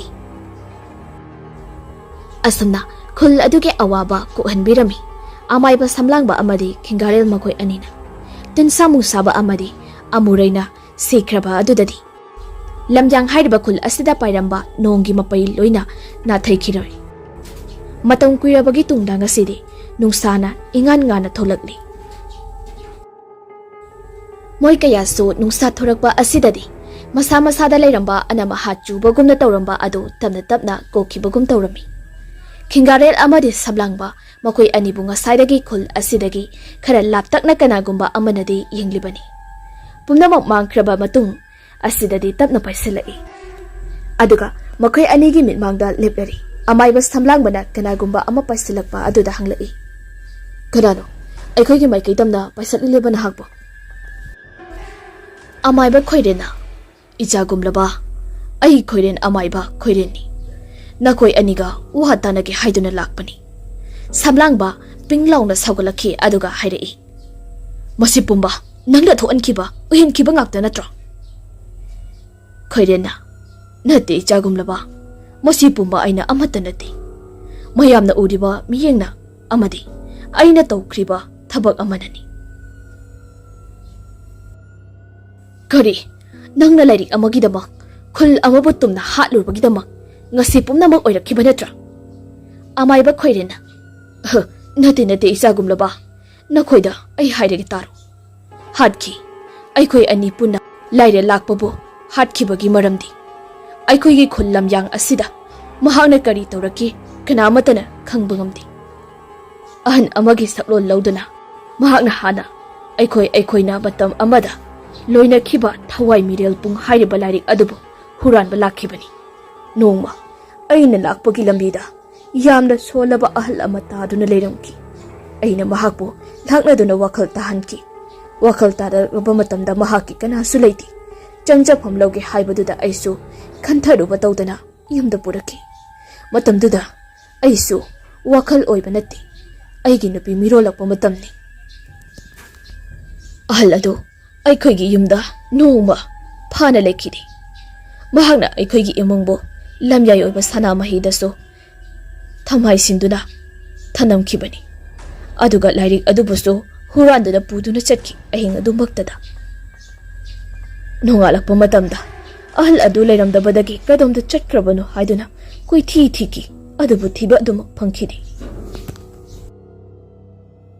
ꯅꯨꯃꯤꯠ ꯅꯤꯅꯤꯃꯨꯛ ꯂꯩꯔꯒ ꯑꯩꯒꯤ ꯏꯃꯨꯡ ꯈꯥꯕꯩ ꯈꯔ ꯁꯥꯅ ꯅꯩꯕ ꯍꯧꯔꯛꯈꯤ ꯑꯩꯁꯨ ꯂꯥꯏꯃꯤꯠ ꯊꯥꯟꯗꯨꯅ ꯌꯦꯡꯂꯨꯕꯗ ꯂꯥꯏꯔꯦꯜ ꯂꯥꯛꯄ ꯑꯣꯏꯔꯝꯈꯤꯕꯅꯤ ꯃꯇꯝ ꯑꯗꯨꯗ ꯑꯩ ꯌꯥꯝꯅ ꯁꯥꯎꯅꯤꯡꯈꯤ ꯑꯗꯨꯕꯨ ꯑꯩꯒꯤ ꯅꯨꯄꯤ ꯃꯤꯔꯣꯟꯕꯅ ꯃꯔꯝ ꯑꯣꯏꯔꯒ ꯂꯥꯏꯊꯧ ꯇꯤꯟꯊꯧ ꯑꯃꯠꯇ ꯇꯧꯕ ꯌꯥꯈꯤꯗꯦ ꯑꯩ ꯌꯥꯝꯅ ꯋꯥꯅ ꯏꯃꯨꯡ ꯑꯗꯨꯕꯨ ꯏꯆꯥ ꯌꯥꯎꯗ꯭ꯔꯤ ꯐꯥꯎꯕ ꯉꯥꯛꯊꯣꯛꯅꯅꯕ ꯍꯣꯠꯅꯈꯤꯕꯅꯤ ꯑꯩ ꯏꯆꯥ ꯅꯨꯄꯥ ꯑꯃ ꯐꯪꯖꯈꯤ ꯈꯔ ꯂꯩꯔꯒ ꯑꯗꯣ ꯑꯩ ꯌꯥꯝꯅ ꯍꯔꯥꯎꯖꯈꯤ ꯑꯗꯨꯒ ꯑꯩꯅ ꯏꯃꯨꯡꯒꯤ ꯂꯩꯔꯝꯂꯤꯕ ꯑꯌꯦꯠ ꯑꯄꯟ ꯄꯨꯝꯕ ꯂꯣꯏꯁꯤꯟꯗꯨꯅ ꯑꯃꯥꯏꯕ ꯂꯣꯡꯌꯥꯡꯕꯒ ꯂꯣꯏꯅꯅ ꯃꯈꯣꯏꯒꯤ ꯈꯨꯜ ꯇꯝꯅ ꯆꯠꯈꯤ ꯑꯗꯨꯕꯨ ꯑꯩꯅ ꯈꯨꯜ ꯑꯗꯨ ꯌꯧꯔꯛꯄꯗꯗꯤ ꯈꯨꯜ ꯑꯁꯤꯒꯤ ꯂꯩꯔꯝꯂꯤꯕ ꯃꯤꯑꯣꯏ ꯈꯨꯗꯤꯡꯃꯛ ꯑꯀꯤꯕ ꯑꯃꯒꯤ ꯃꯑꯣꯡꯗ ꯃꯆꯤꯟꯗꯒꯤ ꯏ ꯇꯥꯅ ꯃꯁꯝ ꯃꯅꯥ ꯏꯐꯥ ꯐꯥꯅ ꯃꯑꯣꯡ ꯑꯃꯗ ꯂꯩꯔꯝꯈꯤ ꯃꯈꯣꯏ ꯈꯨꯗꯤꯡꯃꯛꯅ ꯑꯩꯈꯣꯏ ꯑꯅꯤꯗ ꯑꯣꯝꯁꯤꯜꯂꯛꯈꯤ ꯑꯗꯨꯕꯨ ꯉꯥꯛꯊꯣꯛꯅꯕ ꯑꯣꯏꯅ ꯑꯩꯈꯣꯏꯅ ꯃꯈꯣꯏꯕꯨ ꯂꯣꯏꯅ ꯇꯨꯝꯅ ꯍꯥꯠꯈꯤꯕꯅꯤ ꯃꯗꯨ ꯂꯣꯏꯔꯒ ꯂꯥꯏꯔꯤꯛ ꯂꯥꯛꯄꯕꯨꯁꯨ ꯑꯩꯈꯣꯏ ꯑꯅꯤꯅ ꯍꯥꯠꯈꯤ ꯑꯗꯨꯒ ꯂꯥꯏꯔꯤꯛ ꯑꯗꯨꯕꯨꯁꯨ ꯂꯧꯔꯛꯈꯤ ꯃꯇꯝ ꯑꯗꯨꯗ ꯃꯆꯥꯅꯨꯄꯤ ꯑꯃꯁꯨ ꯂꯩꯔꯝꯈꯤ ꯑꯩꯈꯣꯏ ꯑꯅꯤꯅ ꯅꯨꯡꯁꯤꯅ ꯃꯍꯥꯛꯄꯨꯗꯤ ꯀꯔꯤꯁꯨ ꯇꯧꯔꯝꯗꯦ ꯃꯗꯨꯒꯤ ꯃꯇꯨꯡ ꯇꯥꯔꯛꯄꯗꯅꯤ ꯉꯁꯤ ꯑꯣꯏꯔꯛꯂꯤꯕ ꯑꯁꯤꯁꯨ ꯋꯥꯔꯤꯁꯤꯡ ꯑꯁꯤ ꯇꯥꯔꯕꯗ ꯑꯃꯥꯏꯕ ꯁꯝꯂꯥꯡꯕ ꯉꯁꯥꯏ ꯃꯀꯩ ꯃꯁꯣꯡ ꯐꯜꯂꯕ ꯑꯗꯨ ꯐꯥꯊꯈ꯭ꯔꯤ ꯃꯈꯣꯏ ꯑꯍꯨꯝ ꯑꯗꯨ ꯃꯐꯝ ꯑꯗꯨꯗ ꯀꯨꯏꯅ ꯐꯝꯗꯨꯅ ꯋꯥꯔꯤ ꯋꯥꯇꯥꯏ ꯁꯥꯟꯅꯔꯝꯃꯤ ꯑꯗꯨꯒ ꯃꯈꯥ ꯇꯥꯔꯛꯄꯗ ꯑꯃꯥꯏꯕ ꯈꯣꯏꯔꯦꯜꯅ ꯍꯥꯏꯔꯛꯏ ꯅꯈꯣꯏ ꯑꯅꯤꯅ ꯂꯥꯏꯔꯤꯛꯁꯤꯡ ꯑꯁꯤꯕꯨ ꯈꯣꯝꯖꯤꯜꯂꯕ ꯃꯇꯨꯡꯗ ꯃꯥꯡꯍꯟꯈꯤꯗꯕꯅꯤ ꯑꯁꯤ ꯍꯥꯏꯔꯒ ꯃꯈꯨꯠꯇ ꯐꯤꯅ ꯌꯣꯝꯂꯕ ꯂꯥꯏꯔꯤꯛ ꯑꯅꯤ ꯄꯨꯊꯣꯔꯛꯈꯤ ꯑꯗꯨꯒ ꯁꯝꯂꯥꯡꯕꯗ ꯄꯤꯔꯔꯤ ꯁꯦ ꯂꯧꯁꯤꯜꯂꯨ ꯑꯃꯨꯔꯅꯤꯅ ꯄꯥꯏꯔꯝꯕ ꯂꯥꯏꯔꯤꯛ ꯑꯗꯨꯅꯤ ꯑꯩꯅ ꯂꯧꯊꯣꯔꯛꯄꯅꯤ ꯁꯝꯂꯥꯡꯕ ꯂꯥꯏꯔꯤꯛ ꯑꯅꯤ ꯑꯗꯨꯃꯁꯨ ꯂꯧꯁꯤꯜꯂꯤ ꯍꯧꯖꯤꯛ ꯃꯈꯨꯠꯇ ꯂꯥꯏꯔꯤꯛ ꯑꯗꯨ ꯑꯍꯨꯝꯗꯤ ꯁꯨꯔꯤ ꯃꯇꯝ ꯑꯁꯤꯗ ꯁꯝꯂꯥꯡꯕ ꯍꯪꯂꯛꯏ ꯏꯄꯥꯒꯨꯝꯂꯕ ꯂꯥꯏꯔꯤꯛ ꯑꯁꯤꯕꯨ ꯑꯩꯅ ꯃꯇꯧ ꯀꯔꯝꯅ ꯃꯥꯡꯍꯟꯒꯗꯕ ꯃꯇꯝ ꯑꯃꯒꯤ ꯋꯥꯔꯤꯗ ꯇꯥꯖꯈꯤ ꯂꯥꯏꯔꯤꯛ ꯑꯁꯤꯕꯨ ꯃꯥꯡꯍꯟꯕ ꯉꯝꯕꯗꯤ ꯏꯄꯥꯒꯨꯝꯂꯕ ꯅꯍꯥꯛ ꯈꯛꯇꯅꯤ ꯍꯥꯏꯗꯨꯅ ꯑꯃꯥꯏꯕ ꯈꯣꯏꯔꯦꯟꯅ ꯏꯆꯥꯅꯨꯄꯥ ꯇꯥꯔꯣ ꯂꯥꯏꯔꯤꯛ ꯑꯁꯤ ꯃꯥꯡꯍꯟꯕ ꯍꯥꯏꯕꯁꯤ ꯑꯔꯥꯏꯕ ꯑꯃ ꯅꯠꯇꯦ ꯅꯍꯥꯛꯅ ꯃꯁꯤꯕꯨ ꯃꯥꯡꯍꯟꯕ ꯉꯝꯗ꯭ꯔꯕꯗꯤ ꯃꯥꯂꯦꯝ ꯑꯁꯤ ꯍꯥꯟꯅꯒꯤ ꯃꯇꯧꯒꯨꯝꯅ ꯇꯤꯟꯃꯨ ꯂꯥꯏꯃꯨꯅ ꯊꯋꯥꯏ ꯀꯌꯥ ꯑꯁꯤ ꯑꯃꯨꯛ ꯂꯣꯏꯅ ꯁꯟꯗꯣꯔꯛꯀꯗꯧꯔꯤꯕꯅꯤ ꯂꯥꯏꯔꯤꯛ ꯑꯁꯤ ꯃꯥꯡꯍꯟꯕꯗ ꯅꯍꯥꯛꯀꯤ ꯆꯍꯤ 3ꯒꯤ ꯃꯇꯝ ꯈꯛ ꯊꯥꯒꯗꯧꯔꯤꯕꯅꯤ ꯁꯝꯂꯥꯡꯕ ꯋꯥꯈꯜ ꯃꯨꯟꯅ ꯈꯜꯂꯤ ꯈꯟꯖꯥꯟꯅꯅ ꯂꯩꯔꯤꯉꯩ ꯈꯣꯏꯔꯦꯜꯅ ꯃꯈꯥ ꯑꯃꯨꯛ ꯇꯥꯔꯛꯏ ꯑꯩꯁꯨ ꯃꯥꯡꯍꯟꯅꯕ ꯍꯣꯠꯅꯈꯤꯕꯅꯤ ꯃꯇꯝ ꯑꯗꯨꯗ ꯑꯗꯨꯛꯀꯤ ꯃꯇꯤꯛ ꯋꯥꯅ ꯆꯪꯈꯤꯗꯨ ꯅꯣꯡꯃ ꯑꯩꯒꯤ ꯈꯣꯝꯂꯦꯟ ꯃꯪꯂꯥꯟꯆꯥꯗ ꯂꯥꯏꯅꯤꯡꯊꯧ ꯁꯅꯥꯃꯍꯤ ꯏꯄꯥ ꯏꯕꯨꯡꯉꯣ ꯂꯪꯕꯤꯔꯛꯇꯨꯅ ꯂꯥꯏꯔꯤꯛ ꯑꯁꯤ ꯃꯥꯡꯍꯟꯅꯅꯕ ꯑꯃꯠꯇ ꯉꯥꯏꯔꯕ ꯎꯄꯥꯏ ꯇꯥꯛꯄꯤꯔꯛꯈꯤꯕꯅꯤ ꯃꯊꯟꯇ ꯍꯧꯕ ꯃꯩ ꯑꯁꯦꯡꯕ ꯃꯊꯟꯇ ꯊꯣꯔꯛꯄ ꯏꯁꯤꯡ ꯑꯁꯦꯡꯕ ꯑꯅꯤ ꯄꯨꯟꯅ ꯂꯥꯏꯔꯤꯛ ꯑꯁꯤꯕꯨ ꯃꯤ ꯄꯣꯠꯂꯣꯏꯕꯒꯤ ꯃꯑꯣꯡꯗ ꯁꯤꯕꯒꯤ ꯆꯥꯈꯠꯂꯛꯇꯨꯅ ꯄꯣꯠꯂꯣꯏꯒꯗꯕꯅꯤ ꯂꯥꯏꯔꯤꯛ ꯑꯗꯨꯗꯤ ꯃꯩꯅ ꯆꯥꯛꯂꯣꯏ ꯏꯁꯤꯡ ꯑꯗꯨꯅꯁꯨ ꯀꯔꯤꯁꯨ ꯇꯧꯔꯣꯏꯗꯣ ꯑꯗꯨꯕꯨ ꯅꯍꯥꯛꯅ ꯇꯧꯔꯤꯕ ꯑꯗꯨ ꯄꯨꯡꯂꯣꯏ ꯂꯣꯏꯔꯤ ꯍꯥꯏꯔꯕ ꯃꯇꯝꯗ ꯂꯥꯏꯔꯤꯛ ꯑꯁꯤ ꯃꯊꯟꯇ ꯃꯅꯤꯟ ꯑꯣꯜ ꯀꯩꯑꯣꯏ ꯄꯥꯏꯗꯨꯅ ꯆꯠꯈꯤꯅꯤ ꯑꯗꯨꯕꯨ ꯅꯍꯥꯛꯅ ꯂꯥꯏꯔꯤꯛ ꯑꯁꯤ ꯑꯃꯃꯝ ꯇꯧꯔꯒ ꯃꯥꯡꯍꯟꯕ ꯇꯥꯔꯕꯗꯤ ꯂꯥꯏꯔꯤꯛ ꯑꯁꯤꯗꯤ 3ꯅꯤ ꯑꯗꯨꯅ ꯅꯍꯥꯛꯀꯤ ꯆꯍꯤ ꯇꯥꯔꯒ 9ꯗꯤ ꯑꯗꯨꯃꯛ ꯃꯥꯡꯈꯤꯒꯅꯤ ꯑꯗꯨꯕꯨ ꯂꯥꯏꯔꯤꯛ ꯑꯁꯤ 3 ꯁꯨꯔꯤ ꯍꯥꯏꯕꯒ ꯂꯥꯏꯊꯧ ꯑꯗꯣ ꯄꯨꯟꯅ ꯄꯥꯡꯊꯣꯛꯎ ꯍꯧꯖꯤꯛ ꯅꯈꯣꯏ ꯑꯅꯤꯅ ꯆꯠꯀꯗꯕ ꯃꯐꯝ ꯑꯗꯣ ꯑꯩ ꯇꯥꯛꯂꯒꯦ ꯊꯨꯡꯂꯨꯒꯗꯕ ꯑꯗꯨꯅ ꯑꯃꯥꯏꯕ ꯈꯥꯂꯩ ꯍꯥꯏꯔꯤꯕ ꯑꯁꯤꯒꯤ ꯃꯅꯥꯛꯇꯅꯤꯗꯣ ꯃꯍꯥꯛꯇꯤ ꯂꯥꯏꯔꯤꯛ ꯑꯁꯤꯕꯨ ꯄꯤꯊꯣꯔꯛꯀꯅꯤ ꯑꯗꯨꯕꯨ ꯂꯨꯔꯤꯕꯗꯤ ꯂꯦꯝꯍꯧꯔꯤꯕ ꯂꯥꯏꯔꯤꯛ ꯑꯅꯤꯗꯨꯅꯤ ꯅꯈꯣꯏ ꯑꯅꯤꯅ ꯉꯝꯅꯅꯕ ꯍꯣꯠꯅꯗꯨꯅ ꯎꯄꯥꯏ ꯁꯤꯖꯤꯟꯅꯗꯨꯅ ꯊꯕꯛꯁꯤꯡ ꯑꯁꯤ ꯄꯥꯡꯊꯣꯛꯂꯨꯔꯣꯗꯣ ꯃꯈꯣꯏ ꯑꯍꯨꯝ ꯄꯨꯟꯅ ꯋꯥꯔꯤ ꯁꯥꯟꯅꯕ ꯂꯣꯏꯔꯕ ꯃꯇꯨꯡꯗꯅꯤ ꯃꯈꯣꯏ ꯑꯅꯤ ꯈꯤꯡꯒꯥꯔꯦꯜ ꯑꯃꯗꯤ ꯁꯝꯂꯥꯡꯕ ꯑꯃꯥꯏꯕ ꯈꯥꯂꯩꯅ ꯂꯩꯔꯤꯕ ꯈꯨꯜ ꯑꯗꯨ ꯇꯝꯅ ꯆꯠꯈꯤꯔꯝꯃꯤ ꯑꯃꯥꯏꯕ ꯈꯣꯏꯔꯦꯟꯁꯨ ꯍꯧꯖꯤꯛꯇꯤ ꯈꯨꯜ ꯑꯁꯤ ꯆꯪꯂꯛꯀꯦ ꯇꯧꯔꯝꯕ ꯑꯃꯗꯤ ꯂꯩꯔꯤꯕ ꯂꯥꯏꯃꯨ ꯇꯤꯟꯃꯨꯁꯤꯡ ꯑꯗꯨ ꯃꯊꯪ ꯂꯣꯏꯁꯟꯕꯤꯔꯝꯂꯒ ꯃꯥꯁꯨ ꯃꯐꯝꯗꯨꯗ ꯍꯟꯈꯤꯔꯝꯃꯤ꯫ ꯁꯣꯝꯗꯅ ꯍꯅꯨꯕꯤ ꯀꯕꯣꯛ ꯂꯩ ꯍꯥꯏꯔꯤꯕꯤ ꯑꯁꯤ ꯂꯥꯏꯔꯦ ꯂꯥꯛꯄꯒꯤ ꯃꯆꯥꯅꯨꯄꯤꯅꯤ꯫ ꯃꯍꯥꯛꯅ ꯍꯧꯖꯤꯛ ꯂꯥꯛꯂꯤꯕ ꯑꯁꯤ ꯃꯐꯝ ꯑꯇꯩꯗ ꯅꯠꯇꯦ, ꯂꯥꯡꯊꯦꯟ ꯍꯥꯏꯔꯤꯕ ꯈꯨꯜ ꯑꯗꯨ ꯇꯝꯅꯅꯤ꯫ ꯃꯍꯥꯛꯁꯨ ꯈꯪꯂꯤꯕꯅꯤ ꯇꯤꯟꯁꯥ ꯃꯨꯁꯥꯕ ꯍꯥꯏꯔꯤꯕ ꯇꯝꯊꯤꯔꯕ ꯇꯤꯟꯃꯨ ꯂꯥꯏꯃꯨꯁꯤꯡꯒꯤ ꯁꯥ ꯑꯗꯨꯁꯨ ꯃꯥꯡꯈ꯭ꯔꯦ ꯍꯥꯏꯕꯗꯨ꯫ ꯃꯈꯥ ꯇꯥꯅ ꯃꯍꯥꯛꯅ ꯊꯥꯖꯤꯟꯕ ꯇꯧꯗ꯭ꯔꯒꯁꯨ ꯀꯔꯝꯅ ꯈꯨꯜ ꯑꯗꯨꯕꯨ ꯇꯨꯝꯍꯟꯒꯅꯤ ꯍꯥꯏꯕ ꯑꯁꯤꯒꯤꯗꯃꯛꯇꯅꯤ ꯃꯍꯥꯛꯅ ꯂꯥꯛꯂꯤꯕ ꯑꯁꯤꯁꯨ꯫ ꯁꯣꯝꯗꯅ ꯈꯤꯡꯒꯥꯔꯦꯜ ꯑꯃꯗꯤ ꯑꯃꯥꯏꯕ ꯁꯝꯂꯥꯡꯕ ꯑꯅꯤ, ꯃꯈꯣꯏ ꯑꯅꯤ ꯑꯁꯨꯝ ꯂꯥꯛꯄꯅ ꯆꯤꯡ ꯂꯩꯔꯤꯕ ꯑꯗꯨꯒꯤ ꯃꯇꯣꯟꯗꯅꯤ꯫ ꯉꯁꯥꯏ ꯃꯀꯩ ꯁꯛꯑꯣꯟ ꯑꯃꯗ ꯂꯩꯔꯨꯔꯕ ꯁꯝꯂꯥꯡꯕ ꯍꯧꯖꯤꯛꯇꯤ ꯃꯤꯑꯣꯏꯕꯒꯤ ꯍꯥꯟꯅꯒꯤ ꯁꯛꯇꯝ ꯑꯗꯨꯗ ꯑꯣꯟꯊꯣꯔꯛꯂꯤ꯫ ꯃꯤꯀꯨꯞ ꯑꯁꯤꯗ ꯈꯤꯡꯒꯥꯔꯦꯜ ꯆꯞ ꯂꯦꯞꯄꯤ ꯑꯗꯨꯒ ꯃꯇꯥꯎ ꯁꯝꯂꯥꯡꯕꯗ ꯑꯁꯨꯝꯅ ꯍꯥꯏꯔꯛꯏ꯫ ꯏꯇꯥꯎ, ꯃꯇꯝ ꯀꯨꯏꯔꯦ ꯑꯩꯒꯤ ꯃꯃꯥꯡꯉꯩꯒꯤ ꯏꯈꯨꯜ ꯑꯗꯣ ꯃꯇꯧ ꯀꯔꯝꯅ ꯂꯩꯔꯤꯕꯒꯦ ꯌꯦꯡꯂꯛꯇꯕꯅ꯫ ꯑꯗꯨꯅ ꯏꯇꯥꯎꯅ ꯈꯥꯂꯩ ꯍꯥꯏꯔꯤꯕ ꯑꯃꯥꯏꯕ ꯑꯗꯨꯒꯤ ꯃꯅꯥꯛꯇ ꯆꯠꯄꯤꯔꯨꯔꯣ꯫ ꯑꯩꯗꯤ ꯌꯨꯝ ꯏꯈꯨꯜꯗꯣ ꯑꯗꯨꯗ ꯃꯇꯝ ꯈꯔ ꯈꯣꯡꯗꯣꯏꯔꯨꯔꯨꯈꯤꯒꯦ꯫ ꯁꯝꯂꯥꯡꯕꯅ ꯐꯔꯦ ꯏꯇꯥꯎ, ꯑꯗꯨꯗꯤ ꯏꯇꯥꯎꯁꯨ ꯈꯣꯡꯗꯣꯏ ꯏꯍꯟꯈ꯭ꯔꯣ, ꯑꯩꯁꯨ ꯃꯥꯏꯀꯩ ꯑꯁꯣꯝꯗ ꯄꯥꯡꯂꯒꯦ꯫ ꯑꯁꯤ ꯍꯥꯏꯅꯗꯨꯅ ꯃꯥꯏꯀꯩ ꯇꯣꯉꯥꯟ ꯆꯠꯅꯈꯤꯔꯝꯃꯤ꯫ ꯑꯃꯅ ꯅꯣꯡꯆꯨꯞ ꯃꯥꯏꯀꯩꯕꯨ ꯄꯥꯡꯈ꯭ꯔꯤ, ꯈꯤꯡꯒꯥꯔꯦꯜꯗꯤ ꯅꯣꯡꯄꯣꯛꯂꯣꯝꯗ ꯆꯨꯝꯗ꯭ꯔꯤꯡ ꯑꯗꯨꯃꯛ ꯆꯠꯈꯤꯔꯝꯃꯤ꯫ ꯃꯇꯝꯗꯤ ꯐꯅ ꯍꯧꯖꯤꯟꯈ꯭ꯔꯤ, ꯅꯨꯃꯤꯠ ꯑꯁꯤꯒꯤ ꯅꯨꯃꯤꯗꯥꯡ ꯃꯇꯝꯅꯤ꯫ ꯂꯝꯌꯥꯡ ꯍꯥꯏꯔꯤꯕ ꯈꯨꯜ ꯑꯁꯤ ꯍꯧꯖꯤꯛꯇꯤ ꯏꯪꯅ ꯆꯤꯛꯅ ꯂꯩꯔꯔꯤ꯫ ꯊꯥꯕꯜꯁꯨ ꯑꯗꯨꯛꯀꯤ ꯃꯇꯤꯛ ꯐꯕ ꯅꯨꯃꯤꯠꯅꯤ, ꯀꯔꯤꯁꯨ ꯇꯧꯅꯈꯤꯗ꯭ꯔꯤ꯫ ꯃꯤ ꯑꯁꯤꯕ ꯀꯌꯥꯒꯤ ꯑꯁꯤꯕ ꯍꯛꯆꯥꯡ ꯇꯥꯔꯝꯕ ꯑꯗꯨꯁꯨ ꯉꯜꯂꯤꯉꯩꯒꯤ ꯃꯇꯝꯗ ꯈꯨꯝꯖꯤꯟꯗꯨꯅ ꯄꯨꯟꯅ ꯄꯣꯠꯂꯣꯏꯈ꯭ꯔꯕꯅꯤ꯫ ꯍꯦꯟꯕꯒꯤ ꯃꯃꯥꯒ ꯃꯥꯒꯁꯨ ꯉꯁꯤꯗꯤ ꯄꯦꯟꯅ ꯀꯞꯆꯔꯤ, ꯃꯔꯝꯗꯤ ꯍꯦꯟꯕꯒꯤ ꯃꯄꯥꯁꯨ ꯃꯁꯥ ꯈꯔ ꯄꯨꯝꯊꯅ ꯁꯤꯔꯝꯕ ꯑꯗꯨꯗꯒꯤꯅꯤ꯫ ꯅꯨꯡꯁꯥꯒ ꯇꯔꯪ ꯊꯣꯛꯂꯛꯂꯕ ꯑꯗꯨꯗꯁꯨ ꯃꯤꯑꯣꯏꯁꯤꯡ ꯑꯗꯨꯗꯤ ꯃꯁꯥꯗ ꯍꯥꯟꯅꯒꯤ ꯃꯇꯧꯒꯨꯝꯅ ꯑꯀꯤꯕꯗꯤ ꯐꯥꯎꯅꯈꯤꯗ꯭ꯔꯤ꯫ ꯈꯨꯜ ꯑꯁꯤ ꯍꯧꯖꯤꯛꯇꯤ ꯇꯤꯟꯆꯪ ꯂꯥꯏꯆꯪꯗꯕ ꯍꯥꯏꯕꯗꯨ ꯑꯣꯏꯔꯕꯅꯤ, ꯑꯗꯨꯕꯨ ꯃꯊꯪ ꯀꯔꯤ ꯇꯧꯔꯛꯄ ꯍꯥꯏꯕꯗꯨ ꯈꯪꯗ꯭ꯔꯤ꯫ ꯅꯥꯀꯜ ꯑꯃꯗꯅꯤ ꯑꯃꯥꯏꯕ ꯈꯣꯏꯔꯦꯟ ꯃꯍꯥꯛ ꯍꯧꯖꯤꯛ ꯃꯥꯏꯀꯩ ꯈꯨꯗꯤꯡ ꯀꯣꯏꯆꯠ ꯆꯠꯂꯛꯂꯤ, ꯃꯔꯝꯗꯤ ꯃꯍꯥꯛ ꯍꯧꯖꯤꯛ ꯍꯅꯨꯕꯤ ꯑꯁꯤꯕꯨ ꯃꯐꯝ ꯀꯩꯗ ꯂꯩꯕꯒꯦ ꯍꯥꯏꯗꯨꯅ ꯀꯣꯏꯊꯤ ꯊꯤꯔꯤꯕꯅꯤ꯫ ꯃꯍꯥꯛꯅ ꯈꯜꯂꯤꯕ ꯑꯁꯤ ꯍꯅꯨꯕꯤ ꯑꯗꯨꯕꯨ ꯊꯦꯡꯅꯔꯕꯗꯤ ꯂꯣꯏꯁꯤꯟꯈ꯭ꯔꯒꯦ ꯍꯥꯏꯕ ꯋꯥꯈꯜ ꯑꯁꯤꯗꯅꯤ꯫ ꯑꯗꯨꯕꯨ ꯐꯅ ꯀꯣꯏꯅ ꯊꯤꯔꯕꯁꯨ ꯐꯪꯕ ꯀꯧꯕꯗꯤ ꯂꯩꯔꯝꯗꯦ꯫ ꯑꯃꯥꯏꯕ ꯈꯣꯏꯔꯦꯟ ꯃꯍꯥꯛ ꯍꯧꯖꯤꯛ ꯃꯁꯥ ꯑꯗꯨ ꯁꯣꯛꯊꯔꯗꯨꯅ ꯆꯤꯡꯈꯣꯡ ꯑꯃꯗ ꯄꯣꯊꯥꯗꯨꯅ ꯂꯩꯔꯤ꯫ ꯅꯨꯃꯤꯗꯥꯡ ꯋꯥꯏꯔꯝꯒꯤ ꯃꯇꯝꯗꯅꯤ, ꯈꯔꯁꯨ ꯃꯝꯁꯨꯞ ꯇꯧꯔꯛꯄ ꯃꯇꯝꯅꯤ꯫ ꯃꯇꯝ ꯑꯁꯤꯃꯛꯇꯗ ꯅꯨꯡꯁꯤꯔꯕ ꯇꯧꯗ꯭ꯔꯤ ꯑꯃꯅ ꯈꯣꯡꯕꯒꯤ ꯃꯈꯣꯜ ꯇꯥꯔꯛꯏ꯫ ꯌꯥꯝꯅ ꯅꯛꯅꯅꯤ ꯇꯥꯔꯤꯕ ꯃꯈꯣꯜ ꯑꯗꯨꯁꯨ꯫ ꯋꯥꯕꯒ ꯀꯩꯗꯧꯕꯒ ꯃꯁꯥ ꯑꯗꯨ ꯇꯧꯗ꯭ꯔꯤ ꯃꯈꯣꯜ ꯑꯗꯨꯅ ꯁꯨꯝꯊꯈꯤꯕꯒꯨꯝꯅ ꯇꯨꯝꯊꯈꯤꯔꯝꯃꯤ꯫ ꯍꯦꯛ ꯇꯨꯝꯊꯈꯤꯕꯒꯅꯤ ꯃꯅꯥꯛ ꯅꯪꯅ ꯍꯧꯕ ꯎ ꯑꯃꯒꯤ ꯃꯔꯨꯝꯗꯒꯤ ꯀꯅꯥꯒꯨꯝꯕ ꯅꯨꯄꯤ ꯑꯃꯅ ꯌꯦꯡꯗꯨꯅ ꯂꯩꯔꯤ꯫ ꯅꯨꯄꯤ ꯑꯗꯨ ꯇꯞꯅ ꯆꯪꯁꯤꯜꯂꯛꯏ꯫ ꯑꯃꯥꯏꯕ ꯈꯣꯏꯔꯦꯜꯒꯤ ꯃꯅꯥꯛꯇ ꯍꯦꯛ ꯌꯧꯁꯤꯜꯂꯛꯄꯒꯗꯤ ꯇꯞꯅ ꯐꯝꯊꯔꯒ ꯑꯗꯨꯒ ꯇꯧꯗ꯭ꯔꯤ ꯑꯗꯨ ꯇꯟꯊꯥ ꯅꯥꯏꯅ ꯈꯣꯡꯂꯝꯃꯤ꯫ ꯑꯃꯥꯏꯕ ꯈꯣꯏꯔꯦꯟꯁꯨ ꯏꯁꯤꯁꯤꯅ ꯑꯗꯨꯃꯛ ꯇꯨꯝꯊꯈꯤꯔꯝꯃꯤ꯫ ꯀꯔꯤꯕꯨ ꯊꯣꯛꯂꯒꯕ? ꯅꯥꯀꯜ ꯑꯃꯗꯅꯤ ꯑꯃꯥꯏꯕ ꯁꯝꯂꯥꯡꯕ ꯃꯍꯥꯛꯁꯨ ꯈꯥꯂꯩ ꯂꯩꯔꯤꯕ ꯃꯐꯝ ꯑꯗꯨ ꯌꯧꯕ ꯉꯝꯗ꯭ꯔꯗꯨꯅ ꯂꯝꯍꯥꯡ ꯑꯣꯏ ꯎꯃꯪ ꯂꯩꯕ ꯃꯐꯝ ꯑꯗꯨꯗ ꯄꯣꯊꯥꯗꯨꯅ ꯂꯩꯔꯝꯃꯤ꯫ ꯃꯐꯝ ꯑꯁꯤ ꯀꯗꯥꯏꯋꯥꯏꯅꯣ ꯍꯥꯏꯕꯗꯤ ꯃꯍꯥꯛ ꯋꯥꯈꯜꯒ ꯑꯣꯏꯔꯨꯕ ꯅꯠꯇꯦ꯫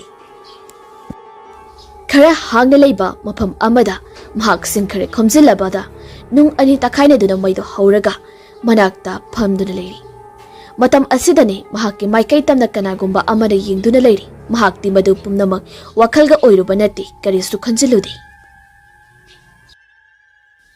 ꯃꯇꯝ ꯊꯦꯡꯖꯤꯜꯂꯛꯄꯅ ꯃꯍꯥꯛ ꯑꯗꯨꯃꯛ ꯇꯨꯝꯊꯈꯤꯔꯝꯃꯤ꯫ ꯑꯍꯤꯡꯒꯤ ꯃꯇꯝ ꯐꯅ ꯊꯦꯡꯖꯤꯜꯂꯛꯂꯤ꯫ ꯄꯨꯡ 12 ꯇꯥꯔꯛꯄ ꯃꯇꯝꯗꯅꯤ꯫ ꯑꯃꯥꯏꯕ ꯁꯝꯂꯥꯡꯕꯅ ꯇꯨꯝꯗꯨꯅ ꯂꯩꯔꯤꯕ ꯃꯐꯝ ꯑꯁꯤꯗ ꯍꯦꯛ ꯌꯦꯡꯕꯗ ꯑꯀꯤꯕ ꯐꯥꯎꯔꯕ ꯃꯈꯨꯠ ꯃꯈꯣꯡ ꯂꯩꯃꯥꯏꯗ ꯁꯟ ꯁꯥꯕꯒꯤ ꯃꯑꯣꯡꯗ ꯊꯦꯛꯇꯨꯅ ꯆꯪꯁꯤꯜꯂꯛꯏ꯫ ꯇꯞꯂꯤ ꯆꯪꯂꯛꯂꯤꯕ ꯃꯩ ꯑꯁꯤꯁꯨ ꯀꯔꯤꯁꯨ ꯊꯧꯑꯣꯏꯗꯕꯒꯤ ꯃꯑꯣꯡꯅꯤ꯫ ꯍꯧꯖꯤꯛ ꯊꯣꯔꯛꯂꯤꯕ ꯑꯁꯤ ꯍꯤꯡꯒꯣꯏꯕꯤ ꯍꯥꯏꯔꯤꯕ ꯇꯝꯊꯤꯔꯕ ꯂꯥꯏ ꯑꯃꯈꯛꯅꯤ꯫ ꯃꯍꯥꯛꯅ ꯐꯠꯇꯕ ꯑꯃꯗꯤ ꯇꯝꯊꯤꯕꯒꯤ ꯆꯥꯡ ꯑꯁꯤ ꯃꯥꯂꯦꯝ ꯑꯁꯤ ꯁꯨꯞꯅꯩ ꯅꯩꯕ ꯇꯝꯊꯤꯕꯒꯤ ꯃꯑꯣꯡ ꯂꯧꯕꯁꯨ ꯉꯝꯂꯝꯃꯤ꯫ ꯃꯍꯥꯛꯁꯨ ꯁꯨꯝ ꯊꯦꯛꯇꯨꯅ ꯆꯪꯁꯤꯜꯂꯛꯄꯅ ꯑꯃꯥꯏꯕ ꯁꯝꯂꯥꯡꯕꯒꯤ ꯃꯅꯥꯛ ꯌꯧꯁꯤꯜꯂꯛꯂꯤ꯫ ꯊꯦꯛꯇꯨꯅ ꯑꯗꯨꯒ ꯃꯌꯥ ꯈꯔ ꯀꯥꯔꯞ ꯇꯧꯅ ꯅꯥꯈꯣꯛꯂꯤꯕ ꯑꯃꯥꯏꯕ ꯁꯝꯂꯥꯡꯕꯒꯤ ꯃꯌꯥꯗ ꯊꯣꯔꯛꯂꯤꯕ ꯇꯝꯅꯂꯥꯏ ꯅꯨꯄꯤ ꯑꯗꯨꯒꯤ ꯏ ꯃꯔꯤꯛ ꯑꯃ ꯊꯥꯊꯔꯛꯑꯝꯃꯤ, ꯑꯗꯨꯒ ꯆꯤꯡꯃꯥꯡ ꯃꯥꯡꯈꯤꯔꯝꯃꯤ꯫ Ngayhakki matungdadi amaiba samlangba khanghodana mamit adu khangpang pangthorei. Pangthoklagraba matungdadi mamit adu ngaksangangi aduga sumasado puklauna haugalai. Adudagide masa adu tapna chawthorakli. Mahakna hana olamba saklol adudagidi onthorakliba aduna hanaga manadri. Masada thambalgumna mayek naiba adusu hana manglamba adu mushi manin oina wangwang kari. Taibang wakhal nathaikri adugadi maduga achauba ayakpa khonjal amada yamna kana lauri horumba uwasing adusu phere hairi aduga awang makai tamda phal launa chongkhri chongba asisu aduki matik sali adubu laibak phaba amana mahakna paiba thawai mirelpung hariba lari adudi mahakna taibang wakhal taringai mahaki mai seasonaduna losunduna thamkhrabani amaiba samlangbadi adubak chongduna chatkirami nakal amarumna kamdauri Kingaret asum lakpana maiku kaduna leiba mafam amakak laptakna urami mahakti pothabaga nati sanglaba lambi asi leptana adumak lakhibani Kingaret laptakna uriba lam adu tamna thuna laami mafam adu yausilaknabadadi mi mayam ama yaya lauduna langbagi makul tarei mi sing yummai chakpa yawba jala haiduna thuna yangna sangsilai adubu khul maina tumna chakhiba khul ama oirami mioi amata suleiba udi mahak ngakpana amadi pikthali hauzik mi makol takhiba adubu kadaidano hainasu koilei leiduna yingi koilei leina satuna yingi adubu mihoi amata thengnaramdi aduga oiramliba asi matau karamna oiribano haibasu khangbagamlamdi mahaksu matam asi thengjilakbaga mafam asidagi khara jathoklaga leirege haiduna khalami aduga khul adugi yum taba loiraga mai chakpa mafam adu lanthorei mai chakpa mafam adu lanthoke hek tawbagani tanja asidani nongmungbusu tawdana ising marik khikthara ame aduga mai adu mutkigadra hairaga ising aduna thawgumna hena mai adubu brang hawba makai chakhalai kingarin mana leiriba mafam aduso mai chakhalakpadage phallawna chongthoi kari matawna haina khanduna mamit kuptaba makai angakpa amaga loinana yenglami masada akiba haibadudi amata phawramdi hayeng nongalaga pumnamak khanglabat yai khanduna mafam adudagi khara chathoaga akiba machet amata yaudana khara hangba mafam ama yingduna changsilaga tumnaba laami ngihak leibaga uitharakpa matamni laptakna leiba lamoisinga hauna khonglakhi mahak madu tabada mamit adu fatsinglai tumthaba yaramdi mahak matam asida malangpan thakta paikhatkiri aduga akoibada kari leibage haiduna koilei leiduna yengli mahakna leiriba mafam adudagi khara laptakna using kana nomliba adu urami mahak paisali mafam adu tamna yokselakpagadi kaidel kajau ama mafam aduda oda thoina phan chongduna sadalbadu oirami lamlaki sani sanajariba oira male khalladuna mahakna hanna leiramba mafam aduda amuk halaktuna pothanaba leirami mahakna munna yengsilodabagini kaidel kajau adugi mamit adu musuk muna lehauriba adu masina tungda kari oirakpa haibadi khangbunati amaromdana amaibi kabokle hanubi aduni hauzik mahakna chatliba mafam ase yamna walibani ahing chabukki matam asida khul amada thunglami hek thunglakpagadi fataba haiduni mamit adu isinduna machinda urum soli loibaga mamit tutapna pangthoiraktuna akhaba mino amaga loinada khul adudagi nathaina chatkirami kari sumara leijadraba khul asida hanubi kaboklei asina karibu tawsalamiba khul asi panghing hairiba khul aduni hanubi aduna hek chatkibagadi hek yenbada nupagi saung sumanba makok yaudaba makuta kari gumba migi makok kumba ama pairaga khunyai lambi ahum phangba leiriba adugi manatuda phagula ami ahing thenglaba matam asida khul asida kamdauri phaijau mika phathawlai tanja asida so makong kana hamnikla haibado oirami ngiha khangduna leirami adubu khangba ngamlaktabadagi kana so hairamba tawdana maningthong hangdoklaga thokhirami aduga makoigi amang sang leiriba aduda isin khara puraga prap sangkhri thangmaiga amata yawbanati mahakna amang sang manungda phamduna leiringe asidani akoiba asida karigumba ama chatpagumna sor tawrei ahanbadadi wakhalga oirubanati mahakso asum akoiba duda satlambadagi chap lepkhri aduga tabli saurang naba khonjal gi maong amada ꯑꯩꯒꯤ ꯀꯣꯛꯄꯤꯌꯣ ꯑꯩꯒꯤ ꯀꯣꯛꯄꯤꯌꯣ ꯃꯨꯔꯨꯝ ꯁꯣꯂꯛꯄ ꯑꯗꯨꯗꯗꯤ ꯅꯥꯁꯣꯟ ꯄꯤꯛꯅ ꯇꯥꯔꯛꯂꯤ ꯀꯔꯤꯅꯣ ꯍꯥꯏꯗꯨꯅ ꯃꯨꯟꯅ ꯇꯥꯁꯤꯜꯂꯝꯃꯤ ꯇꯥꯔꯛꯂꯤ ꯃꯌꯦꯛ ꯁꯦꯡꯅ ꯑꯩꯒꯤ ꯀꯣꯛꯄꯤꯌꯣ ꯑꯩꯒꯤ ꯀꯣꯛꯄꯤꯌꯣ ꯑꯩꯒꯤ ꯄꯨꯀꯣꯛꯄꯤꯌꯣ ꯀꯗꯥꯏꯅꯣ ꯑꯩꯒꯤ ꯀꯣꯛꯄꯤꯌꯣ ꯐꯩꯖꯥꯎ ꯃꯁꯥꯗ ꯁ꯭ꯋꯥꯏ ꯂꯥꯎꯏ ꯃꯈꯣꯡ ꯍꯥꯝꯂꯤꯕ ꯑꯗꯨ ꯊꯨꯅ ꯂꯣꯏꯁꯤꯜꯂꯤ ꯑꯗꯨꯒ ꯑꯃꯥꯡꯁꯪ ꯑꯗꯨꯒꯤ ꯊꯣꯡ ꯑꯗꯨ ꯈꯔ ꯍꯥꯡꯗꯣꯛꯂꯒ ꯌꯦꯡꯉꯤ ꯎꯔꯦ ꯍꯧꯖꯤꯛꯇꯤ ꯃꯃꯤ ꯁꯥꯃꯤ ꯑꯣꯏꯅ ꯑꯃꯝꯕꯒ ꯀꯩꯗꯧꯕꯒ ꯃꯌꯦꯛꯇꯤ ꯁꯦꯡꯕꯗꯤ ꯅꯠꯇꯦ ꯃꯤꯑꯣꯏꯕ ꯑꯃ ꯆꯠꯂꯤꯕ ꯑꯗꯨꯕꯨ ꯃꯀꯣꯛꯀꯤ ꯁꯔꯨꯛꯇꯤ ꯌꯥꯎꯗꯕꯒꯨꯝꯅ ꯎꯔꯝꯃꯤ ꯑꯃꯝꯕꯅꯤꯅ ꯃꯌꯦꯛꯇꯤ ꯁꯦꯡꯅ ꯎꯗꯦ ꯊꯣꯡ ꯑꯗꯨ ꯑꯃꯨꯛ ꯐꯠ ꯈꯨꯝꯖꯤꯜꯂꯤ ꯃꯁꯥꯗ ꯍꯨꯃꯥꯡ ꯑꯔꯣꯏꯕꯤꯗ ꯀꯪꯂꯛꯏ ꯉꯥꯏꯍꯥꯛ ꯂꯩꯔꯒꯗꯤ ꯋꯥꯍꯩꯁꯤꯡ ꯑꯗꯨ ꯍꯥꯏꯔꯝꯕꯗꯨ ꯆꯞ ꯂꯦꯞꯈ꯭ꯔꯤ ꯂꯩꯔꯤꯕ꯭ꯔꯥ ꯍꯥꯏꯗꯨꯅ ꯑꯃꯨꯛ ꯌꯦꯡꯉꯤ ꯃꯄꯥꯟꯗ ꯀꯅꯥꯁꯨ ꯂꯩꯕ ꯎꯔꯝꯗꯦ ꯆꯠꯈ꯭ꯔꯕ ꯃꯥꯜꯂꯦ ꯈꯟꯗꯨꯅ ꯊꯣꯡ ꯑꯗꯨ ꯐꯠ ꯍꯥꯡꯗꯣꯛꯂꯒ ꯃꯅꯤꯡ ꯊꯣꯡ ꯇꯝꯅ ꯆꯦꯟꯁꯤꯜꯂꯛꯏ ꯃꯅꯤꯡꯗ ꯌꯦꯡꯗꯨꯅ ꯃꯃꯥꯡꯗꯒ ꯌꯦꯡꯂꯨꯕ ꯅꯠꯇꯦ ꯃꯃꯥꯡꯗ ꯂꯦꯞꯇꯨꯅ ꯂꯩꯕ ꯀꯅꯥꯒꯨꯝꯕ ꯑꯃꯗ ꯄꯣꯞ ꯌꯩꯁꯤꯜꯂꯤ ꯑꯗꯨꯒ ꯂꯣꯡꯅ ꯇꯥꯏ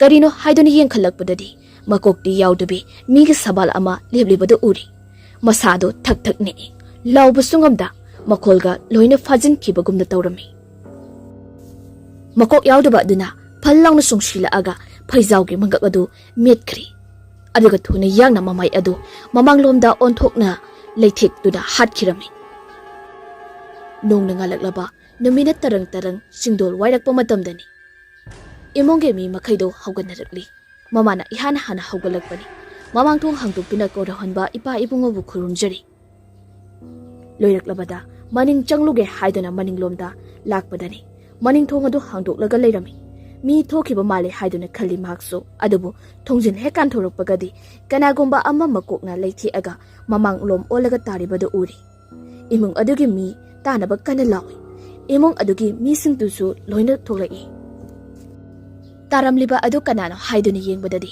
ꯐꯩꯖꯥꯎ ꯑꯣꯏꯗꯨꯅ ꯂꯩꯔꯝꯃꯤ ꯃꯃꯥꯗꯤ ꯋꯥꯟꯊꯕ ꯃꯈꯩ ꯀꯞꯂꯤ ꯀꯅꯥꯅꯕꯨ ꯃꯇꯧ ꯀꯔꯝꯅ ꯍꯥꯠꯂꯤꯕ ꯑꯗꯨ ꯇꯝꯊꯤꯅ ꯍꯥꯠꯄꯤꯕ ꯍꯥꯏꯗꯨꯅ ꯑꯁꯣꯝꯗꯅ ꯀꯝꯗꯧꯔꯤ ꯅꯣꯡꯅ ꯃꯄꯨꯡ ꯐꯥꯅ ꯉꯥꯜꯂꯛꯂꯕ ꯃꯇꯝ ꯑꯁꯤꯗꯅꯤ ꯑꯃꯥꯏꯕ ꯈꯣꯏꯔꯦꯟ ꯍꯧꯖꯤꯛꯇ ꯃꯤꯀꯞ ꯊꯣꯛꯂꯛꯂꯤ ꯃꯍꯥꯛꯅ ꯂꯩꯔꯤꯕ ꯃꯐꯝ ꯑꯗꯨꯗꯒꯤ ꯑꯅꯛꯄꯗ ꯃꯤ ꯂꯥꯡꯕ ꯅꯤꯟꯕꯒꯤ ꯃꯈꯣꯜ ꯇꯥꯔꯛꯏ ꯃꯤꯅ ꯂꯥꯡꯂꯤꯕ ꯃꯐꯝ ꯑꯗꯨ ꯇꯝꯅ ꯂꯥꯛꯏ ꯈꯔ ꯆꯪꯁꯤꯜꯂꯛꯄꯒ ꯎꯔꯦ ꯍꯧꯖꯤꯛꯇꯤ ꯈꯨꯜ ꯃꯆꯥ ꯑꯃ ꯂꯩꯔꯤꯕ ꯑꯗꯨ ꯈꯨꯜ ꯑꯗꯨ ꯇꯝꯅ ꯑꯃꯥꯏꯕ ꯈꯣꯏꯔꯦꯜ ꯆꯪꯁꯤꯜꯂꯛꯏ ꯃꯤ ꯀꯌꯥ ꯇꯥꯕ ꯈꯨꯜꯗꯤ ꯅꯠꯇꯦ ꯆꯪꯁꯤꯜꯂꯛꯄꯒ ꯃꯤꯁꯤꯡ ꯑꯗꯨꯁꯨ ꯂꯝꯄꯥꯛ ꯑꯃꯗ ꯄꯨꯟꯗꯨꯅ ꯂꯩꯔꯝꯃꯤ ꯃꯤꯑꯣꯏ 10ꯃꯨꯛꯅ ꯂꯝꯄꯥꯛꯀꯤ ꯀꯥꯆꯤꯜ ꯑꯣꯏꯔꯞꯅ ꯊꯣꯡ ꯊꯥꯛꯄ ꯇꯧꯔꯤ ꯈꯔ ꯑꯃꯅ ꯄꯤꯛꯇꯛ ꯇꯧꯕ ꯂꯝꯄꯥꯛ ꯑꯗꯨ ꯄꯤꯛ ꯆꯣꯟꯅ ꯐꯝꯗꯨꯅ ꯌꯥ ꯅꯣꯛꯂꯤ ꯀꯔꯤꯕꯨ ꯑꯣꯏꯔꯤꯕꯅꯣ ꯍꯥꯏꯗꯨꯅ ꯆꯪꯁꯤꯜꯂꯛꯏ ꯑꯃꯥꯏꯕ ꯈꯣꯏꯔꯦꯟ ꯃꯍꯥꯛꯅ ꯌꯧꯁꯤꯜꯂꯛꯄꯗ ꯉꯁꯥꯏꯗꯒꯤ ꯂꯥꯡꯕ ꯅꯤꯟꯕ ꯇꯧꯔꯝꯕ ꯑꯗꯨ ꯆꯞ ꯂꯦꯞꯄꯤ ꯑꯗꯨꯒ ꯃꯉꯣꯟꯗ ꯑꯇꯝꯅꯅ ꯂꯣꯏꯅꯃꯛ ꯌꯦꯡꯂꯛꯏ ꯑꯃꯥꯏꯕ ꯈꯣꯏꯔꯦꯜꯅ ꯍꯪꯂꯛꯏ ꯃꯌꯥꯝ ꯑꯩ ꯑꯊꯥꯞꯄ ꯈꯨꯡꯒꯪ ꯑꯃꯗꯒꯤꯅꯤ ꯃꯐꯝ ꯑꯁꯤꯗ ꯍꯧꯖꯤꯛꯇ ꯊꯨꯡꯂꯨꯕꯅꯤ ꯀꯔꯤ ꯊꯧ ꯂꯩꯕꯅꯣ ꯃꯌꯥꯝ ꯄꯨꯟꯕꯤꯔꯝꯂꯤꯕꯁꯤꯕꯣ ꯃꯐꯝ ꯑꯁꯤꯅ ꯀꯔꯤ ꯂꯝ ꯀꯧꯕꯒꯦ ꯑꯍꯜ ꯑꯣꯏꯔꯕ ꯑꯃ ꯍꯧꯒꯠꯂꯛꯇꯨꯅ ꯑꯩꯈꯣꯏ ꯄꯨꯜꯂꯤꯕ ꯑꯁꯤꯗꯤꯅꯦ ꯑꯩꯈꯣꯏꯒꯤ ꯈꯨꯜ ꯑꯁꯤꯒꯤ ꯆꯍꯤ ꯑꯃꯒꯤ ꯃꯅꯨꯡꯗ ꯑꯩꯈꯣꯏꯒꯤ ꯊꯥꯏꯅ ꯅꯤꯡꯊꯧ ꯑꯣꯏꯔꯝꯕ ꯑꯗꯨꯒꯤ ꯃꯄꯣꯛ ꯅꯨꯃꯤꯠꯅꯤ ꯅꯨꯃꯤꯠ ꯑꯁꯤꯗ ꯑꯩꯈꯣꯏ ꯂꯣꯏꯅ ꯄꯨꯜꯂꯒ ꯆꯥꯛꯆꯥ ꯍꯩꯖꯥꯟꯅꯕꯅꯤ ꯈꯨꯜ ꯑꯁꯤꯒꯤ ꯃꯃꯤꯡꯕꯨꯗꯤ ꯅꯥꯎꯔꯦꯜꯈꯣꯡ ꯍꯥꯏꯅ ꯀꯧꯏꯗꯣ ꯑꯗꯣꯝꯅ ꯀꯔꯤ ꯂꯝꯗꯒꯤ ꯂꯥꯛꯄꯤꯕ ꯑꯣꯏꯔꯤꯒꯗꯕ ꯀꯔꯤ ꯊꯧ ꯂꯩꯕꯅ ꯈꯨꯜ ꯑꯁꯤꯗ ꯆꯪꯂꯛꯄ ꯑꯃꯥꯏꯕ ꯈꯣꯏꯔꯦꯜꯅ ꯑꯩ ꯃꯐꯝ ꯑꯁꯤꯗꯒꯤ ꯇꯥꯝꯅ ꯂꯩꯕ ꯂꯝꯌꯥꯡ ꯍꯥꯏꯔꯤꯕ ꯈꯨꯜ ꯑꯗꯨꯗꯒꯤꯅꯤ ꯏꯃꯤꯡꯅ ꯈꯣꯏꯔꯦꯜ ꯀꯧꯖꯩꯗꯣ ꯃꯤꯑꯣꯏ ꯑꯃꯈꯛ ꯊꯤꯖꯔꯛꯄꯅꯤ ꯑꯗꯨꯕꯨ ꯐꯪꯗ꯭ꯔꯤ ꯃꯐꯝ ꯑꯁꯤꯗ ꯑꯩꯕꯨ ꯃꯇꯝ ꯈꯔꯗꯪ ꯆꯪꯖꯐꯝ ꯑꯌꯥꯕ ꯄꯤꯕꯤꯌꯨꯗꯣ ꯑꯍꯜ ꯑꯗꯨꯅ ꯂꯝꯌꯥꯡ ꯑꯃꯗꯤ ꯈꯣꯏꯔꯦꯟ ꯑꯁꯤ ꯍꯦꯛ ꯇꯥꯕꯗ ꯍꯥꯟꯅ ꯃꯃꯥꯡꯗ ꯇꯥꯈ꯭ꯔꯒꯨꯝꯅ ꯈꯜꯂꯝꯃꯤ ꯑꯗꯨꯕꯨ ꯅꯤꯡꯁꯤꯡꯕꯗꯤ ꯏꯊꯣꯛ ꯊꯣꯛꯂꯝꯗꯦ ꯑꯍꯜ ꯑꯗꯨꯅ ꯑꯃꯨꯛ ꯐꯔꯦ ꯃꯐꯝ ꯑꯁꯤꯗ ꯑꯩꯈꯣꯏ ꯄꯨꯟꯅ ꯆꯥꯛꯂꯦꯟ ꯅꯨꯃꯤꯠ ꯑꯁꯤꯗ ꯄꯨꯜꯂꯁꯤ ꯑꯁꯤ ꯍꯥꯏꯔꯒ ꯈꯣꯏꯔꯦꯟꯁꯨ ꯃꯌꯥꯝ ꯃꯔꯛ ꯑꯗꯨꯗ ꯆꯪꯂꯒ ꯌꯥꯎꯗꯨꯅ ꯂꯩꯈ꯭ꯔꯤ ꯉꯥꯏꯍꯥꯛ ꯃꯌꯥꯝ ꯑꯗꯨ ꯑꯃꯒ ꯑꯣꯟꯁꯤꯟꯅꯗꯨꯅ ꯋꯥꯔꯤ ꯁꯥꯟꯅꯔꯝꯃꯤ ꯑꯃꯥꯏꯕ ꯈꯣꯏꯔꯦꯟꯁꯨ ꯑꯀꯣꯏꯕ ꯑꯗꯨꯗ ꯐꯝꯂꯒ ꯃꯈꯣꯏ ꯈꯔꯒ ꯋꯥꯔꯤ ꯀꯌꯥꯁꯨ ꯂꯤꯕꯤꯔꯝꯃꯤ ꯑꯁꯨꯝꯅ ꯑꯌꯨꯛꯀꯤ ꯄꯨꯡ 9 ꯇꯥꯔꯛꯄ ꯃꯇꯝ ꯑꯗꯨꯋꯥꯏꯗꯅꯤ ꯃꯈꯣꯏ ꯂꯣꯏꯅꯃꯛ ꯆꯥꯛ ꯂꯣꯏꯔꯦ ꯆꯥꯔꯁꯤ ꯍꯥꯏꯗꯨꯅ ꯃꯐꯝꯗ ꯐꯝꯊꯈ꯭ꯔꯤ ꯑꯗꯨꯒ ꯂꯥ ꯑꯄꯥꯛꯄ ꯀꯌా ꯑꯃ ꯃꯥꯡꯗ ꯊꯥꯗꯨꯅ ꯌꯦꯟꯕ ꯍꯧꯔꯛꯏ ꯆꯥꯎꯔꯕ ꯁꯖꯥꯎ ꯑꯆꯧꯕ ꯃꯇꯨꯝ ꯍꯥꯞꯊꯔꯛꯏ ꯆꯥꯛ ꯈꯔꯁꯨ ꯂꯣꯏꯅꯅ ꯌꯦꯜꯂꯛꯏ Amaiba khoirin sanglaba matam asigomba charaktrabanina hauna job sari haubana suloi. Asidi haukrida kharadum hena chasingeda. Miyoi sing aduso hab-habduna chani. Nakal amaromdana kamdauri. Hauzik khagtada khingare ladu mikap tholakli. Ngarang thengnaga tumthakhibaga thengna masa adu tingli yangmire. Loiraga mahaki nakalomda maina saktuna leiriba mafam aduda yinglai. Hauzik khingare mayak sena ori. Mai adu mathanta gurung hawi. Isingsu mathanta nonggumna marik tari. Mahakna khangdabagini mafam asti amaiba khoirelna lairik mangankhiba mafam asini. Ngihak koina leini yengi adubu karisu khangba ngamdraba aduda masidi oireroi khanduna mahakna satkadauriba adugi maikei tamna makhat pangna laami. Mahak asom leptana lakpana chingdol ama yori. Mafam aduda leplaga akoibagi phibam adu koina amuk yengi. Mafam adudagi khara laptakna ikokokna leiba mafam ama uri. Phanayam pai ikokokna lariba mafam adusu chatlaga yinglurage khanduna mafam adu tamna kumthara ami. Kumtharaklaga asam lakpana turel apikpa khonggumna ising seliba adu uri. Isinga khawrangbaga kumthaduna masa hana singdokli aduga ising adu pakthaduna machil aduna ising adubu guru singduna thakli. Mahana ising thaklingai matung adomda kanagumba ama leptuna leibagi mami tariba adu high fat nongkholaklaga yingbada uri. Mamay adu fat laithoklaga yingi adubu kana su leiramdi.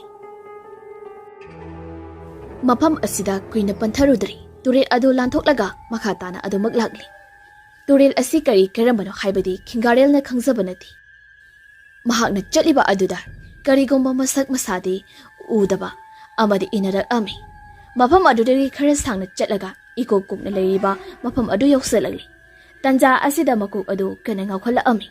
Khingarel adumak lekthak khirami leimaida. Mahaki tungda ngasai makha inarak liba masak masa uhandaba adu thorakli. Hek yengbada phibam soklaba mamitagi I khare su chintharaba machindasu mayaga ichou chongna makhut khujingadu isang sangba lingoi chopi hairiba tamthiraba lai amakhakni. Khingarelbu makhong paiduna chingduna puduna chatkirami aduga surung oina chingchepta leiriba amakhakta chingsinkhirei.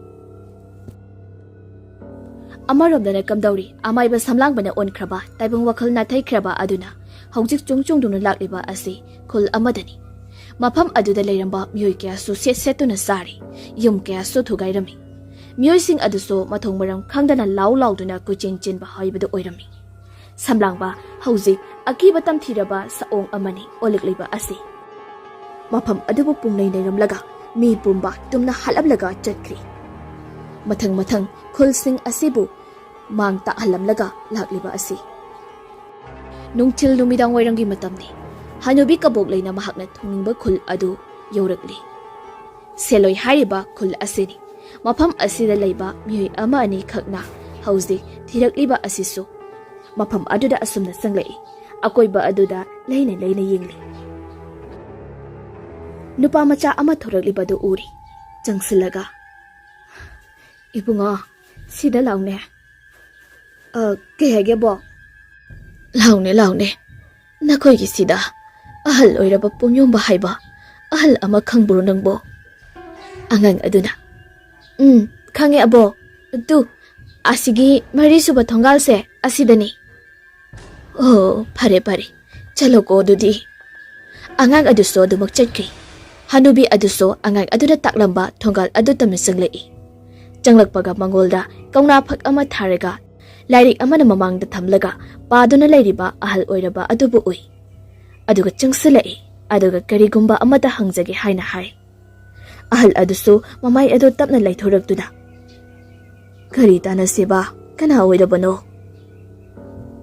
kabok lei ni punyomba masada khangaudana mapira chelaki ha ipagi bema nang nahan makai kadaida lairubage kari nangi sakpam masina kari matau karamna asumna oiribano hanubi aduna ipa ibungo nasa ipagi laman khumningbana ngaurido matam kuiri aina ꯃꯤꯅ ꯀꯅꯥꯁꯨ ꯆꯪꯕ ꯉꯝꯗ꯭ꯔꯕ ꯂꯩꯅꯨꯡ ꯄꯥꯟꯗ ꯆꯪꯗꯨꯅ ꯇꯝꯊꯤꯔꯕ ꯂꯥꯏ ꯍꯤꯡꯆꯥꯕ ꯀꯌꯥꯕꯨ ꯐꯥꯗꯨꯅ ꯄꯨꯔꯛꯈꯤ꯫ ꯃꯈꯣꯏꯒꯤ ꯃꯇꯤꯛ ꯃꯌꯥꯏꯅ ꯀꯟꯕꯅ ꯅꯣꯡꯃꯒꯤ ꯏꯁꯥ ꯑꯁꯤ ꯁꯣꯟꯖꯤꯜꯂꯛꯇꯨꯅ ꯉꯁꯤ ꯑꯣꯏꯔꯤꯕ ꯑꯁꯤꯅꯤ꯫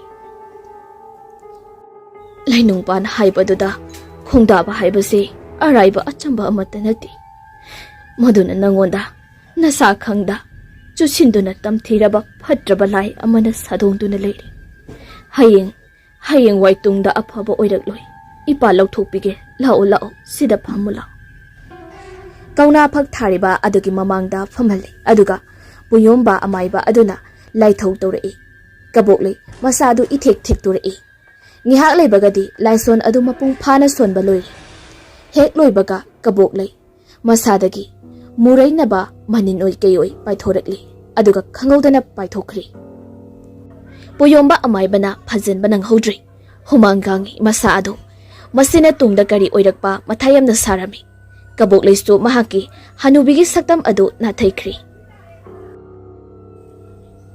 ꯃꯍꯥꯛꯀꯤ ꯂꯩꯁꯥ ꯑꯣꯏꯕꯤꯒꯤ ꯁꯛꯇꯝ ꯑꯗꯨꯃꯛꯅꯤ ꯍꯧꯖꯤꯛ ꯑꯣꯏꯔꯛꯂꯤꯕ꯫ ꯅꯍꯥꯟ ꯃꯈꯩꯗꯤ ꯃꯁꯥꯅ ꯈꯪꯂꯨꯗꯕꯒꯤꯅꯤ꯫ ꯍꯧꯖꯤꯛꯇꯤ ꯄꯨꯡꯐ ꯐꯈ꯭ꯔꯤ꯫ ꯄꯨꯌꯣꯝꯕꯅ "ꯏꯆꯥꯅꯨꯄꯤ, ꯍꯧꯖꯤꯛꯇꯤ ꯅꯪꯒꯤ ꯁꯛꯇꯝ ꯑꯁꯦꯡꯕ ꯑꯗꯨꯁꯨ ꯂꯥꯛꯂꯤ꯫ ꯅꯍꯥꯛꯅ ꯏꯄꯥꯒꯤ ꯅꯥꯛꯇ ꯂꯥꯛꯄꯒꯤ ꯃꯔꯝꯗꯣ ꯍꯥꯏꯔꯣꯗꯣ, ꯀꯔꯝꯕ ꯄꯥꯝꯕꯅꯣ?"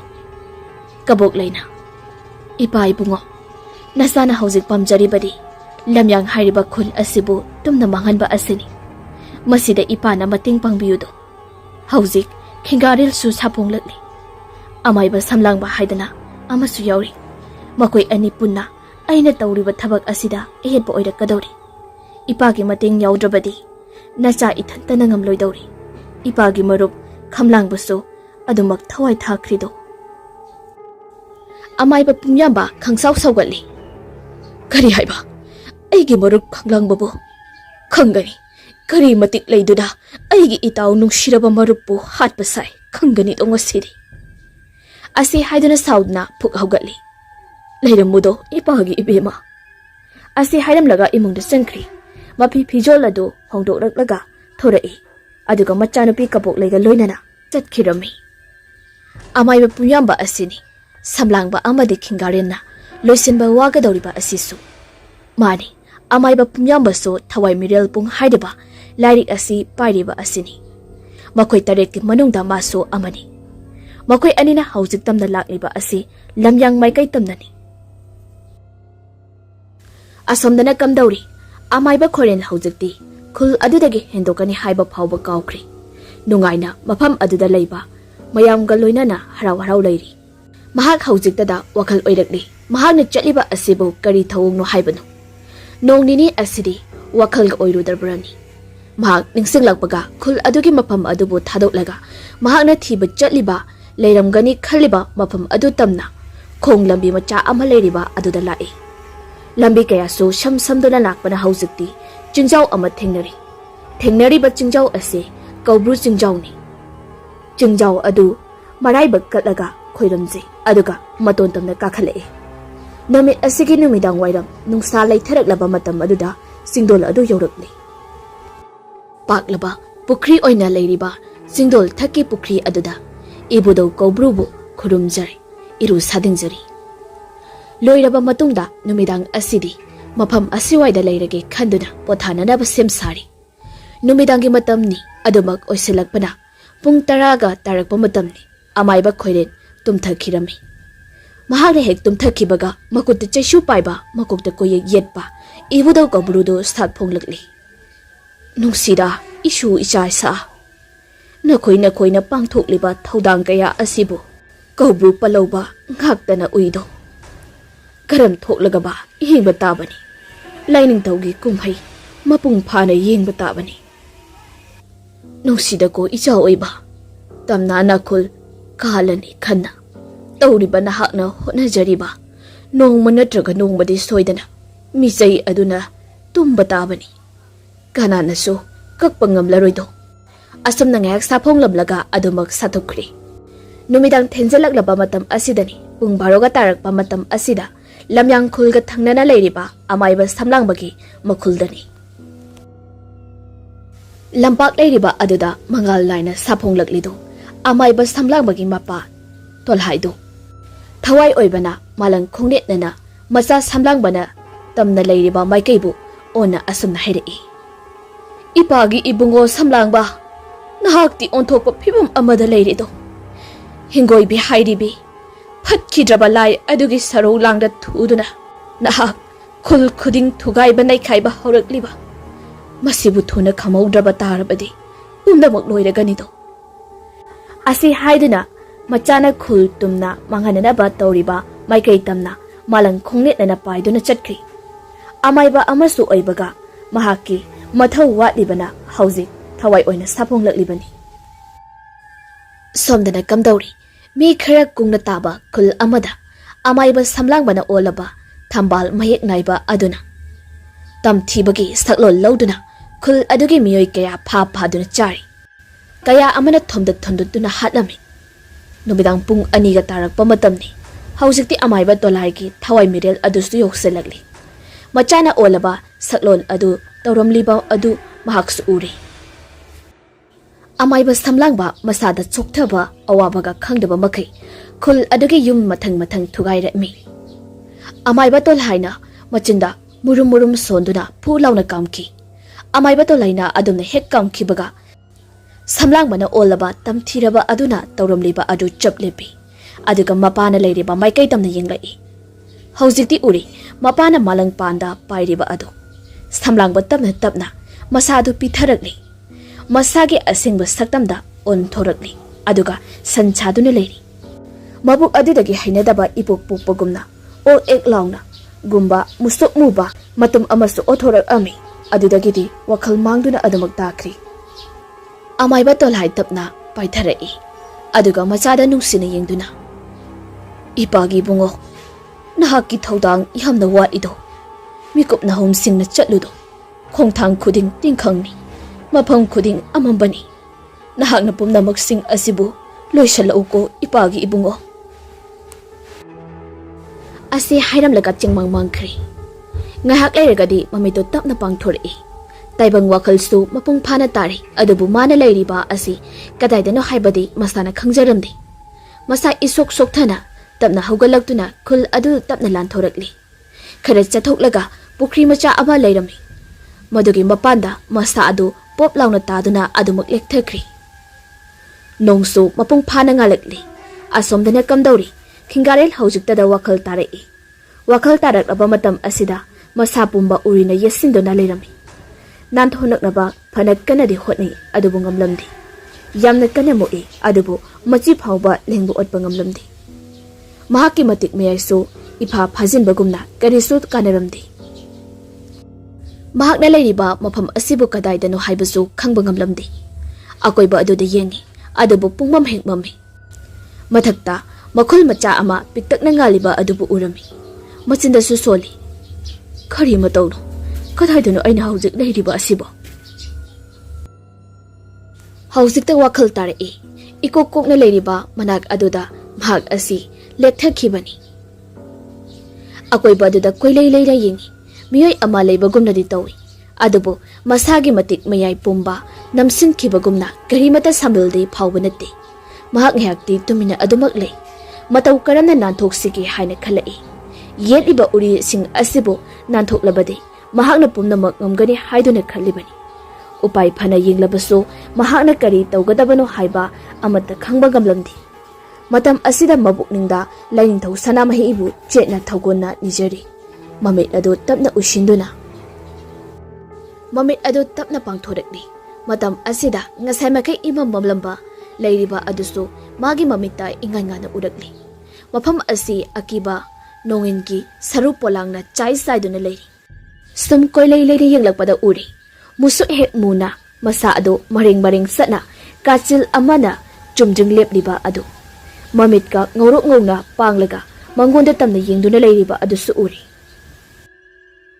kingaral urakliba tamthiraba saong adubu yenglablaga mayana lengzumda phaduna leiba uri amada kana chiklei angakpani yeliba uri adu tapna thadorapagumna tawrei mayana kana siktuna lengjumda yeliba uri adubo chikthadpaga loirapa matamda nanthorikli mahak phuk haugal aduna mangal macha ama leiriba adudam changki tawi adubu ngamdi makhong adu karigumba aman ifa phajinbagumna tawri masidi yararoi khalladuna mitmangda ngasai makai leptuna leiriba ase maithiba pidrabadi mafam asdagi hendokpa ngamlaroi khalladuna koilei leina yinglai kachil aduda adumak leptuna leiri kingarel phanchong silai ngasai de leptuna leiramliba adu swai mangkhri acha karibu oirigaba nang ngasidi khangani do aina ngamra nang ngambra haibado yengnaba tabani haujikti matik meyai su phanglabanina phudorakli phijangna khanduna thamba malang taibang lainung phawna ubangamba khingari ngasai makai mangkhaba lai phatraba adubu urakli kasin amada leptuna leiriba adu phanchong silaga namgi tawi adubu phat amu dithokri khingarial gi matungda leptuna adumak leikri matam asida ngasai makai kari sunataba thawai machani khaliba khingarial gi mamita uri makuk amana irong longna makut mayam irong long thorakli hene saw thorakli akiba amagi saklo lawraktuna khingarial de adumak ngakna ingduna lei karamba phatraba khoyum laino haiduna animak asi achamba amata nati khingare malna hana chungsinduna khutum ta sendur sapu kana theli adubo mahak oina haindok laga tai ngaksana na amuksu chungsinduna theli amuksu handok laga adubak tai asumna tawba asidari kanara roi khalai khana lairingai makut masa irong longba makok irong longba aduna khingarial da sapu kana thomjelai paithok laga yaisinduna tai makoina leiriba mafam aduni i khingarial makok ngayakti tarang ama chatli aduga ambo yengthorakpadani makutka hanba nangawdaba makai masamado pairaga nakal amada ambo langki handakso sapu kana yaisinduna tai mayadagi isu khara adum chentharakli khingarial sauba asum hengalakli aki akhang pumnamak tungoinaramdana phuk haugalai makung adu leimaidagi khara wangna paikhatkhri aduga mamangdana mana langon khidriba langon ama laurakli masam aduna joi masa aduna hanadagi hena chawkhalaktuna paiduna leiri masagi mafam khuding singli angangbana cheli mamisu sanamachu oina langnang pali masamduso sanamachuni asamna olakpa asida ngasaidagi masong phanna leiramba phatraba khoyumlai adu maning khara halli khingaren panthaba tawdana chungsulai aduga makok irong longba tamthibagi masak oiraba aduna amuktangda thinbani bomlauna yesele ma I chatna kaibani khonglai yamna thuna nakal amada amuk thom nakal amada amuk thom tawduna kana phutharami mamaidadi phatraba makok longba khoyumlai do khangba ngamdraba mali mafam aduda sathukri lakchaida achacha khangnidana nang thengna kisano nang khanglaudra do ase hairaga ahoba ama macha ama leiribado ubada phallangna chongkhalai nungthilgi matam oiduna leirami mahak malangpal aduda paiduna ikon kona leiriba mafam adu tamna pairakli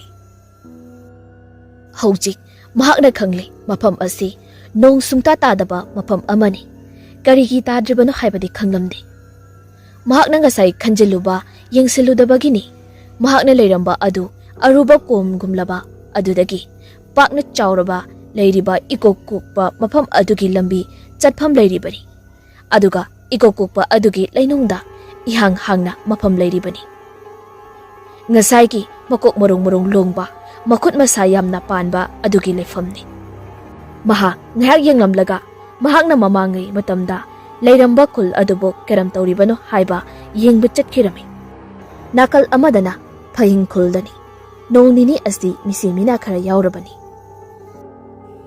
numidangi pung tarega helakpa aduwaidani nomit asi tombung kauba nupa ama yu yamna thakpa nupa ama leirami numit kharani aside magina pina senaduna thambani adubo hairiba numit asidadi yu thaktaba leiba ngamlaktarduna magina pina sakhumda chak thongduna leiringai lona mamang thongadu hangdoklaga thokla ame ꯃꯈꯣꯏꯗꯒꯤ ꯑꯋꯥꯡꯂꯣꯝꯗ ꯆꯠꯂꯒ ꯂꯩꯕ U ꯌꯣꯟꯕꯤ ꯊꯔꯣꯒꯤ ꯃꯌꯨꯝꯗꯅꯤ꯫ ꯇꯣꯝꯕꯨꯡ ꯄ꯭ꯔꯞ ꯄ꯭ꯔꯞ ꯂꯥꯛꯑꯦ꯫ ꯃꯥꯅ ꯂꯥꯛꯄ ꯃꯇꯝꯗꯗꯤ ꯀꯅꯥ ꯑꯃꯠꯇ ꯊꯦꯡꯅꯗꯦ, ꯀꯔꯤꯁꯨ ꯇꯧꯗꯦ꯫ ꯇꯣꯝꯕꯨꯡ ꯊꯣꯡꯒꯥꯜ ꯑꯗꯨꯗꯒꯤ ꯆꯪꯂꯛꯑꯒ ꯑꯗꯨꯒ ꯊꯣꯡꯖꯜ ꯃꯌꯥ ꯑꯗꯨꯗ ꯂꯦꯞꯂꯒ "ꯊꯔꯣ, ꯊꯔꯣ, ꯇꯥꯕ꯭ꯔꯣꯅꯦ ꯊꯔꯣ ꯅꯪꯕꯣ?" ꯊꯔꯣ ꯆꯥꯛꯈꯨꯝꯗ ꯆꯥꯛ ꯆꯥꯔꯤꯕꯅꯤ꯫ ꯃꯆꯥꯅꯨꯄꯤꯒ ꯃꯥꯒꯗ ꯂꯩꯖꯕꯅꯤ꯫ ꯀꯧꯔꯛꯂꯤꯕ ꯑꯗꯨ ꯇꯥꯕꯗ ꯍꯟꯗꯛ ꯃꯔꯛ ꯃꯇꯝꯒ ꯐꯠꯇꯕꯅꯤ, ꯃꯁꯥꯗ ꯁ꯭ꯋꯥꯏ ꯂꯥꯎꯏ꯫ ꯈꯨꯝꯕꯁꯨ ꯇꯧꯗꯦ꯫ ꯆꯥꯛ ꯆꯥꯔꯝꯂꯤꯕ ꯑꯗꯨ ꯐꯠ ꯂꯦꯞꯇꯨꯅ ꯃꯨꯟꯅ ꯇꯥꯗꯨꯅ ꯂꯩ꯫ "ꯍꯥꯏ ꯊꯔꯣ, ꯑꯩꯅꯤꯅꯦ, ꯅꯪ ꯇꯥꯗ ꯇꯣꯝꯕꯨꯡꯅꯤꯅꯦꯍꯦ." ꯊꯔꯣ ꯊꯣꯡꯖꯤꯜꯂꯣꯝꯗ ꯂꯥꯛꯇꯨꯅ ꯊꯣꯡ ꯑꯗꯨ ꯍꯥꯡꯉꯤ꯫ "ꯇꯥꯗꯥ, ꯅꯨꯡꯗꯥꯡ ꯑꯁꯤꯗ ꯀꯔꯤ ꯂꯩꯔꯕꯒꯦ?" ꯇꯣꯝꯕꯨꯡꯅ "ꯁꯤꯁꯤ, ꯃꯆꯥ ꯑꯝꯇ ꯄꯥꯏꯒꯦ." "ꯁꯤꯁꯤ, ꯀꯗꯥꯏꯅ ꯄꯤꯔꯣ, ꯑꯩ ꯁ꯭ꯋꯥꯏꯁꯤꯗ ꯍꯦꯛꯇ ꯐꯝꯃꯒꯦ." ꯑꯁꯤ ꯍꯥꯏꯔꯒ ꯂꯝꯌꯥꯏꯒꯤ ꯐꯛꯂꯥꯡꯒ ꯇꯥꯏꯅꯕ ꯑꯗꯨꯗ ꯉꯦꯛ ꯂꯥꯎꯅ ꯐꯝꯊꯈ꯭ꯔꯤ꯫ ꯊꯔꯣ ꯄꯥꯝꯗꯤ ꯄꯥꯝꯖꯗꯕꯅꯤ, ꯑꯗꯨꯕꯨ ꯐꯝꯊꯈ꯭ꯔꯕ ꯑꯁꯤꯗꯗꯤ ꯄꯤꯔꯤ꯫ ꯇꯣꯝꯕꯨꯡꯁꯨ ꯌꯨ ꯑꯗꯨ ꯍꯩꯗꯨꯅ ꯐꯖꯅ ꯊꯛꯆꯤꯜꯂꯤ꯫ ꯊꯔꯣꯅꯗꯤ ꯍꯥꯏꯖꯕꯅꯤ ꯌꯥꯝꯅ ꯊꯛꯆꯤꯜꯂꯨꯔꯅꯨ, ꯇꯥꯗ ꯃꯇꯝꯅꯒ ꯐꯠꯇꯕꯅꯤ ꯍꯥꯏꯗꯨꯅ, ꯑꯗꯨꯕꯨ ꯇꯣꯝꯕꯨꯡꯅ ꯍꯦꯛꯇ ꯍꯦꯟꯅ "ꯌꯥꯗꯦ, ꯄꯨꯔꯛꯎ ꯄꯨꯔꯛꯎ" ꯍꯥꯏꯗꯨꯅ ꯐꯖꯅ ꯊꯛꯆꯤꯟꯈ꯭ꯔꯤ꯫ ꯊꯛꯂꯤꯕ ꯑꯗꯨ ꯄꯦꯜꯂꯗꯨꯅ ꯑꯊꯛꯁꯦꯜ ꯄꯤꯔꯝꯂꯕ ꯃꯇꯨꯡꯗ ꯅꯨꯃꯤꯗꯥꯡ ꯄꯨꯡ 4ꯒ ꯇꯥꯔꯛꯄ ꯃꯇꯝ ꯑꯁꯤꯗ ꯃꯈꯣꯡꯅ ꯐꯖꯅ ꯊꯥꯡꯕ ꯊꯣꯛꯇꯕ ꯃꯈꯩ ꯍꯥꯏꯔꯤ ꯂꯝꯕꯤ ꯑꯗꯨꯗ ꯂꯥꯛꯏ꯫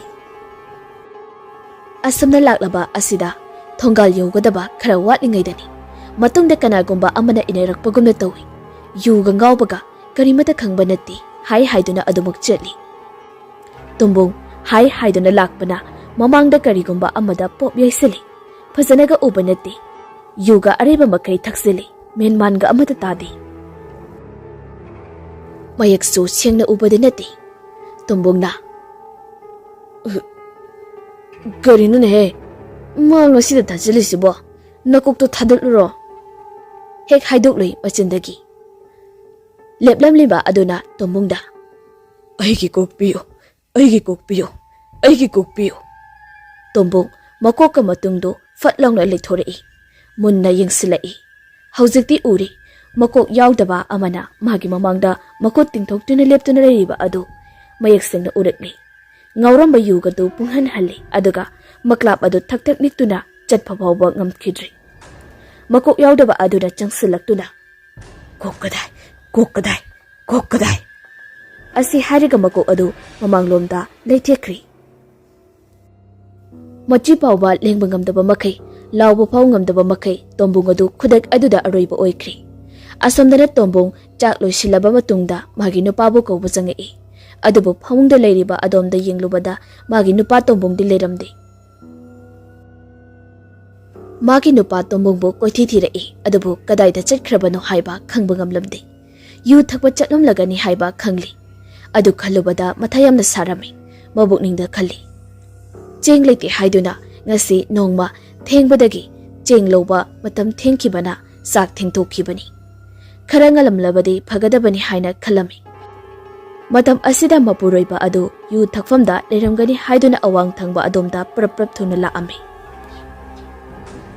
ꯑꯁꯝꯅ ꯊꯤꯕ ꯊꯣꯔꯛꯄꯅ ꯑꯋꯥꯡ ꯊꯪꯕꯒꯤ ꯊꯔꯣꯍꯩꯗ ꯂꯥꯛꯏ꯫ ꯃꯈꯣꯏꯒꯤ ꯊꯣꯡꯒꯥꯜꯗꯒꯤ ꯈꯔ ꯆꯠꯂꯒ ꯊꯥꯕꯜꯅ ꯃꯨꯁꯤ ꯉꯥꯟꯕ ꯑꯁꯤꯗ ꯃꯤꯑꯣꯏ ꯑꯃꯒ ꯇꯥꯔꯒ ꯂꯩꯔꯤꯕꯗꯨ ꯎꯔꯝꯃꯤ꯫ ꯌꯨ ꯉꯥꯎꯔꯒ ꯂꯝꯕꯤꯗ ꯃꯄꯨꯔꯣꯏꯕ ꯑꯁꯤ ꯇꯥꯗꯨꯅ ꯂꯩꯔꯤꯕ ꯃꯥꯜꯂꯦ ꯈꯟꯗꯨꯅ ꯆꯪꯁꯤꯜꯂꯛꯏ꯫ ꯈꯪꯂꯨꯕꯒ ꯅꯠꯇꯦ, ꯎꯞꯇꯨꯅ ꯂꯩꯕꯒꯤ ꯃꯑꯣꯡꯅꯤ ꯇꯧꯔꯤꯕ꯫ ꯑꯗꯨꯒ ꯂꯣꯡꯊꯣꯛꯀꯦ ꯍꯥꯏꯅ ꯃꯁꯥꯗꯨ ꯇꯥꯞ ꯄꯥꯏ꯫ ꯃꯁꯥꯗ ꯏꯆꯤꯡ ꯆꯤꯡꯅꯕ ꯑꯃ ꯂꯩꯔꯝꯃꯤ꯫ ꯇꯣꯝꯕꯨꯡ ꯑꯁꯤ ꯑꯣꯟꯊꯣꯛꯂꯤꯕ꯭ꯔꯥ ꯅꯠꯇ꯭ꯔꯒ ꯀꯔꯤ ꯇꯧꯔꯤꯕꯅꯣ ꯍꯥꯏꯗꯨꯅ ꯃꯈꯣꯡꯂꯣꯝꯗ ꯌꯦꯡꯊꯔꯛꯏ꯫ ꯍꯧꯖꯤꯛꯇꯤ ꯎꯔꯤ ꯃꯈꯣꯡ ꯑꯗꯨꯅ ꯐꯤꯕꯝ ꯆꯨꯝꯅ ꯂꯩꯔꯤ꯫ ꯃꯁꯥꯗꯅ ꯆꯤꯡꯅꯕ ꯑꯁꯨꯝ ꯍꯦꯜꯂꯛꯏ꯫ ꯃꯥꯅ ꯈꯜꯂꯤꯕꯅ ꯌꯨ ꯉꯥꯎꯃꯟꯕꯗꯒꯤ ꯇꯧꯔꯤ ꯇꯥꯗꯨꯅ ꯂꯩꯔꯤ ꯑꯣꯏꯔꯝꯒꯅꯤ ꯍꯥꯏꯅ ꯈꯜꯂꯨꯕꯅꯤ꯫ ꯑꯗꯨꯅ ꯃꯀꯣꯛ ꯎꯠꯁꯤꯟꯗꯨꯅ ꯂꯩꯔꯤꯕ ꯑꯗꯨ ꯐꯠ ꯂꯩꯊꯣꯛꯏ꯫ ꯍꯧꯖꯤꯛꯇ ꯈꯪꯂꯛꯏ ꯃꯄꯨꯔꯣꯏꯕꯒꯤ ꯃꯉꯛꯁꯝ ꯑꯁꯤ ꯑꯣꯟꯊꯣꯛꯅ ꯇꯥꯔꯤꯕ ꯑꯗꯨ ꯈꯪꯂꯛꯏ꯫ ꯑꯃꯝꯕꯒ ꯑꯣꯏꯕꯒ ꯃꯌꯦꯛ ꯁꯦꯡꯅꯗꯤ ꯎꯗ꯭ꯔꯕꯅꯤ꯫ ꯈꯪꯂꯛꯄ ꯃꯤꯀꯨꯞ ꯑꯁꯤꯗ ꯃꯆꯤꯟ ꯈꯨꯝꯖꯤꯟꯗꯨꯅ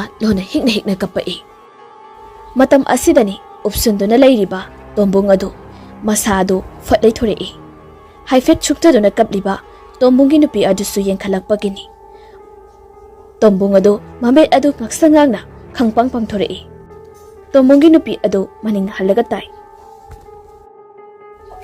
Mahaki hek matungda leptuna leiri. Makok yaudraba phatraba lai adu. Nupi adugi mapureba tomungi khonjalda. Ahige kok kadai. Ahige kok kadai.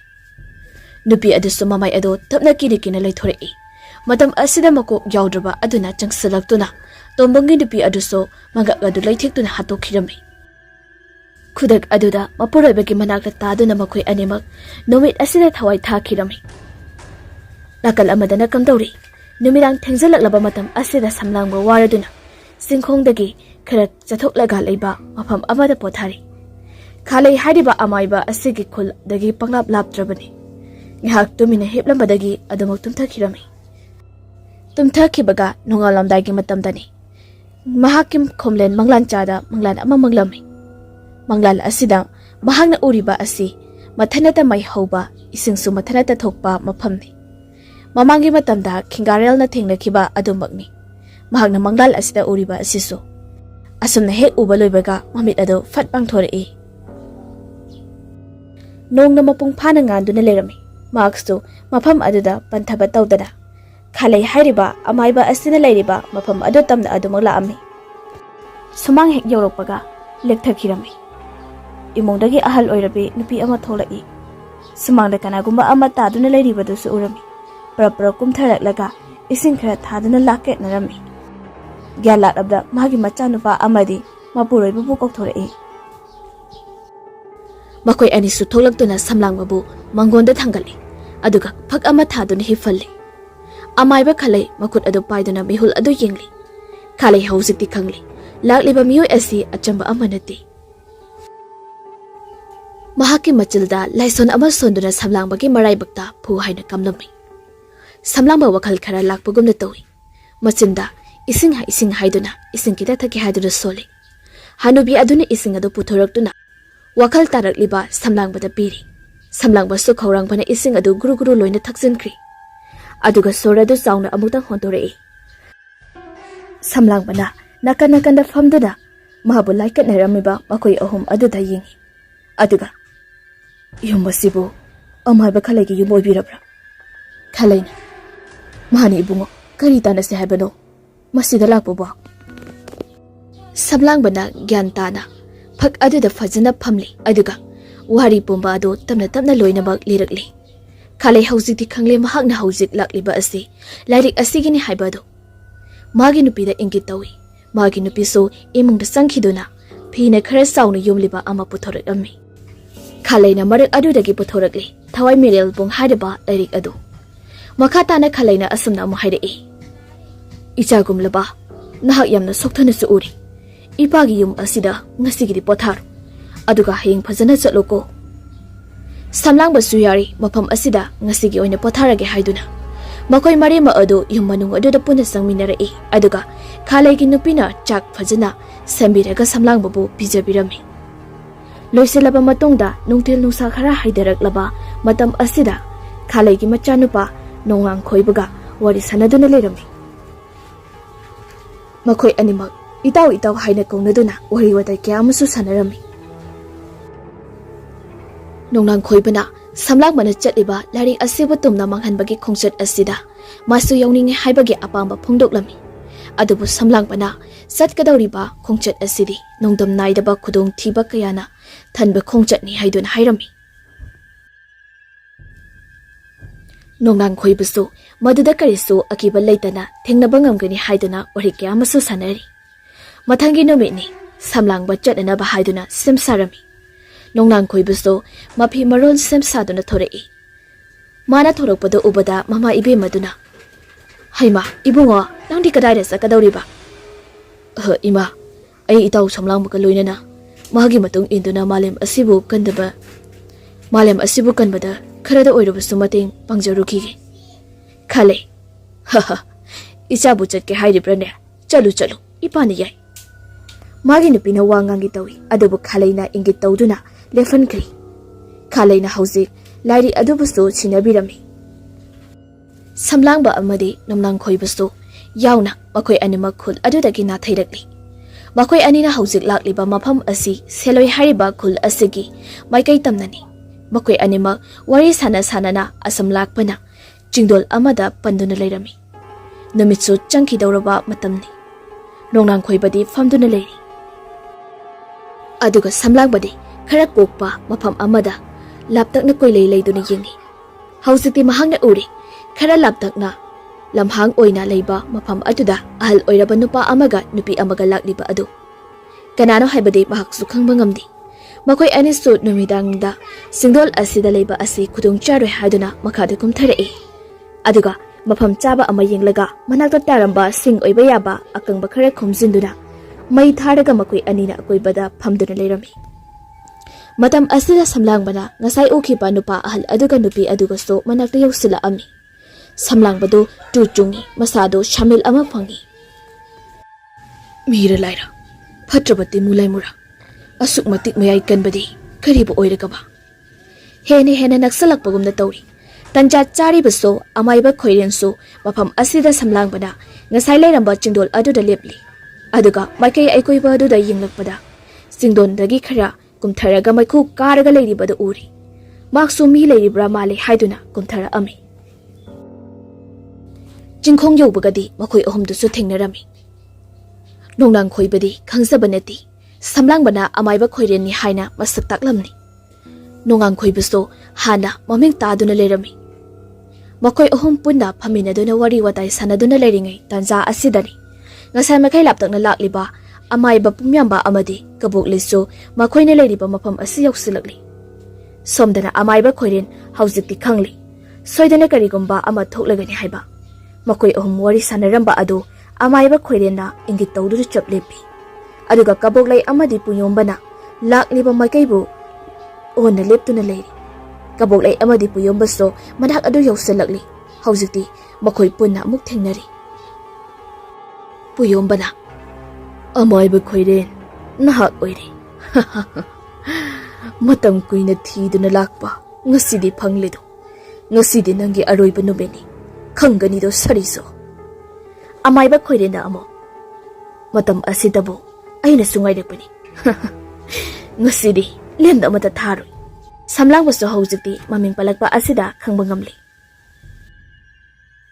Amaiba puyamba makhoi tarike manungda amaiba amani. Haujikti masa masada loinazaba matik mayai adu puthorangdarakli. Kabok leidi sathiraba lai hinsabi amagi saklo lorei. Makhong makut isang sangba makyat isang sangba chawraba ujau amagi marekka wangba manakre. Puyamba amadi khorendi langon amata lodi.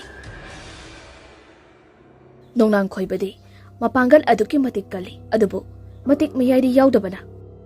Makhoiga samna mayoknabada mateng oina panglagi haiduna maning oirapna lei.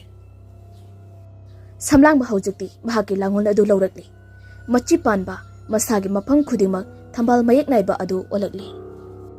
Adubu he olakpagani amaiba puyambado maning khara hali.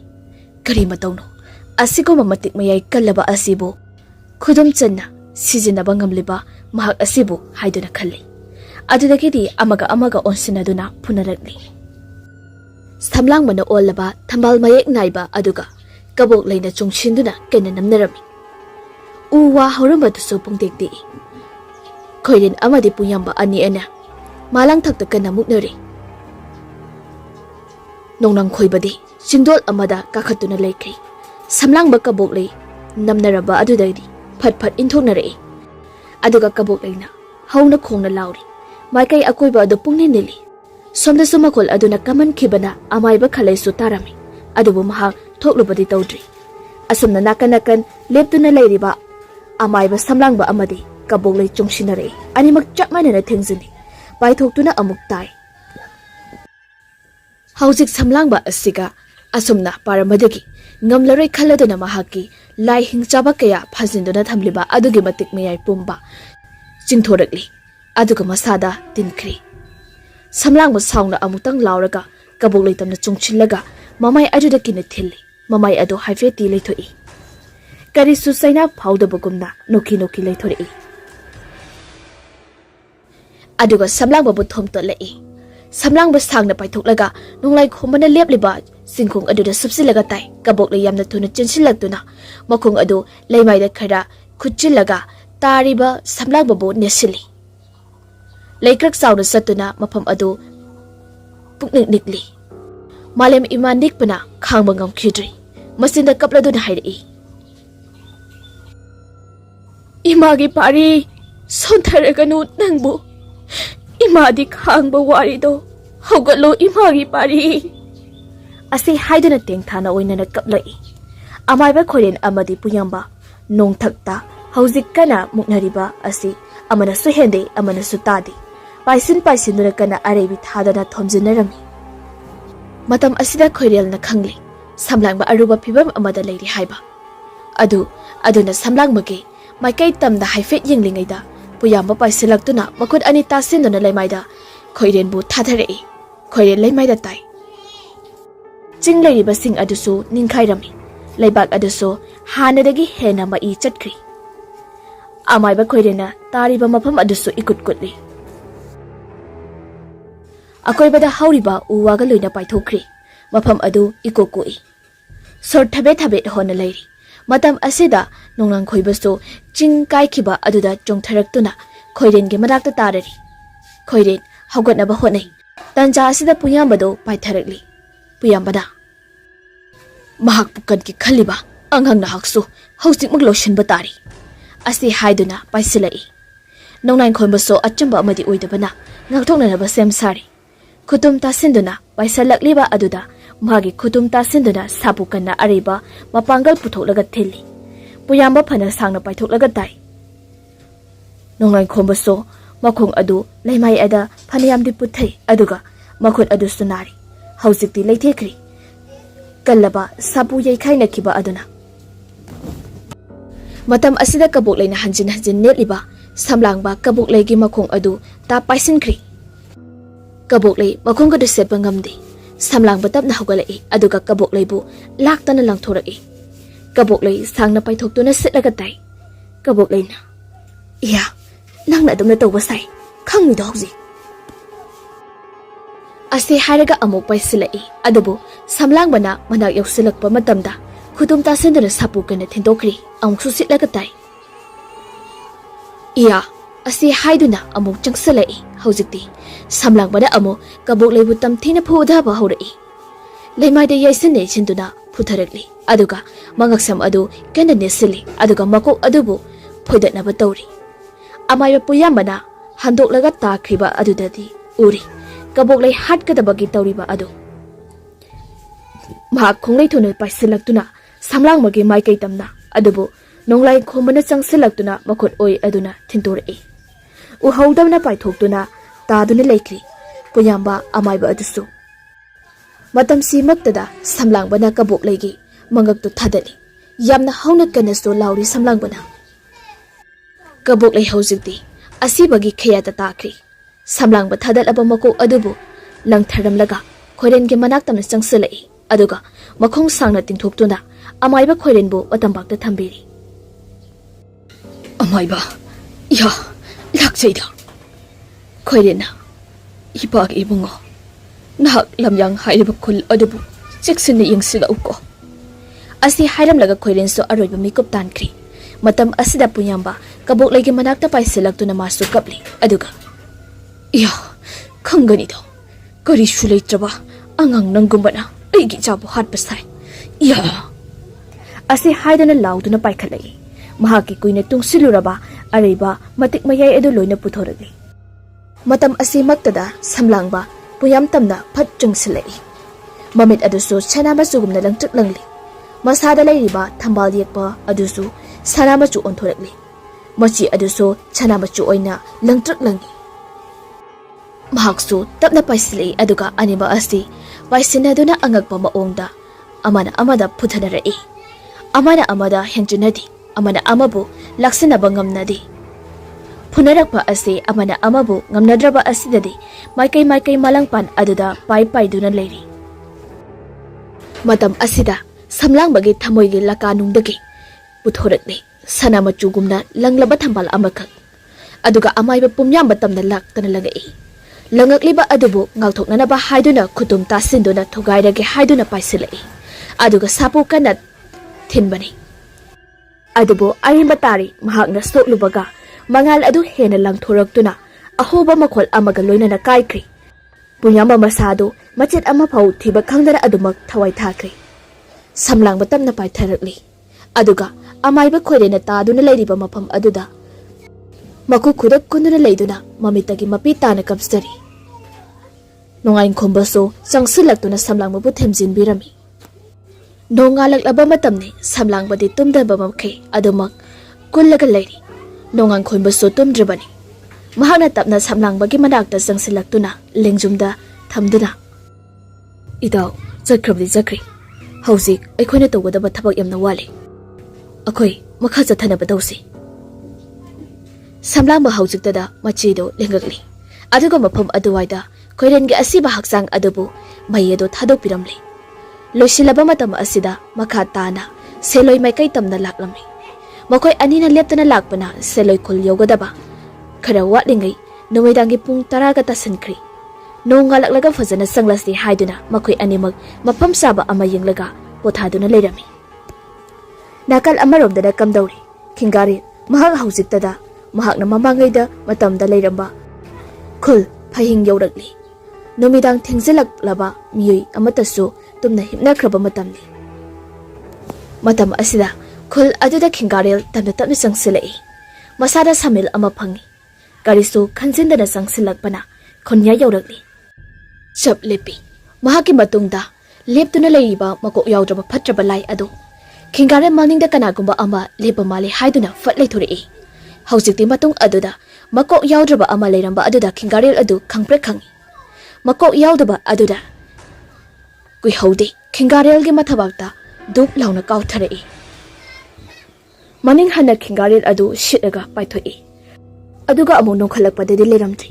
Mahaki matik mayai phizangna khanba malang taibang leinung phauna uba ngamba adu sijenarakli. Adubu yamna ngaklibadi makok yaudaba asidi mana uba ngamlamdi. Koilai leiduna yengi adubu karisu ubadi ngamdi. Mamang adomda leina yengi. Maningdagi amuk khongpakna dup launa kaurei. Mamangda sitlaga amuk tui. Maning onthortuna yenglubada kana suleiti.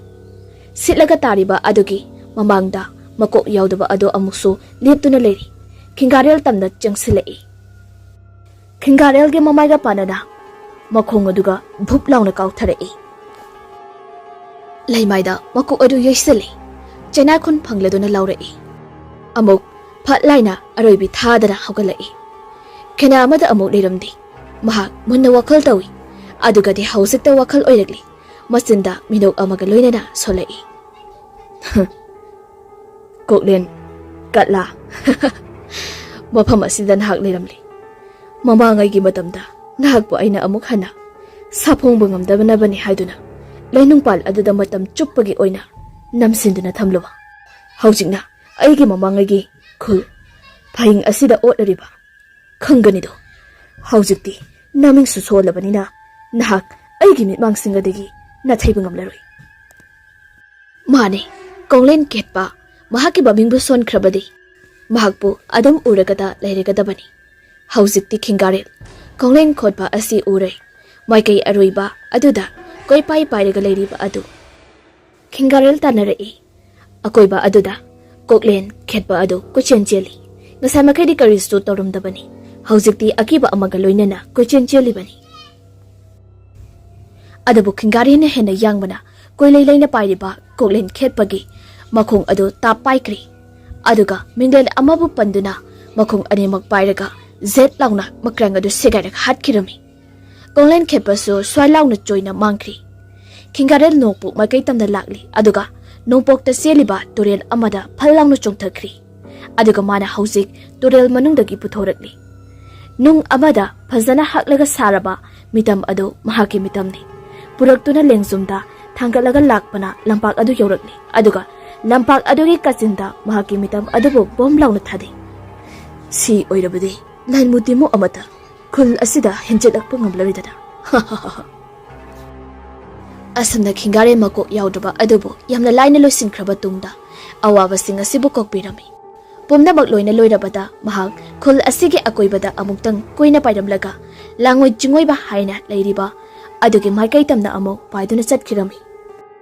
Nongna pungan gana phazana ngalaklaba numena single wairakpa matamni ꯎꯆꯦꯛ ꯀꯌꯥ ꯈꯣꯡꯗꯨꯅ ꯑꯌꯨꯛꯀꯤ ꯃꯇꯝ ꯑꯁꯤꯗ ꯐꯍꯤꯡ ꯍꯥꯏꯔꯤꯕ ꯈꯨꯜ ꯑꯁꯤ ꯃꯤꯌꯥꯝ ꯍꯧꯒꯠꯅꯔꯛꯇꯨꯅ ꯑꯌꯨꯛꯀꯤ ꯀꯣꯏꯊꯣꯔꯛꯄ ꯃꯇꯝ ꯑꯗꯨꯗ ꯎꯔꯤ ꯈꯨꯜꯒꯤ ꯂꯝꯄꯥꯛ ꯑꯗꯨꯒꯤ ꯀꯥꯆꯤꯜꯗ ꯈꯤꯡꯒꯥꯔꯦꯜꯒꯤ ꯃꯤꯇꯝ ꯂꯩꯔꯤꯕ ꯑꯗꯨ ꯃꯇꯝ ꯀꯨꯏꯅꯗꯒꯤ ꯃꯃꯥꯡꯗꯒꯤ ꯃꯥꯡꯗꯨꯅ ꯂꯥꯛꯈꯤꯕꯅꯤ ꯏꯈꯪ ꯈꯪꯍꯧꯗꯅ ꯂꯩꯔꯝꯕ ꯑꯁꯤꯗ ꯈꯨꯜ ꯃꯤꯌꯥꯝ ꯊꯣꯔꯛꯇꯨꯅ ꯏꯔꯥꯠ ꯊꯧꯅꯤ ꯇꯧꯔꯤ ꯃꯈꯣꯏꯒꯤ ꯈꯨꯜ ꯑꯁꯤ ꯃꯤꯌꯥꯝꯁꯤꯡ ꯑꯗꯨꯅ ꯍꯧꯖꯤꯛꯇꯤ ꯑꯀꯤ ꯑꯈꯪ ꯑꯃꯠꯇ ꯂꯩꯈꯤꯗ꯭ꯔꯤ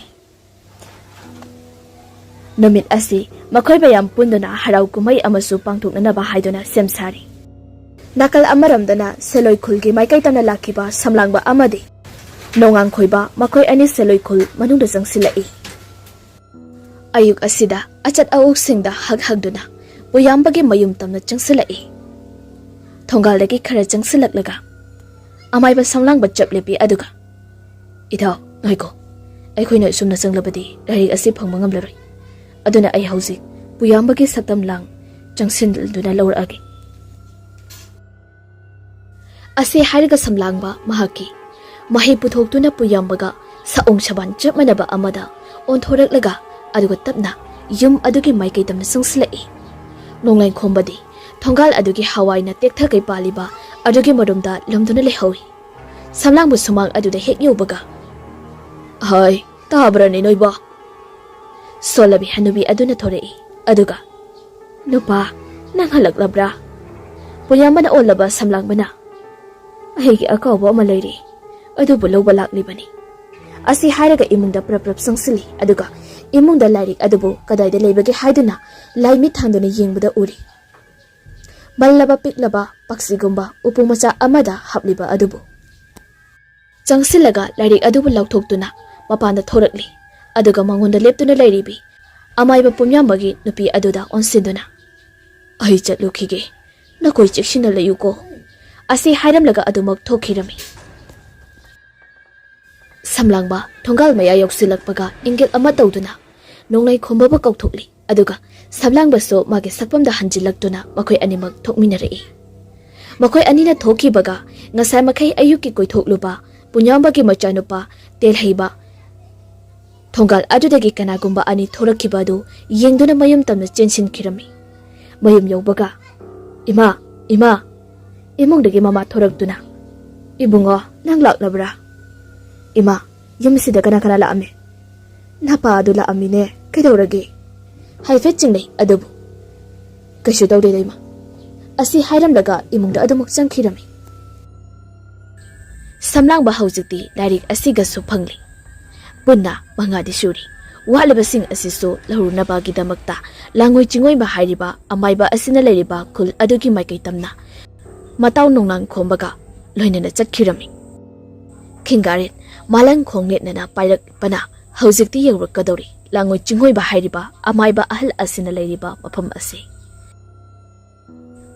ꯁꯝꯂꯥꯡꯕ ꯑꯃꯗꯤ ꯅꯣꯡꯅꯥꯡꯈꯣꯏꯕ ꯃꯈꯣꯏ ꯑꯅꯤꯅ ꯂꯥꯞꯇꯛꯅ ꯀꯅꯥꯒꯨꯝꯕ ꯑꯃ ꯃꯥꯂꯪꯄꯥꯟꯗ ꯄꯥꯏꯗꯨꯅ ꯂꯥꯛꯂꯤꯕ ꯑꯗꯨꯕꯨ ꯎꯔꯝꯃꯤ ꯁꯝꯂꯥꯡꯕꯗꯤ ꯈꯪꯂꯤ ꯂꯥꯛꯂꯤꯕ ꯑꯁꯤ ꯈꯤꯡꯒꯥꯔꯦꯟ ꯍꯥꯏꯕ ꯃꯍꯥꯛꯁꯨ ꯃꯥꯂꯪꯄꯥꯟꯗ ꯃꯍꯥꯛꯀꯤ ꯁꯛꯂꯣꯟꯗꯨꯃꯛ ꯂꯧꯗꯨꯅ ꯄꯥꯏꯈꯠꯂꯝꯃꯤ ꯈꯤꯡꯒꯥꯔꯦꯜꯁꯨ ꯎꯔꯤ ꯁꯝꯂꯥꯡꯕꯁꯨ ꯂꯩꯔꯝꯂꯤꯕ ꯑꯗꯨ ꯃꯈꯣꯏ ꯑꯅꯤ ꯍꯧꯖꯤꯛꯇꯤ ꯎꯅꯔꯤ ꯅꯣꯡꯂꯥꯡꯈꯣꯏꯕꯁꯨ ꯈꯤꯡꯒꯥꯔꯦꯜꯒ ꯃꯤꯀꯨꯞ ꯑꯗꯨꯗ ꯁꯛꯈꯪꯅꯔꯝꯃꯤ ꯃꯈꯣꯏ ꯍꯨꯝ ꯃꯥꯟꯅꯅ ꯂꯥꯡꯉꯣꯏ ꯆꯤꯡꯉꯣꯏꯕ ꯍꯥꯏꯔꯤꯕ ꯑꯃꯥꯏꯕ ꯑꯁꯤꯒꯤ ꯈꯨꯜ ꯇꯝꯅ ꯆꯪꯁꯤꯜꯂꯛꯏ ꯑꯁꯨꯝꯅ ꯂꯥꯛꯄꯅ ꯊꯦꯡꯅꯕ ꯃꯤꯗ ꯍꯪꯂꯒ ꯂꯥꯡꯉꯣꯏ ꯆꯤꯡꯉꯣꯏꯕꯒꯤ ꯊꯣꯡꯒꯥꯜ ꯌꯧꯔꯤ ꯃꯈꯣꯏ ꯑꯍꯨꯝ ꯌꯨꯝ ꯑꯗꯨ ꯇꯝꯅ ꯆꯪꯁꯤꯜꯂꯛꯏ ꯂꯥꯡꯉꯣꯏ ꯆꯤꯡꯉꯣꯏꯕꯁꯨ ꯍꯥꯟꯅ ꯈꯪꯗꯨꯅ ꯉꯥꯏꯗꯨꯅ ꯁꯨꯃꯥꯡ ꯑꯗꯨꯗ ꯂꯦꯞꯂꯒ ꯉꯥꯏꯔꯝꯃꯤ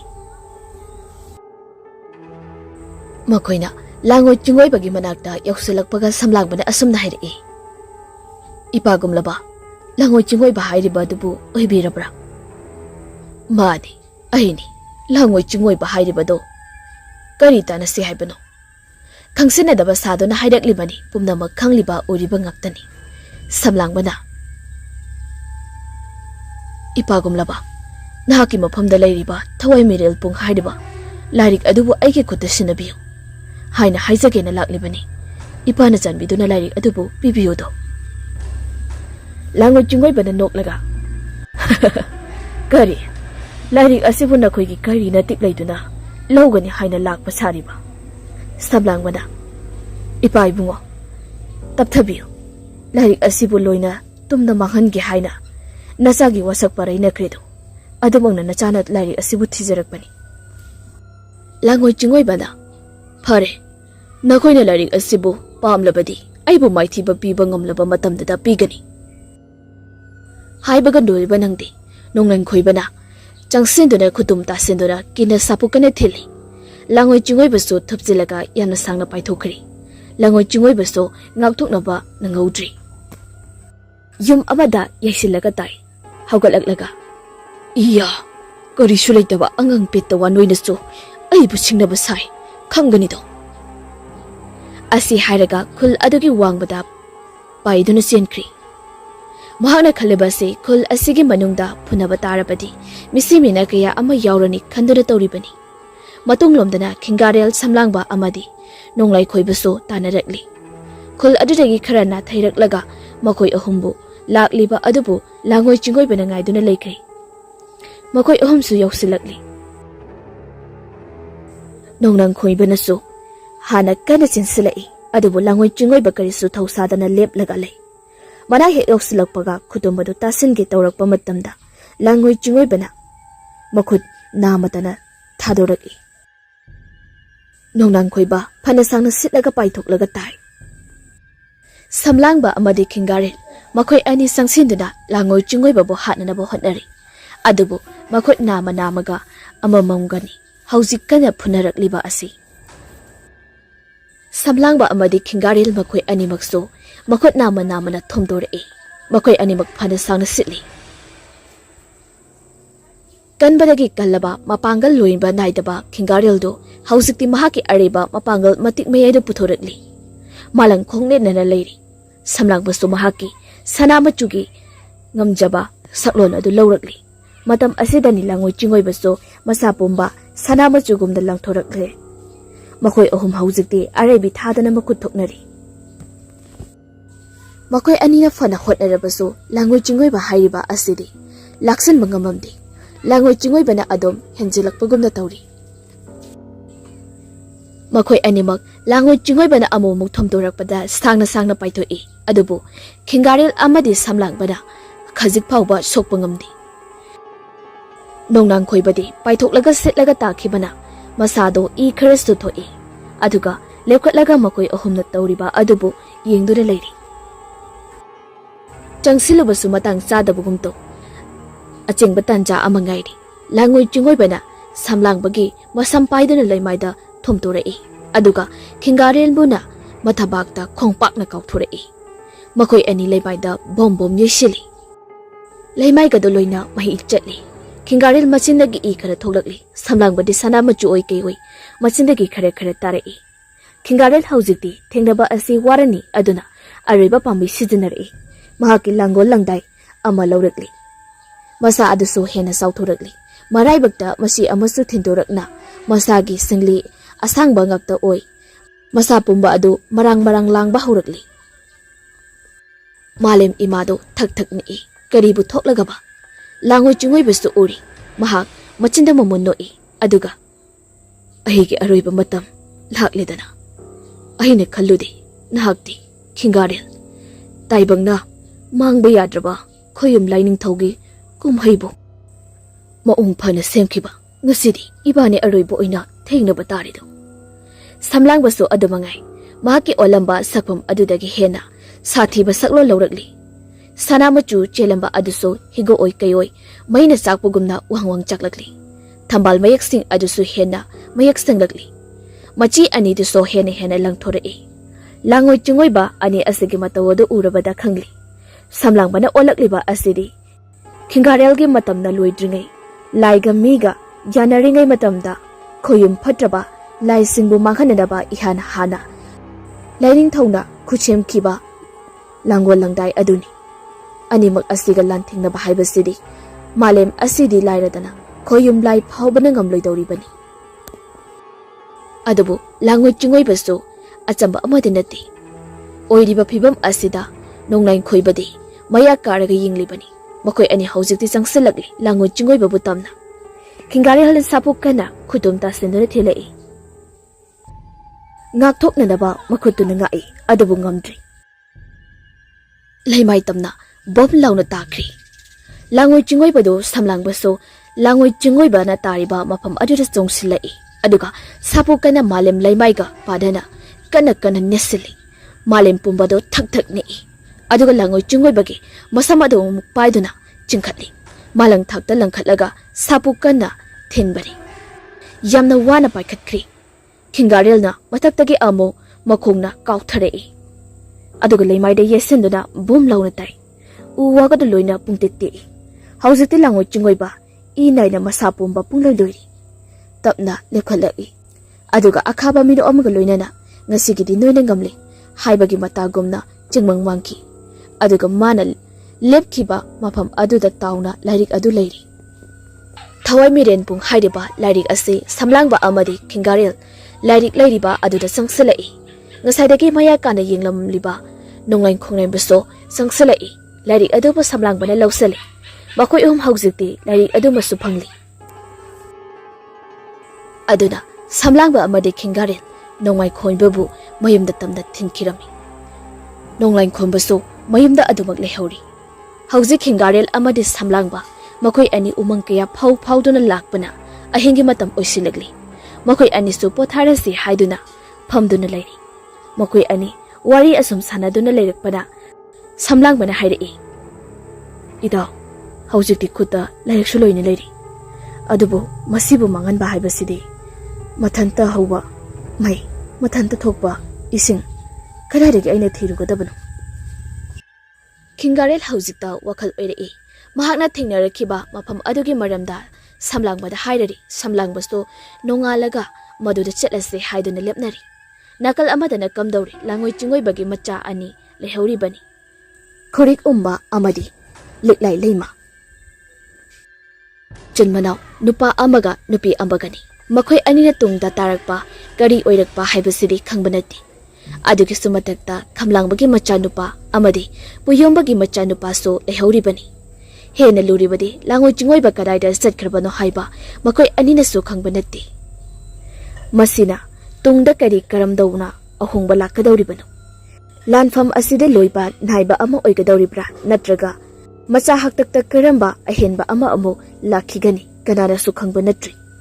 Nongalakba matamdadi kingarel amadi samlangba makoi ani kingarel na thengnakiba mai hauba mapam adu tamna malangpal aduda laami. Nungthil nusa sarakpa matam hauzikta yori. Kingarel na hairiba mapam adubu mapam asida mi potloibagi maongda tawba haibasi araiba amanati. Karamba una sing oigadawbano haina sukhalei. Hauzikti mahakna kingarel da hairei. Ida nahakna mapam asigi cha chandan haubra haiduna yengbiro. Kingarel mapam adudagi sathoklaga cha chandan haubra haiduna koithi thirami. Adubu mapam adudadi amata hauba thengnaramde. Hauzikti mapam akoiba aduda haubra haiduna yengduna lakpana phana sangna chathokri. Samlangbaso nakal amaromda koithi thiribani marksu phangdraba asida sum chathorakpana phana sangna lakli. Kingarel asum lakpana hauzikti ti thengnari sa chandan changungnana hauriba chandan ge umang ado. Hauzi mahak sa chandan khara thudek tuna leiringaidani. Matam ajuda magi tungda kanagumba amana mana tawriba adubu munni yengduna leiri. Aduga haifet yengamlaga kanano aduda egi sengpot chagaliba aina thariba u adubu thudekliba. Kingarel fat laithorei. Uri masama u wang chawraba nupa matungda leptuna leiramliba adu. Kingarel na hairei. Ai mafam asidagi using ase khara lawjakigi. Karigumba thau ama pangthoknabagidamak thau adu pangthokpa loiraba matungda soidana laksagi aduga songi usingsigi mamallado pijagido. Nupa aduna nasak nasasu khangdaba nangbo matau karana thajagadawribado. Kingarelna aigi iming Kingarel haina kaujaido. Mafam asidagidi yamna tamkri. Aigi panggadawriba thau ase loibaga thuna amu lakido. Masi hanamta pujarukigi. Nupa aduna Phare adudi ai mafam asida lengdana ngairamki. Karigumba nahakna laktrabadi kari tawba yabagi.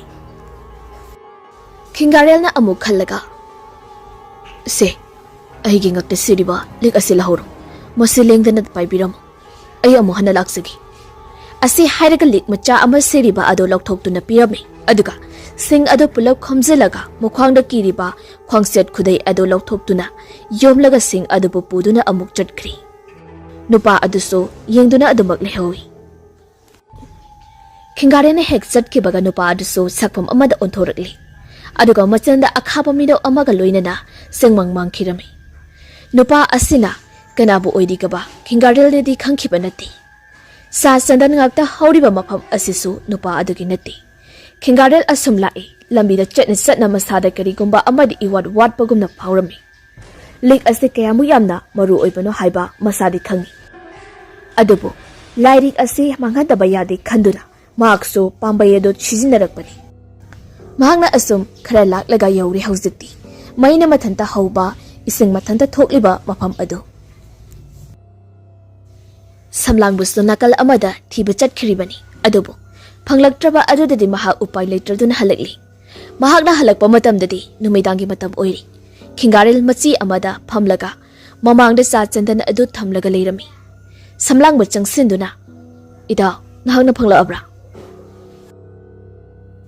ꯈꯤꯡꯒꯥꯔꯦꯜ ꯐꯪꯂꯦ ꯏꯇꯥꯎ ꯅꯪꯅ ꯇꯧꯒꯗꯧꯔꯤꯕ ꯄꯥꯡꯊꯣꯛꯀꯗꯧꯔꯤꯕ ꯊꯕꯛꯇꯣ ꯇꯧꯍꯧꯔꯣ ꯍꯧꯖꯤꯛ ꯑꯩꯒꯤꯁꯨ ꯃꯇꯝ ꯂꯣꯏꯁꯤꯜꯂꯛꯂꯤ ꯍꯌꯦꯡ ꯌꯧꯈ꯭ꯔꯕꯗꯤ ꯑꯩ ꯁꯥꯠꯇꯣꯛꯄꯒꯤ ꯃꯇꯝ ꯌꯧꯔꯛꯂꯅꯤ ꯑꯩ ꯑꯗꯨꯃꯛ ꯎꯕ ꯐꯪꯂꯔꯣꯏ ꯏꯇꯥꯎ ꯁꯝꯂꯥꯡꯕ ꯃꯩ ꯆꯥꯛꯂꯤꯕ ꯑꯗꯨꯗꯒꯤ ꯃꯅꯥꯛꯇ ꯆꯪꯁꯤꯜꯂꯤ ꯃꯁꯥ ꯑꯗꯨꯗꯗꯤ ꯀꯔꯤꯝꯇꯁꯨ ꯇꯧꯔꯝꯗꯦ ꯆꯥ ꯆꯟꯗꯟꯁꯤꯡ ꯑꯗꯨ ꯂꯣꯟꯈꯠꯅꯔꯤ ꯑꯗꯨꯒ ꯃꯤ ꯄꯣꯠꯂꯣꯏꯕꯒꯤ ꯃꯑꯣꯡꯗ ꯄꯨꯝꯅꯃꯛ ꯁꯦꯝ ꯁꯥꯈ꯭ꯔꯤ ꯂꯥꯏꯔꯤꯛꯁꯤꯡ ꯑꯗꯨꯁꯨ ꯁꯤꯡ ꯃꯔꯦꯛ ꯑꯗꯨꯗ ꯍꯥꯞꯆꯤꯟꯈ꯭ꯔꯤ ꯍꯦꯛ ꯍꯥꯞꯆꯤꯟꯈꯤꯕꯒ ꯁꯤꯡ ꯃꯈꯩꯗꯨꯁꯨ ꯃꯊꯟꯇ ꯃꯩ ꯆꯥꯛꯂꯛꯏ ꯑꯗꯨꯕꯨ ꯇꯨꯝꯅꯕ ꯆꯥꯛꯄ ꯍꯥꯏꯕꯗꯨꯗꯤ ꯑꯣꯏꯔꯝꯗꯦ ꯃꯍꯥꯛ ꯈꯣꯡꯒ꯭ꯔꯥꯏꯖꯅ ꯐꯝꯊꯈ꯭ꯔꯤ ꯑꯗꯨꯒ ꯃꯆꯤꯟꯗ ꯂꯥꯏꯁꯣꯟ ꯆꯨꯟꯕ ꯍꯧꯈ꯭ꯔꯤ ꯃꯩ ꯊꯥꯔꯤꯕ ꯃꯔꯛ ꯑꯗꯨꯗꯒꯤ ꯊꯋꯥꯏ ꯃꯤꯔꯣꯜ ꯀꯌꯥ ꯑꯃ ꯄꯥꯏꯊꯣꯛꯅꯅꯕ ꯀꯟꯅ ꯍꯣꯠꯅꯩ ꯑꯗꯨꯕꯨ ꯑꯋꯥꯕ ꯃꯩꯆꯥꯛ ꯈꯥꯡꯕꯒꯤ ꯃꯑꯣꯡꯗ ꯀꯟꯅ ꯍꯦꯟꯗꯣꯛꯄꯗꯤ ꯉꯝꯗ ꯂꯥꯎ ꯈꯣꯡꯂꯤ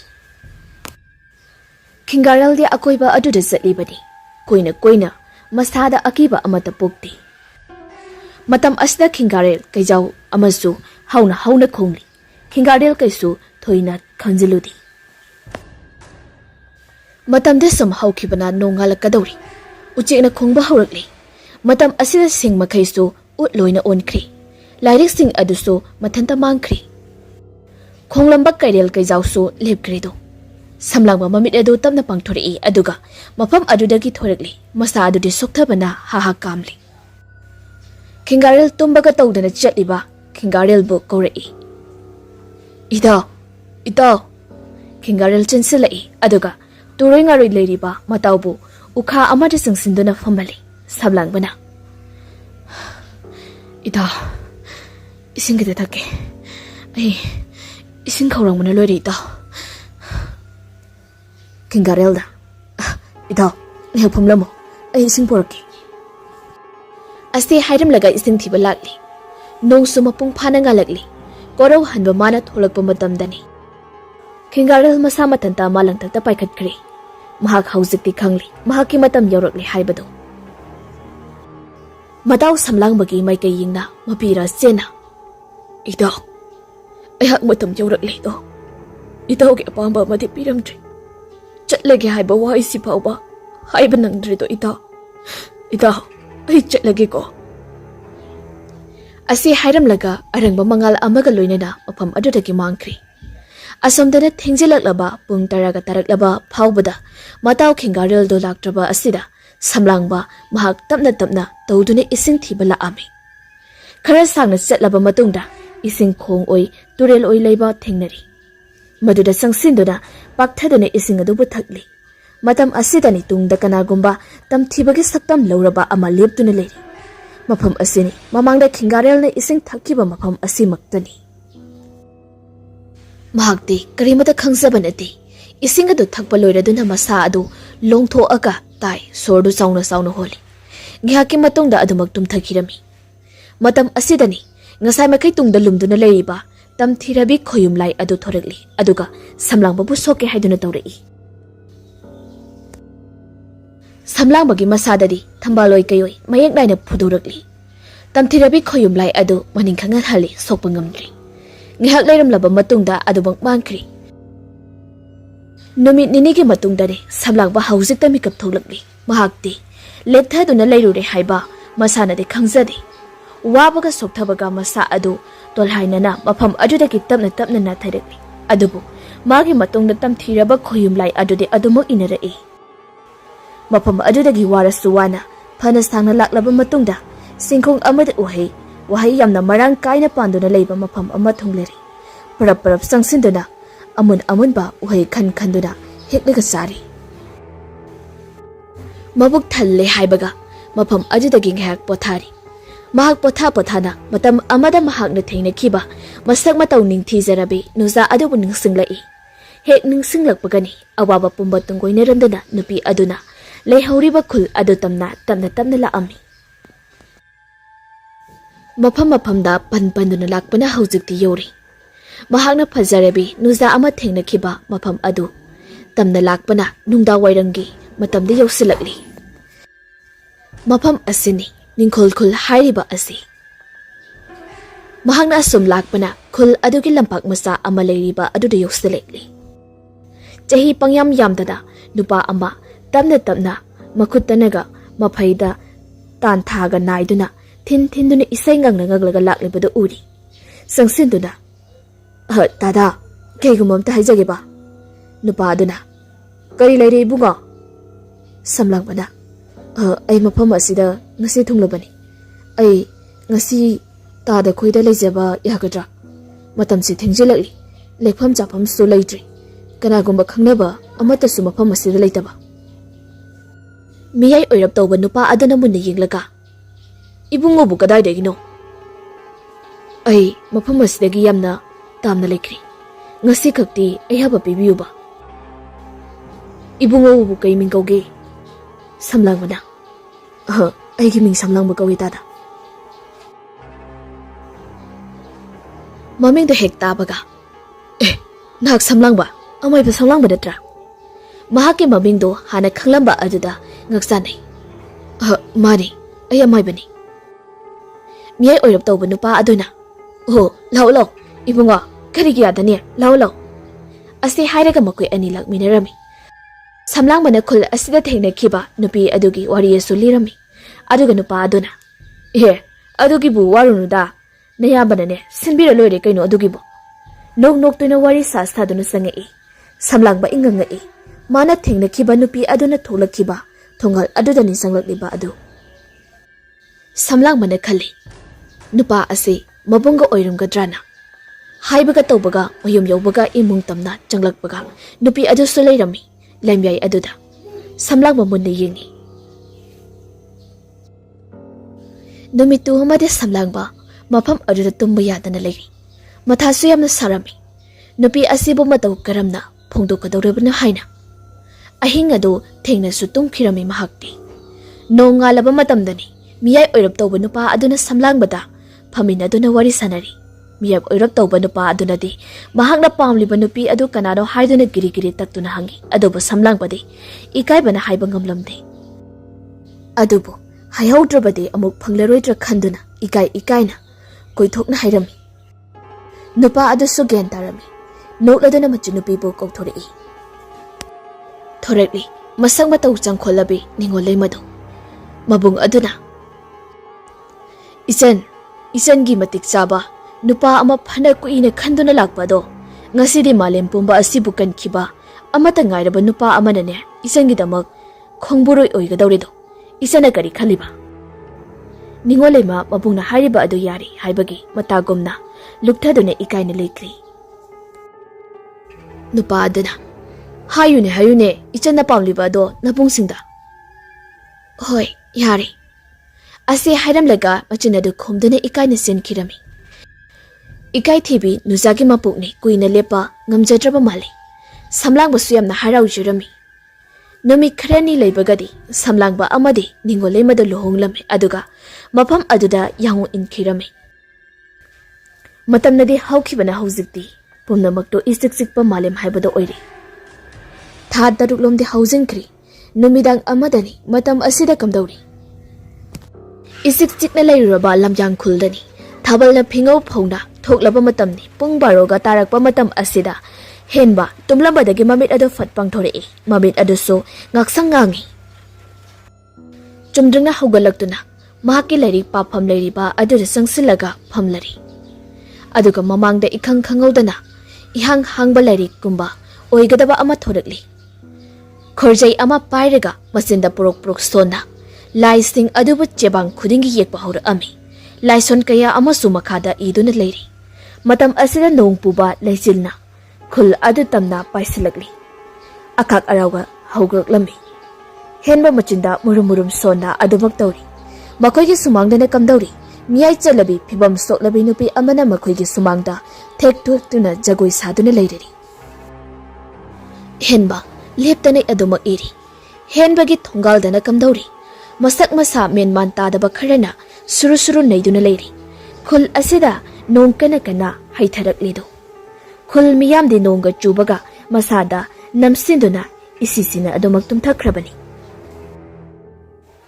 henbadi larik adubu kana adumak iriba yekliba adusu aduki matik thunani mahakna tawriba sing adu henba asum irambadagi loiraduna mathanda amu phamungtamna sangsinkhri ngasai makai sumangda jagoi sharamba ajuso chingmang mangkhri aduga thongalda kaida leiramba singdusu adumak chingmang mangkhri matam asidani larik adu mathanda loina khumjilagli aduga makhum adugi mathak oiramna mathanata sanama chugi mayekta tharakli thawai MEERELPUNG haina matang asida thawai MEERELPUNG hariba wari asti loijari wari asti pathok saba matamda narrator hanu soikilang kiba kyamu yarabusu mayamna pukchal chawna ngakpi haijari